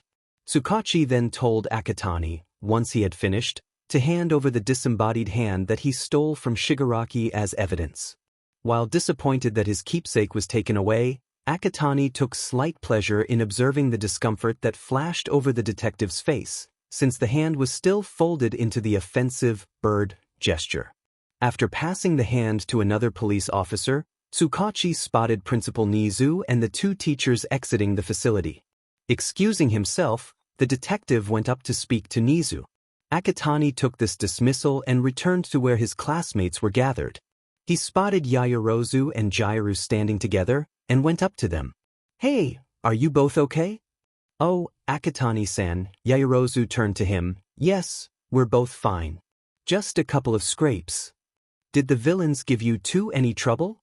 At first, Jairu replied, but Kaminari incapacitated them with his quirk. I was able to cover the both of us with an insulating shield to protect against the electricity, Yaoyorozu added. I see, Akatani nodded. My guess is that Kaminari's brain is still fried? Jairu pointed with her thumb over to the stumbling blonde, goofy grin still in place, eyes unfocused and glassy. Both thumbs were up, and he was making weird, unintelligible noises that Uraraka and Azui seemed to find funny. Akatani sighed, training it is then. Excuse me, Akatani-kun? He turned around. Principal Nizu had come up to him, hands, paws, clasped behind his back. Principal Nizu, is something the matter? Asked Akatani. Nothing big, the bear or mouse? Or dog? Figure smiled amicably. I heard from Detective Tsukachi about what you did. Really brave of you, actually, to take on that Numu and come away with barely a scratch. I did what I had to do, Akatani shrugged. It's either it dies or we all die. Very true, Nizu nodded. Still, there are many factors of today that require a second look. In fact, I would very much like it if we could have a private chat in my office afterwards. Akatani steeled his reaction. You're not in trouble, I assure you, Akatani-kun, said Nizu. There are things we need to discuss with regards to what you had to do, and how you did it. For greater understanding and clarity, in simple terms, for the both of us. said student released a breath. That was certainly more palatable. All right, Principal Nizu. A final check of Class 1 as students was carried out, before they were dismissed and allowed to return to campus. Kaminari eventually returned to the world of functionality just as the class were packing up. Noticing that Akatani was not amongst them, he had asked Yaoyorozu if she knew where his friend was. Being told that Akatani was in a meeting with Principal Nizu, Kaminari staked outside the principal's office while everyone else left. Hours passed, but the blonde stayed put, sitting down when his legs grew tired from standing. Even nightfall did nothing to sway Kaminari, apart from pulling out his phone to make a call to his mom to let her know he'll be late coming home, and to play games until his friend emerged. Just as he was tackling the latest match-it puzzle, Kaminari heard incomprehensible voices, followed by the door opening. "I shouldn't keep you any longer, Akatani-kun," came Principal Nizu's voice. "I'm sure your parents are worried." "It's fine, Principal Nizu," that was his friend speaking. "I'm glad that we had this talk." "It's my pleasure. You should get going though, you don't want to keep your friend waiting for any longer." It was only then did Akatani peek out the door, noticing Kaminari waiting expectantly for him. "Kaminari? What are you doing here? Shouldn't you have gone home first?"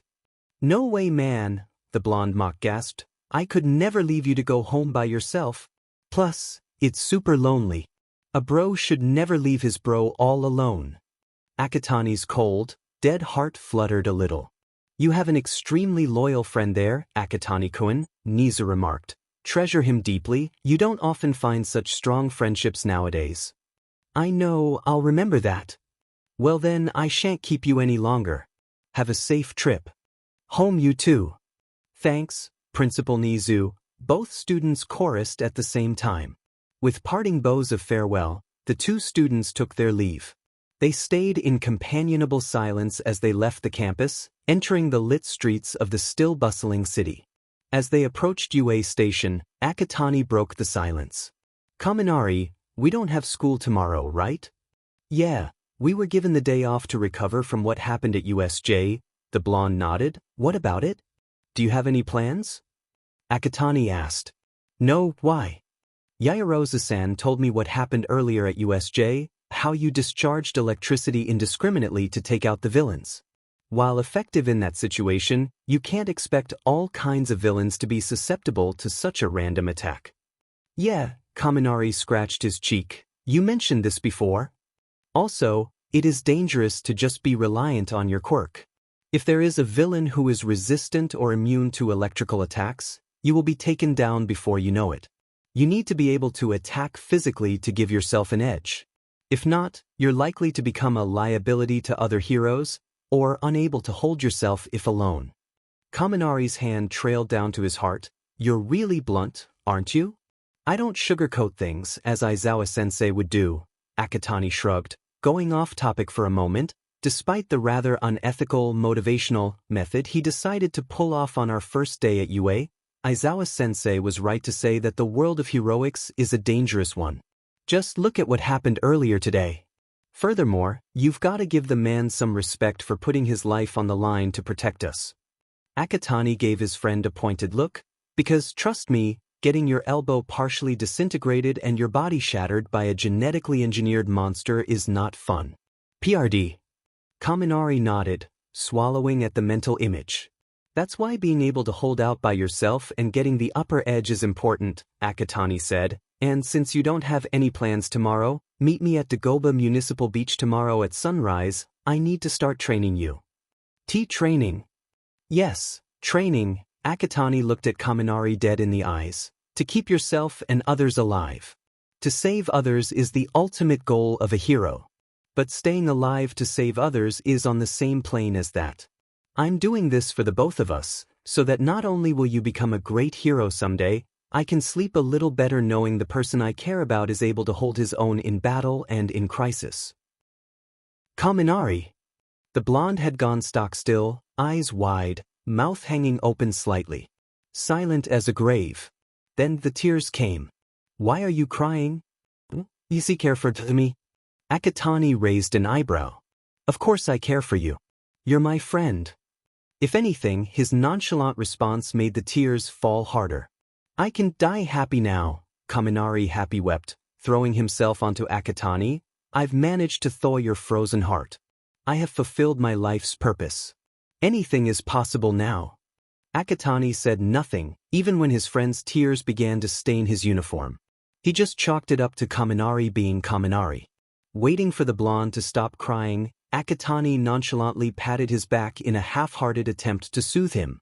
Eventually, the tears stopped. The pair separated, Kaminari rubbing his eyes.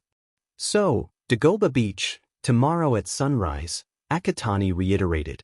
"Absolutely. I'll be ready. Train me until I am sore all over." Kaminari pumped his fist in the air. "I'll take your word for that, for I'm not going easy on you." The first glows of sun slowly pushed away the darkness of the night as the new day began. On Dagoba Beach, a lone figure, wearing nothing but a pair of sweatpants, stood on the pristine, glittering sand, gazing out to the horizon as sunrise approached. Well, he would have done that if the sight of litter already beginning to accumulate on the would-be pristine sand hadn't drawn his frustration. A vein pulsed in Akatani's forehead. His efforts to clean the beach was starting to become undone by the callous thoughtlessness of others. Gosh, did he want to electrocute those imbeciles for ruining his hard work. Turning a hand towards an empty soda can, Akatani released a beam of electricity.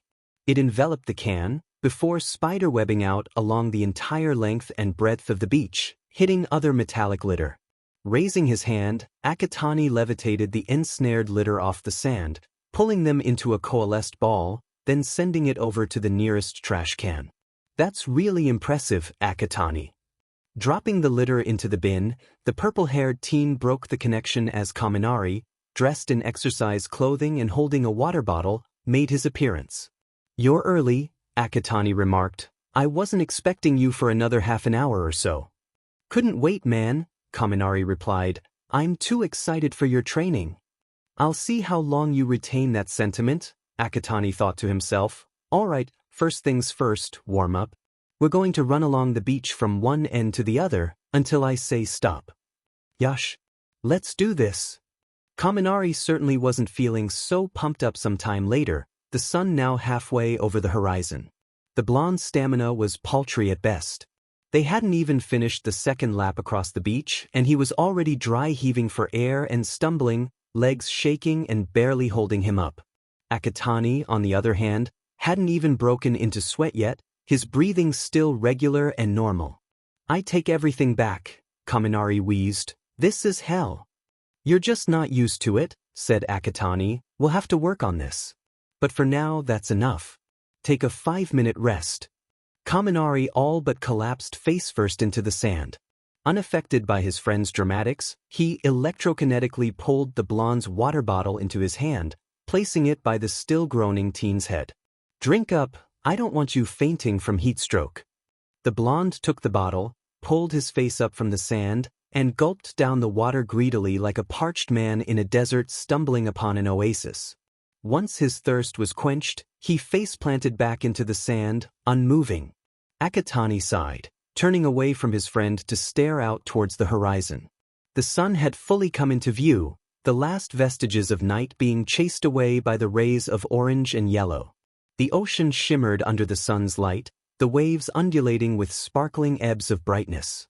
It was a beautiful sight, something Akatani knew Kaminari was missing out because he was still face down on the sand and snoring. Snoring? Akatani turned to his friend. He realized he wasn't hearing things. Kaminari had fallen asleep where he laid. This would not do. Going over to his sleeping friend, Akatani effortlessly picked him up bridal style, all without waking the blonde up. He then stepped over to the water's edge, where the incoming wave barely skimmed his shoes. Waiting for the right moment, Akatani heave-hoed and threw Kaminari into the sea. The blonde hit the water with a splash, waking up instantly. An incoming wave chose at that same moment to wash over him, soaking him completely. Not expecting to be engulfed by water, Kaminari screamed and flailed about, thinking he was drowning. It took him several moments to realize that he was in several centimeters of water, not lost in the vast depths of the ocean.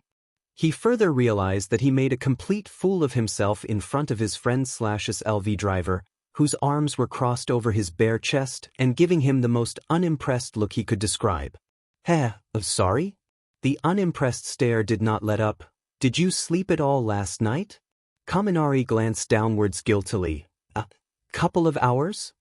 Akatani sighed, pinching his nose.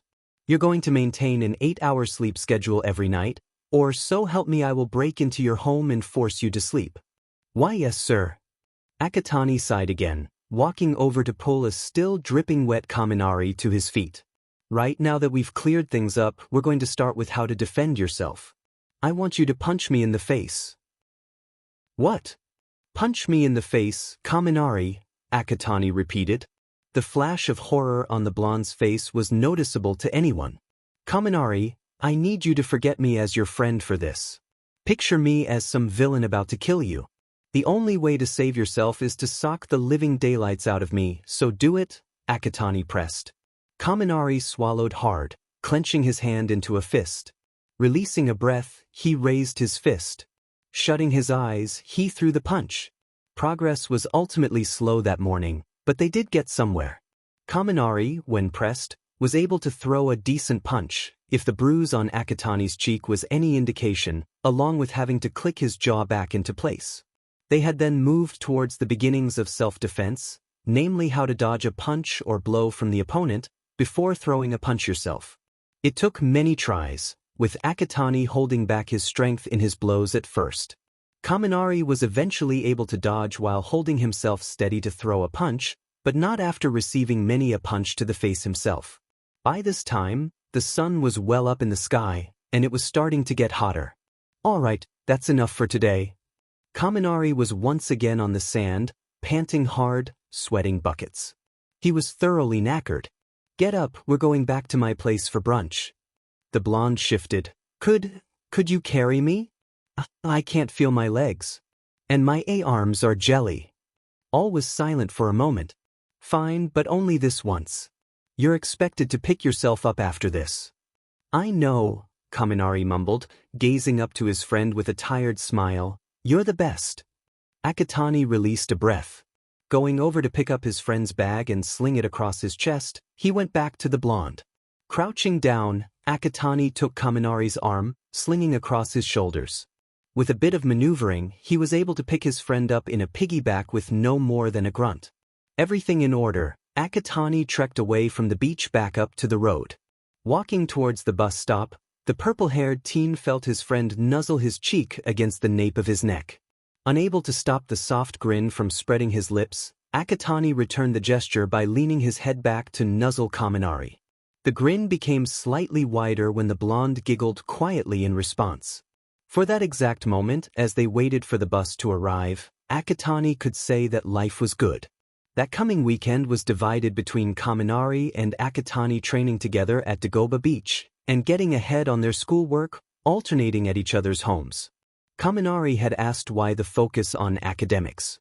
Akatani bluntly responded that despite being a heroic school, it was still a school, so academic learning was still a must. Heroics was not all about fighting and weapons blazing, he added. Brains, strategy and learning from history were also important aspects not to be ignored.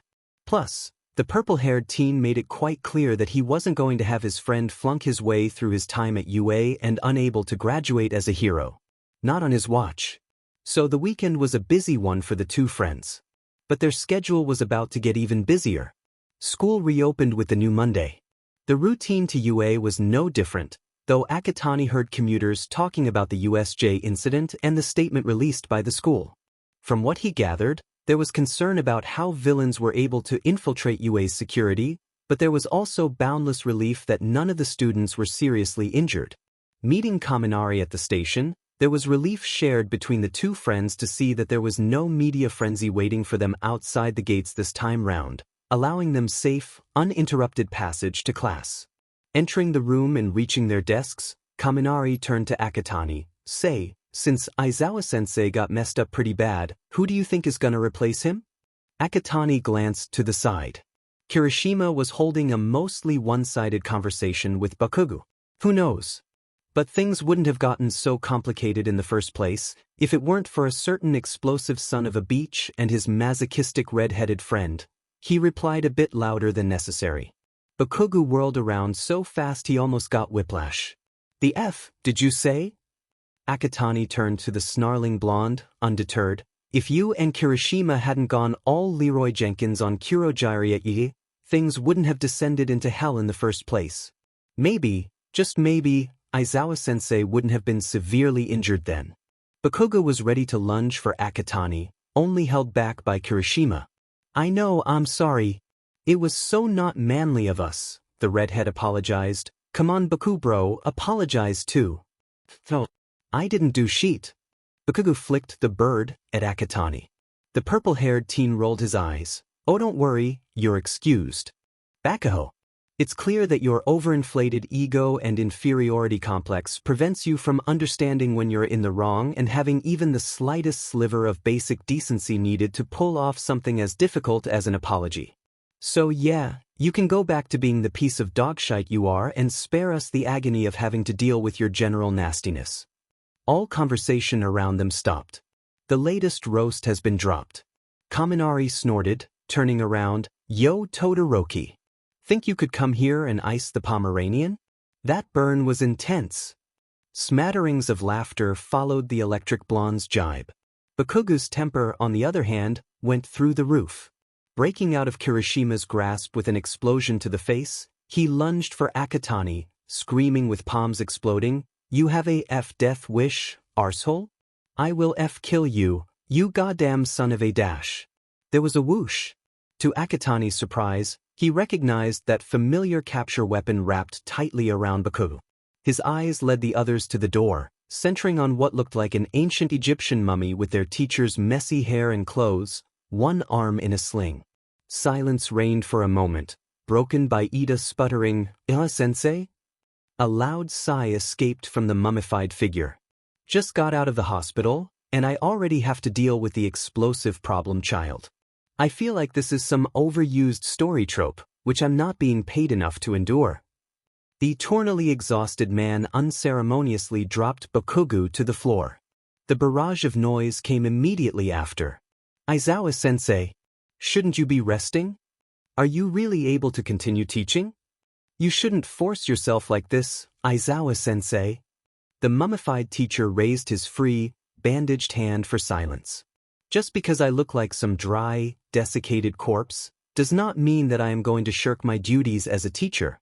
If I am able to do so, I will continue. Akatani raised his hand. Yes. Aizawa-sensei, can you actually see underneath all those bandages? Not important, Akatani-kun, Aizawa replied after a moment of silence. As I was saying, and as part of my duties as a teacher, today I'm here to inform you that USJ is just the beginning. Everyone, including Akatani, tensed. Your journey to become full-fledged heroes will be filled with unexpected curveballs, vast unknowns, and danger. What happened at USJ is a prime example of that. When things can go downhill quickly, and you don't know what is going to happen next. Akatani wondered where Aizawa was going with this. 2 weeks from now, you'll be facing yet another challenge in your journey. The class held their breaths, the tension rising exponentially. Namely, the sports festival. Akatani immediately puts the pieces together. His eyes widened. The sports festival, Karo? Ajui asked.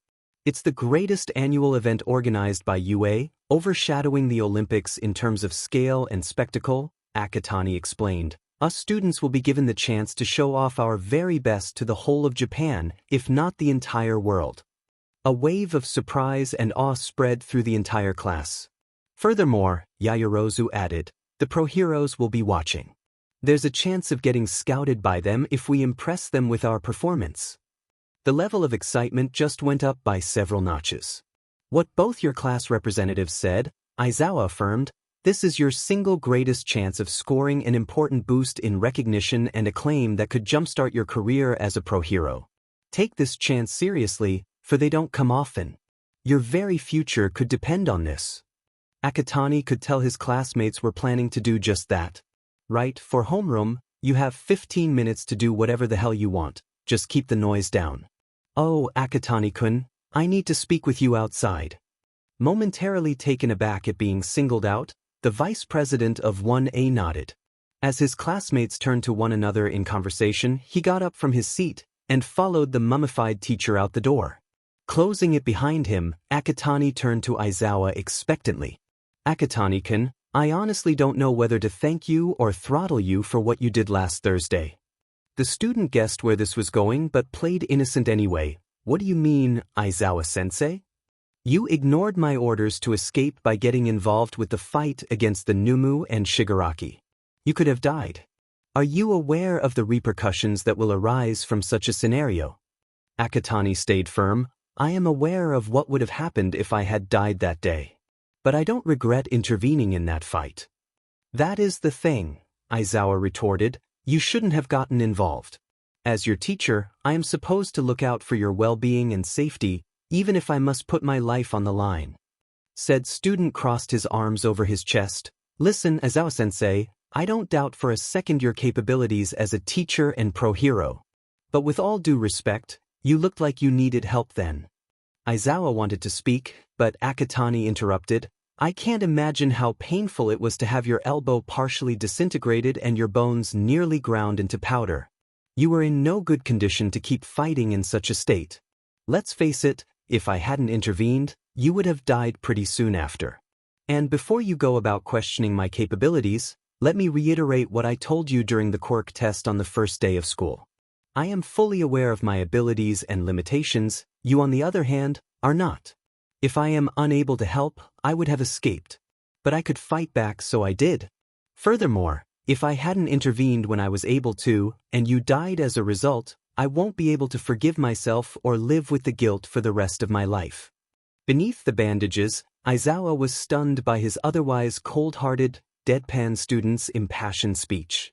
Plus, Akatani's argument was solid. Nowhere could he refute what was said. The mummified teacher sighed, knowing he won't be getting anywhere with Akatani. "Just don't do something as reckless as you did again." Said student replied, "I hear you loud and clear, sensei, but I can't promise you that.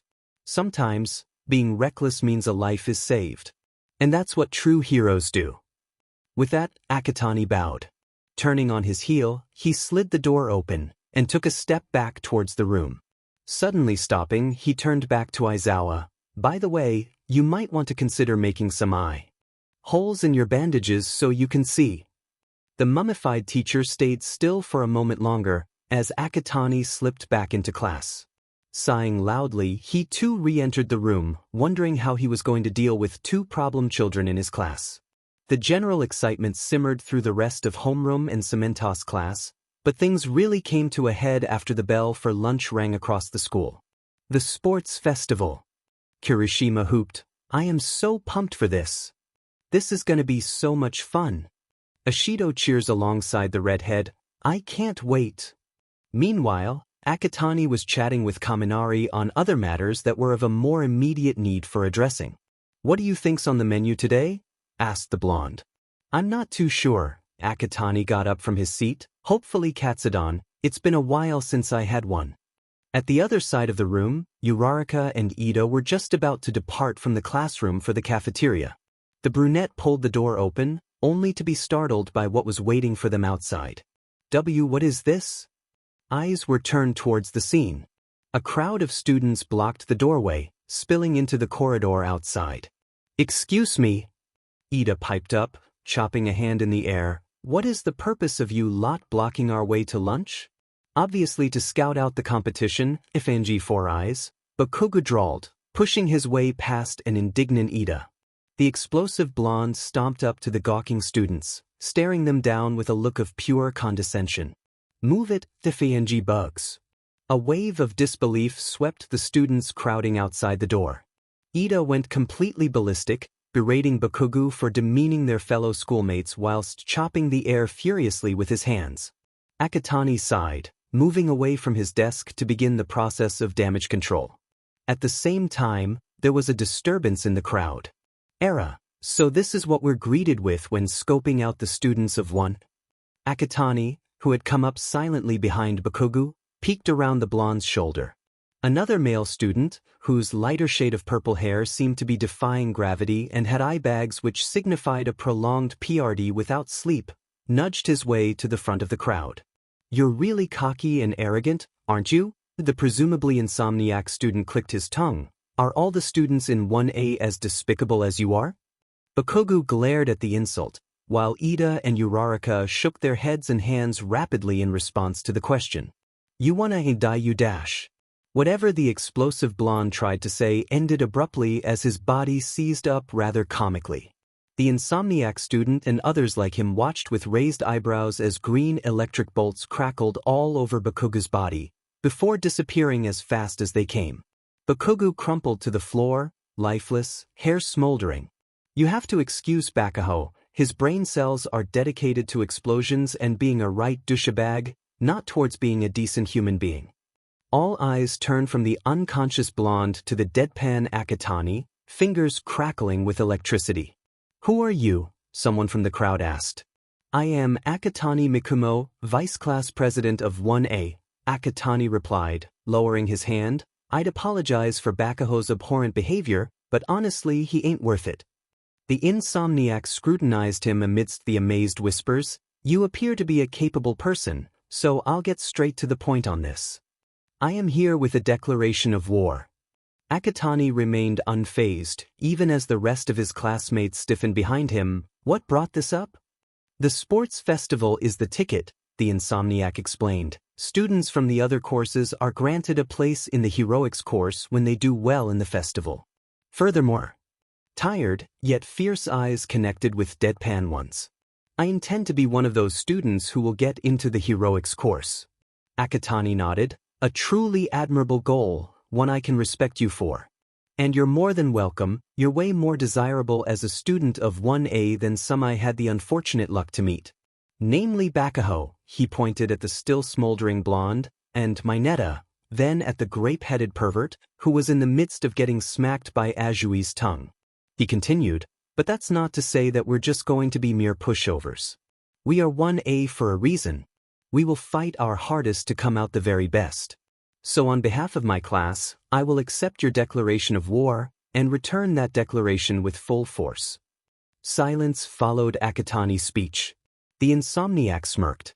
"I think I'm going to enjoy this," he said. "I expect a good fight on the battlefield, to prove you lot aren't just a bunch of arrogant brats. Until then."